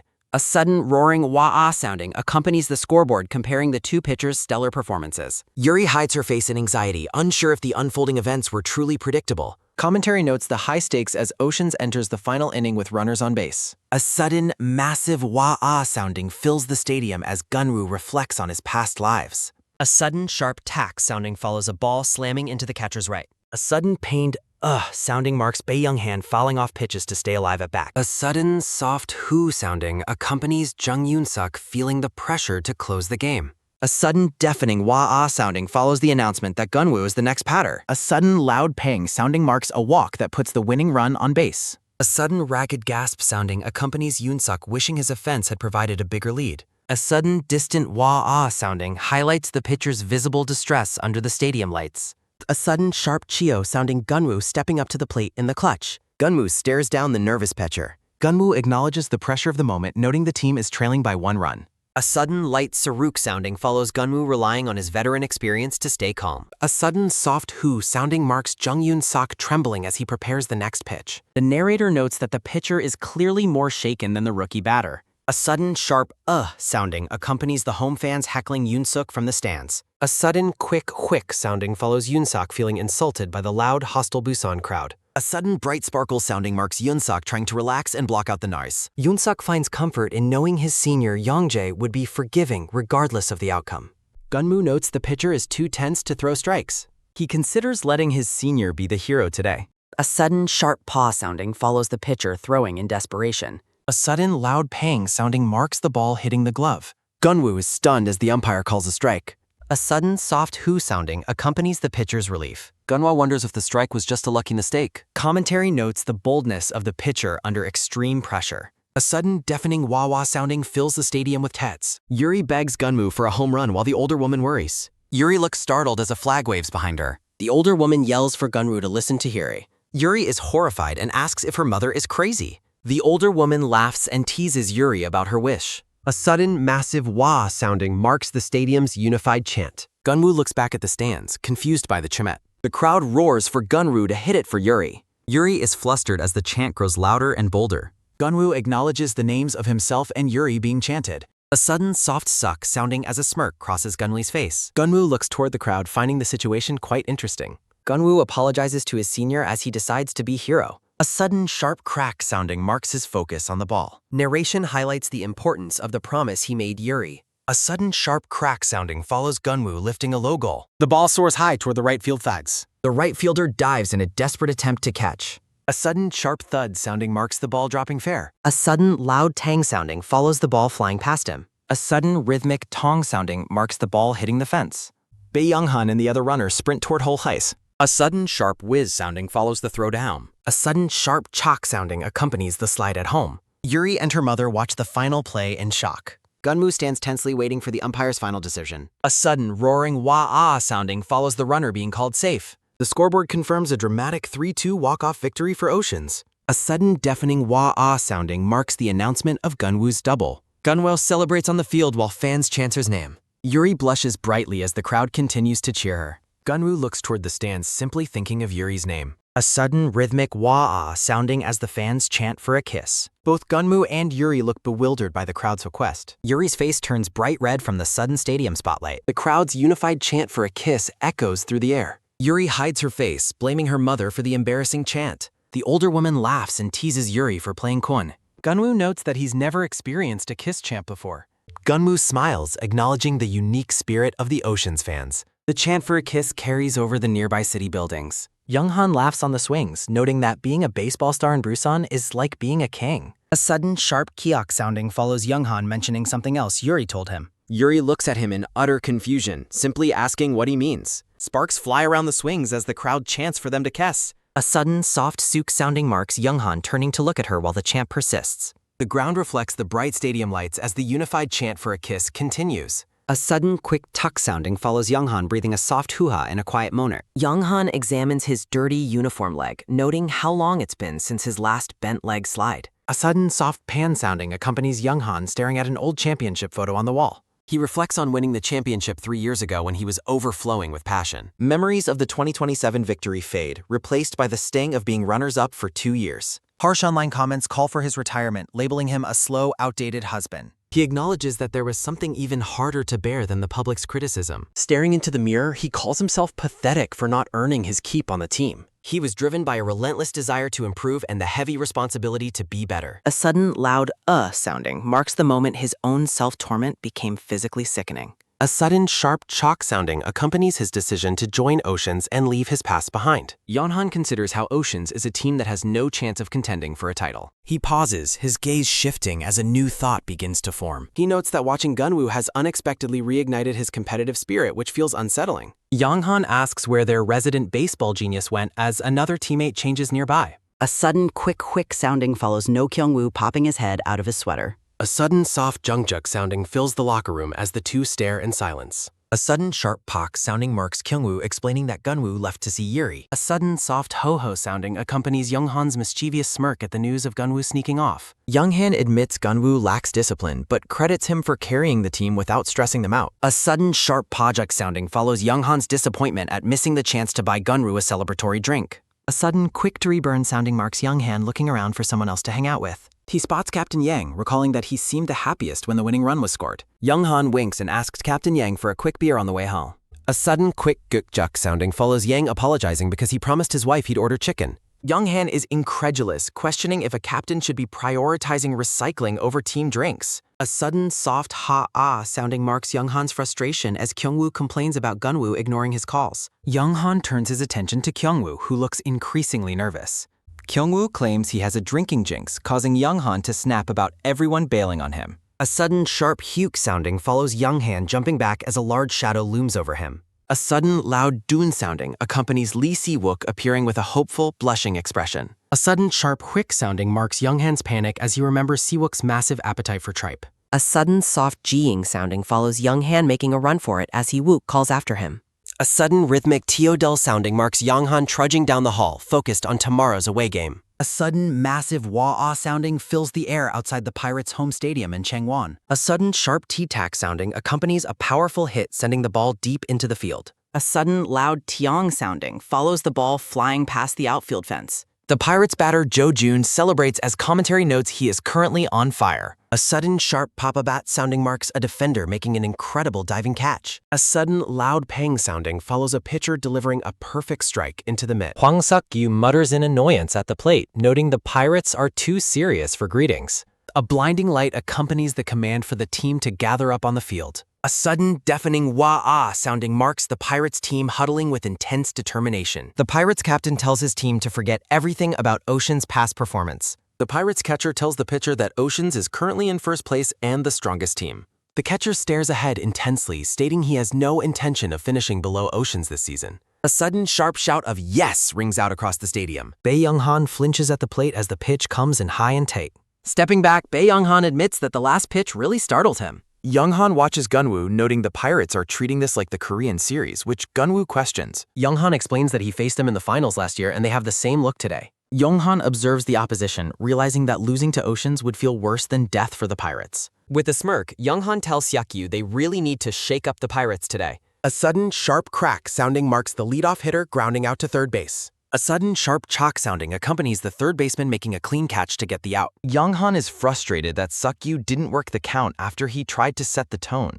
The narrator highlights Choi Ji-young as a future national team star who handled that tricky hit with ease. Young-han adjusts his helmet, realizing it will be very difficult to break through the Pirates' defense today. He prepares to bat, deciding that he needs to keep his swing shorter than usual. A sudden, sharp paw sounding follows Young-han focusing on making a more concise swing at the ball. A sudden, sharp crack sounding Young-han making contact and driving the ball into the infield. Young-han sprints toward first base as the ball zips across the dirt. A sudden, sharp chalk sounding accompanies the ball getting past the third baseman into the gap. Young-han yells in frustration as the shortstop makes a sudden, incredible catch to rob him of a hit. A sudden, sharp pop sounding follows the Pirate shortstop stretching out to complete the defensive play. A sudden, roaring wah sounding echoes as the stadium reacts to the gem. A sudden, sharp wah sounding marks Ok Sik-young completing the picture-perfect play for the second out. A sudden, soft wah-ah sounding follows Young-han standing in disbelief that the shortstop actually caught that ball. The narration notes that despite giving his all, things simply didn't work out for Bae Young-han. Young-han trudges back toward the dugout with his head down after the disappointing out. He worries that the middle lineup will struggle now that the leadoff hitters were retired so quickly. A sudden, sharp crack sounding marks Geon-woo stepping up and swinging with immense power. A sudden, roaring wah-ah sounding fills the air as the ball flies deep. Geon-woo watches the ball's flight with a determined expression while the crowd continues to cheer.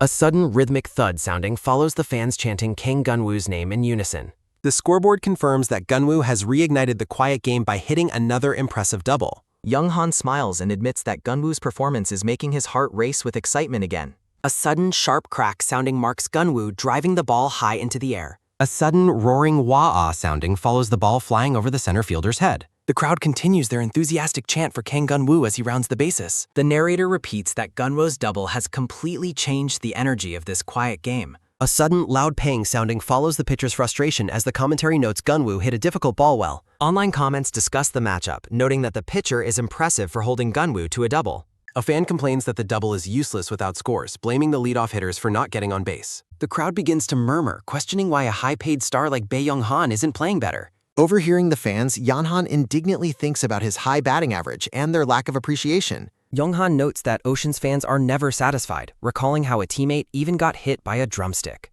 A sudden, sharp crack sounding follows another hit that sends the runners into motion. The announcer shouts in excitement as Yang Dae-gyun drives the ball for an RBI single. A sudden, sharp chalk sounding follows the runner sliding safely into home to score a run. The stadium erupts in cheers for Yang Dae-gyun as he scores. Young-han is completely stunned, wondering if Dae-gyun really just swung and scored on the very first pitch. The chant for Kang Geon-woo returns loudly as the momentum shifts. Geon-woo is greeted with high fives and thumbs up from his teammates as the stadium continues to roar. Pirates left fielder Jung Jo-jun is introduced as he remarks on Kang Geon-woo's popularity and their comparison. Online comments on the Oceans community board reveal a heated debate among fans about whether Geon-woo has already surpassed Jo-jun. A sudden, loud pang sounding follows a baseball soaring into the stadium stands while Jo-jun watches from the field. A young blonde woman in the audience wears a baseball headband and looks on with a surprised expression. A massive roaring sound fills the air as the blonde woman cheers enthusiastically for her team. Commentary excitedly announces that Kang Geon-woo has just hit another home run to extend his streak.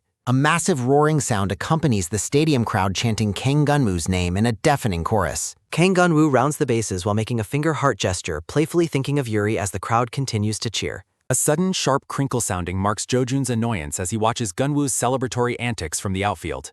A sudden, sharp crack sounding follows the batter making contact with the pitch as the game continues. Commentary notes that the hit resulted in a weak grounder to first base, allowing for an easy defensive play. A sudden, soft exhale sounding follows Pirates pitcher Son Young-gi finding relief after finishing the inning amidst massive roaring. Jo-jun approaches the pitcher and addresses him as Hyung, seeking to talk about the recent play.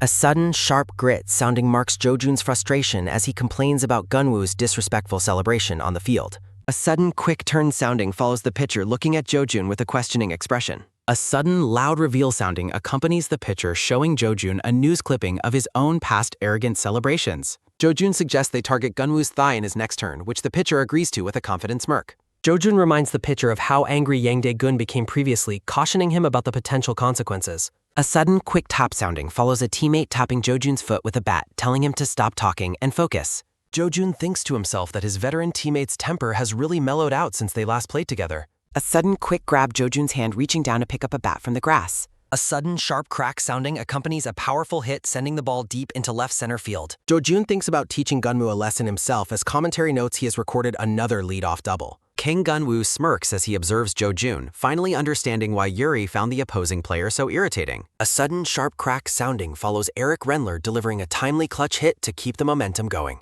Commentary excitedly notes that the score is tied once again as Rendler stands focused on the field.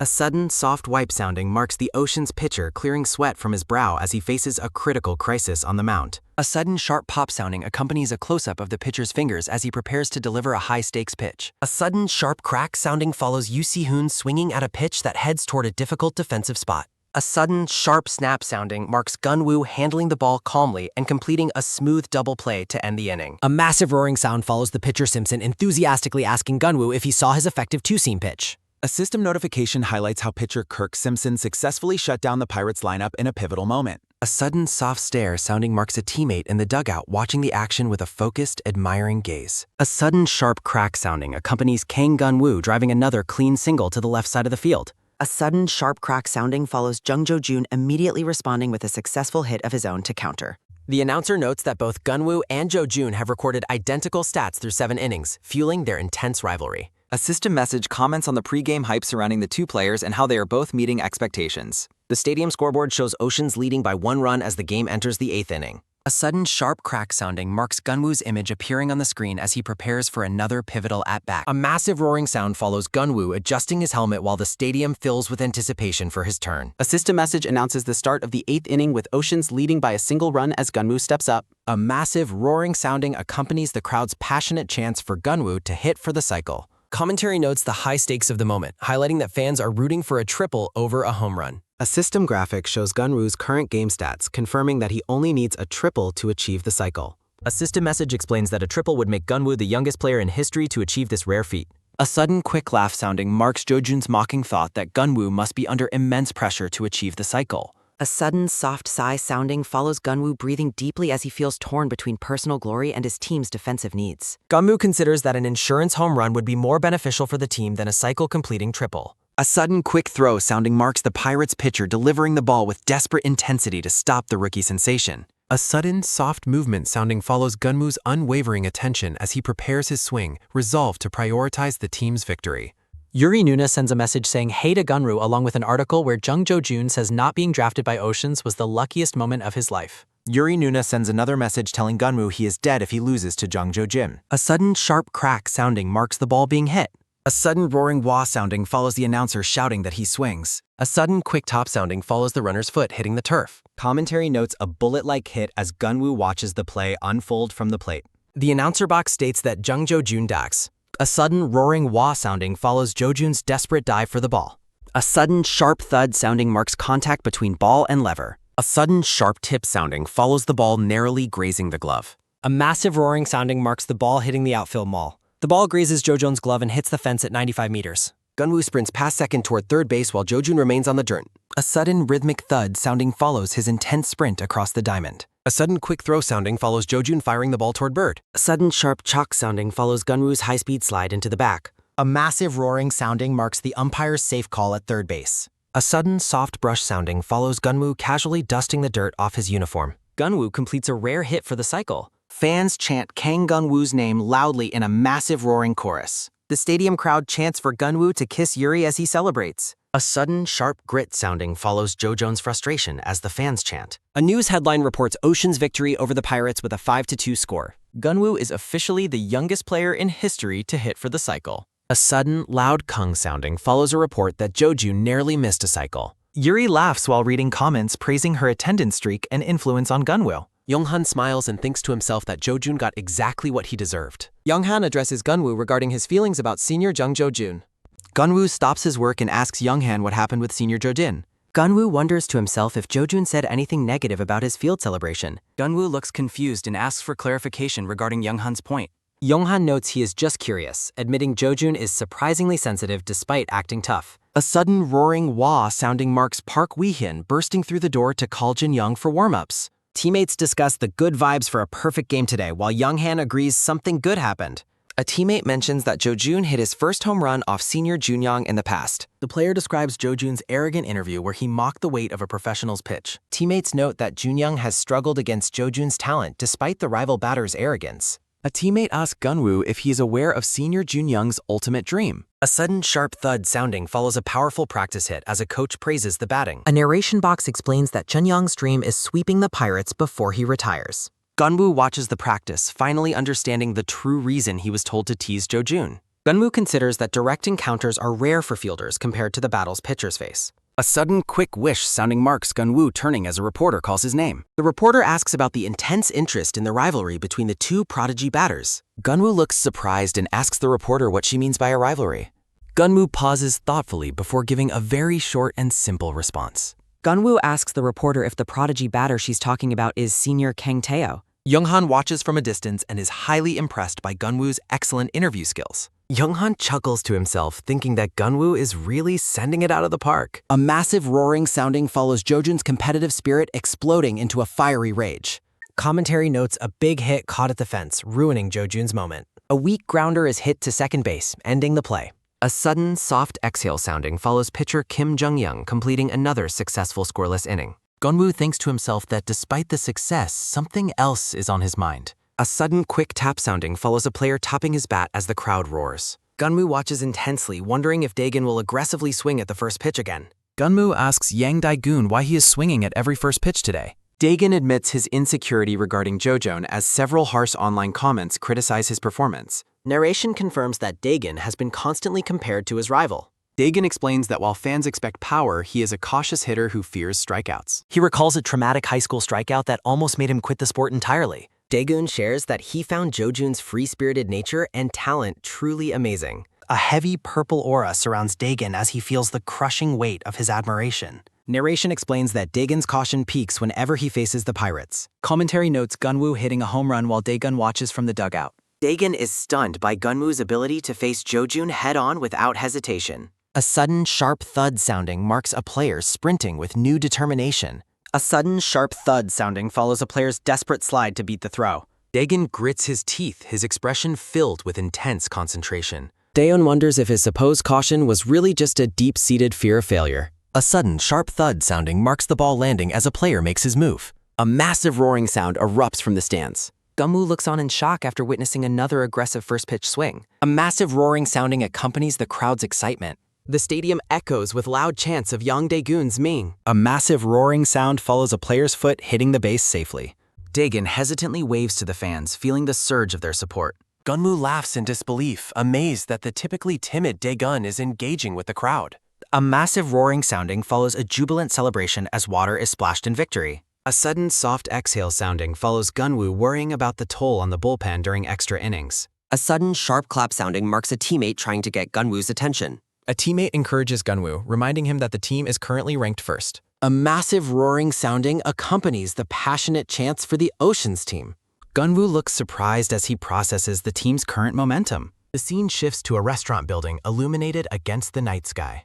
Gunwoo relaxes with a beer and checks his phone after the long game. A flashback shows senior Jung-young kindly comforting a younger pitcher in distress on the mound. A sudden sharp crack sounding follows Lee Siwork breaking his bat in a rare show of frustration. Online fan comments express surprise and admiration for the team's newfound passion and effort. Gunwoo realizes that the fans are starting to notice the positive changes within the team. A waitress acknowledges an order for more drinks and wings at the busy shop. A sudden quick turn sounding follows the waitress calling out for her boss. The waitress looks around with a confused and surprised expression. She wonders to herself if something significant is happening with Bae Young-han. She stares at an unfinished drink and snacks left on the table. A massive roaring sound echoes from the stadium into the night.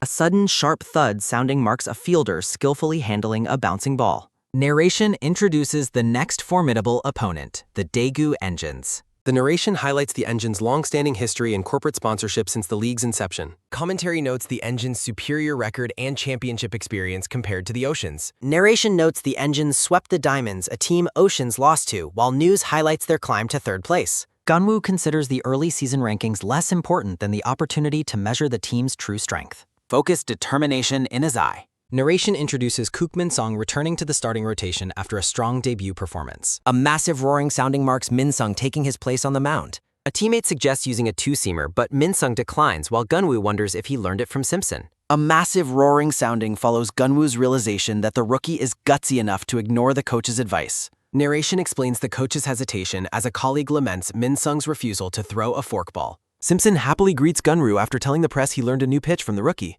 Narration notes the fans' desire for Geon-woo to be a player coach is making the actual staff uneasy. Geon-woo remains focused on his own defensive responsibilities. The announcer box shouts that Geon-woo made a great defensive play. A sudden sharp thud sounding marks the ball hitting the glove during a line drive. Gun moves with agility to handle the next player. The announcer box notes Geon-woo charging in quickly. Narration confirms Geon-woo's motivation to win is driven by Yuri's happiness. A sudden quick turn sounding follows Geon-woo's powerful tout. Commentary praises Geon-woo's fantastic shortstop skills after he records 3 quick outs. Geon-woo commits to making more defensive plays to support Min-sung's performance. The announcer box highlights Geon-woo's solid defense, easing the burden on the pitcher. Min-sung earns another win while the reporter reflects on his blunt and stoic personality. Geon-woo notes Min-sung's lack of confidence in the two-seamer despite throwing it once. Geon-woo recalls Min-sung's bold choice to use the new pitch during a bases-loaded crisis. A massive roaring sounding follows Geon-woo signing autographs as he reflects on his teammate's unusual character. A news headline reports Geon-woo's home run and clutch defense saving the team from defeat. Narration summarizes the away series against the Engines, ending with a balanced record. Geon-woo realizes he must help raise the team's overall strength to avoid losing. Geon-woo thinks about mentoring his teammates as they rest on the bus after the series. Geon-woo checks a news report about senior Jo Hyung-oh returning to the bullpen next week. Geon-woo hopes the veteran's return will improve the team despite his unspectacular record. Geon-woo continues scrolling through his phone with a satisfied smile. A teammate asks about the ceremonial first pitch. The man mentions that fans are treating Yuri like a goddess. Geon-woo feels cautious about Yuri's fame, but leaves the final decision up to her. Yuri excitedly declares her goal to pitch at an incredible speed. Yuri explains she wants to pitch well to justify her criticism of the team, leaving Geon-woo stunned. Geon-woo smiles and offers to teach her his signature pitch. Yuri looks surprised by the offer to learn the two-seamer. Yuri gives Geon-woo a jubilant hug as he realizes this is her chance to live a dream. Geon-woo demonstrates the proper grip for the two-seamer. Geon-woo carefully guides Yuri's arm to perfect her pitching form. Yuri throws the ball with all her might. A sudden sharp thud sounding marks the pitch landing in Geon-woo's glove. Yuri watches anxiously while Geon-woo is speechless after catching the ball. Yuri collapses in frustration, disappointed that her speed is much lower than her goal. Geon-woo comforts her, noting that her speed is already impressive for a non-professional. A sudden, sharp clap sounding follows Geon-woo's determined vow to help her reach her goal. Geon-woo smiles and tells Yuri to follow her heart. Yuri stares at Geon-woo with a look of pure adoration. A massive roaring sounding follows Yuri stepping onto the field for her ceremonial pitch. Announcer welcomes fans to Sajik Stadium for the ceremonial first pitch featuring special guest favorites. Jung Yuri is introduced as the Ocean's goddess, intending to throw a fast pitch and critique the team. Narration identifies her as the woman to whom Geon-woo recently confessed his love during a public interview. Oh So-hee, Yuri's mother and a famous fan, is introduced to take the ceremonial at-bat as the crowd erupts. Acting as catcher, Geon-woo asks the mother if she is nervous while recalling his offer to help her swing.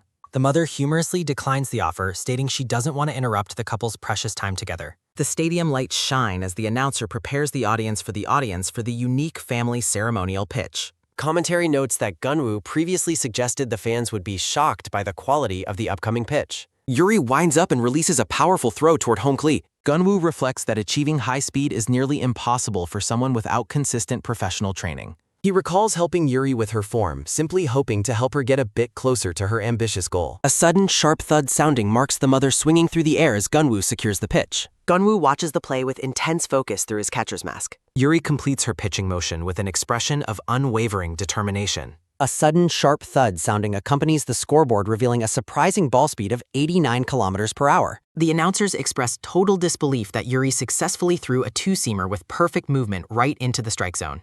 Yuri waves to the fans while missing the speed reading as online comments praise her superior form and talent. Geon-woo approaches Yuri on the field and compliments her on her excellent pitching form. Yuri excitedly asks Geon-woo if her pitch reached her high expectations of 130 or 140 kilometers per hour. Geon-woo stops in his tracks, looking visibly unsure of how to answer her enthusiastic question. Geon-woo awkwardly tries to lie about the speed while Yuri celebrates and trash talks the team's struggling bullpen. A tall man approaches the group on the field, catching their attention. A sudden, sharp thud sounding follows rookie Min-sung bowing deeply and asking Yuri to teach him the two-seamer. Yuri is completely taken aback by the rookie's sudden and formal request for pitching advice. Geon-woo stares in stunned silence at Min-sung's unexpected behavior toward his girlfriend. Teammates in the dugout watch the scene in confusion, wondering why Min-sung is approaching Yuri for help. Min-sung remains bent over in a bow, his face covered in nervous sweat as he waits for her answer. The narration confirms the identity of the gutsy rookie as Cook Min-sung. A sudden, quick turn sounding follows a pitcher demonstrating a precise two-seamer grip on the ball. Min-sung realizes that a pitcher lacking velocity must possess a unique weapon to survive in professional baseball. He considers the coach's current success and how his management style is currently shielding the team. A sudden, heavy thud sounding follows Min-sung's fear that his own future is tied to the coach's volatile position. Min-sung exhales a heavy breath while contemplating the internal power struggles between management and the team owner. He remains resolute in his belief that he must capitalize on every possible advantage to succeed. A sudden, sharp crack sounding follows Min-sung throwing an intense practice pitch at the training facility. A sudden, sharp thud sounding marks the baseball striking the exact center of the bullseye target. A sudden, quick bounce sounding follows Min-sung watching the ball roll away as he continues his solitary practice. A massive roaring sounding erupts from the stadium during the actual game under the night sky. Min-sung sits quietly in the dugout, appearing deeply troubled and detached from the crowd's excitement. He stares blankly forward, wondering to himself what exactly is going wrong with his performance. Min-sung's attention is captured by Yuri's windup, which he admits looks technically sound and impressive. He overhears rumors about a player named Yen catching for her and praising her immense skill level. He hears the exaggerated claim that her talent is high enough to join the Ocean's roster immediately. The announcer prepares the crowd to witness Yuri's ceremonial pitch one final time. Min-sung watches with wide, intense eyes, refusing to miss a single detail of the pitch. A sudden, sharp thud sounding follows Yuri's pitch crossing the plate as her mother swings and misses. Min-sung's pupils dilate in shock as he witnesses the unexpected movement of the baseball. A sudden sharp thud sounding marks the scoreboard, flashing the speed as Min-sung's straw drops. His heart begins to pound with a mixture of disbelief and newfound inspiration. A sudden, sharp thud sounding follows Min-sung's realization that the secret to the two-seamer was right in front of him. Fans discuss the impressive two-seamer throw. Yuri excitedly asks Geon-woo if her pitch reached her target speed. A bold request to learn the pitch. Cook Min-sung humbles himself with a deep bow on the field. A teammate is absolutely electrified by the rookie's unexpected behavior. The dugout is stunned by the typically silent Min-sung's sudden loquaciousness. Geon-woo and Yuri look on in confusion at the rookie's bizarre greeting. Min-sung bluntly tells Geon-woo to secure runs for an easy victory. Geon-woo ponders Min-sung's eccentricity in asking for help from a stranger. A senior player praises Min-sung's thoughtful nature. Daegan asks if Min-sung is starting. Min-sung offers a cold and brief response to the senior's encouragement. Min-sung approaches Geon-woo again with an intense and serious expression. The rookie claims he has discovered a vital clue for the pitch. Geon-woo is bewildered by the news. Geon-woo is baffled by Min-sung's strength craze. The rookie asks Geon-woo for the location of special training. Geon-woo stares back in total silence at the rookie's persistent questioning. Geon-woo notes that the usually taciturn Min-sung is suddenly speaking excessively. Geon-woo realizes Min-sung is completely serious. Geon-woo recalls Min-sung's untapped professional potential from his previous life. Geon-woo focuses with intense, sharp eyes. Geon-woo hopes Yuri can help Min-sung realize his full potential. Geon-woo invites the rookie to his private training area waiter. A sudden, sharp thud sounding marks a hand landing on Geon-woo's shoulder. Teammates swarm Geon-woo, asking for Yuri's help with their own skulls. A teammate demands special training to fix his failing hitting technique.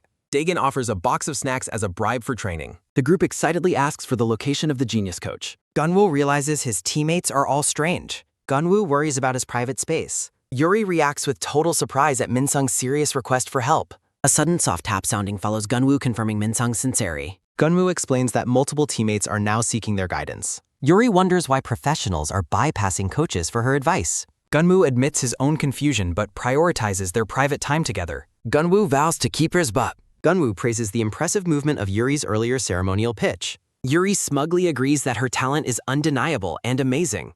Yuri asks about the bag's contents. A steaming bowl of spicy food. Yuri eats happily while planning how to analyze the player's footage. Geon-woo smiles warily at her. A sudden, sharp crack sounding marks a chopstick breaking as they eat. Geon-woo discusses a teammate's performance issues that require more experience. Yuri listens while multitasking on her computer with impressive focus. Yuri demonstrates a specific stance to help a player improve his timing. Yuri shares a brilliant touching kit. The player strikes out on deer. Geon-woo reflects on how Yuri's advice will help the player find balance. Geon-woo thinks about how sharp Yuri is and wonders if her analysis can truly help him upgrade the team's roster. Geon-woo casts a subtle, observant prance. Geon-woo muses that the key to victory may lie in Yuri's hands as she analyzes Kookmin-sung's center shift. Geon-woo watches with a supportive smile. Enraged fans shout for the players to retire and get lost, loudly questioning their professional credentials. Geon-woo reflects on the shocking intensity of witnessing the fans' sudden anger toward the team.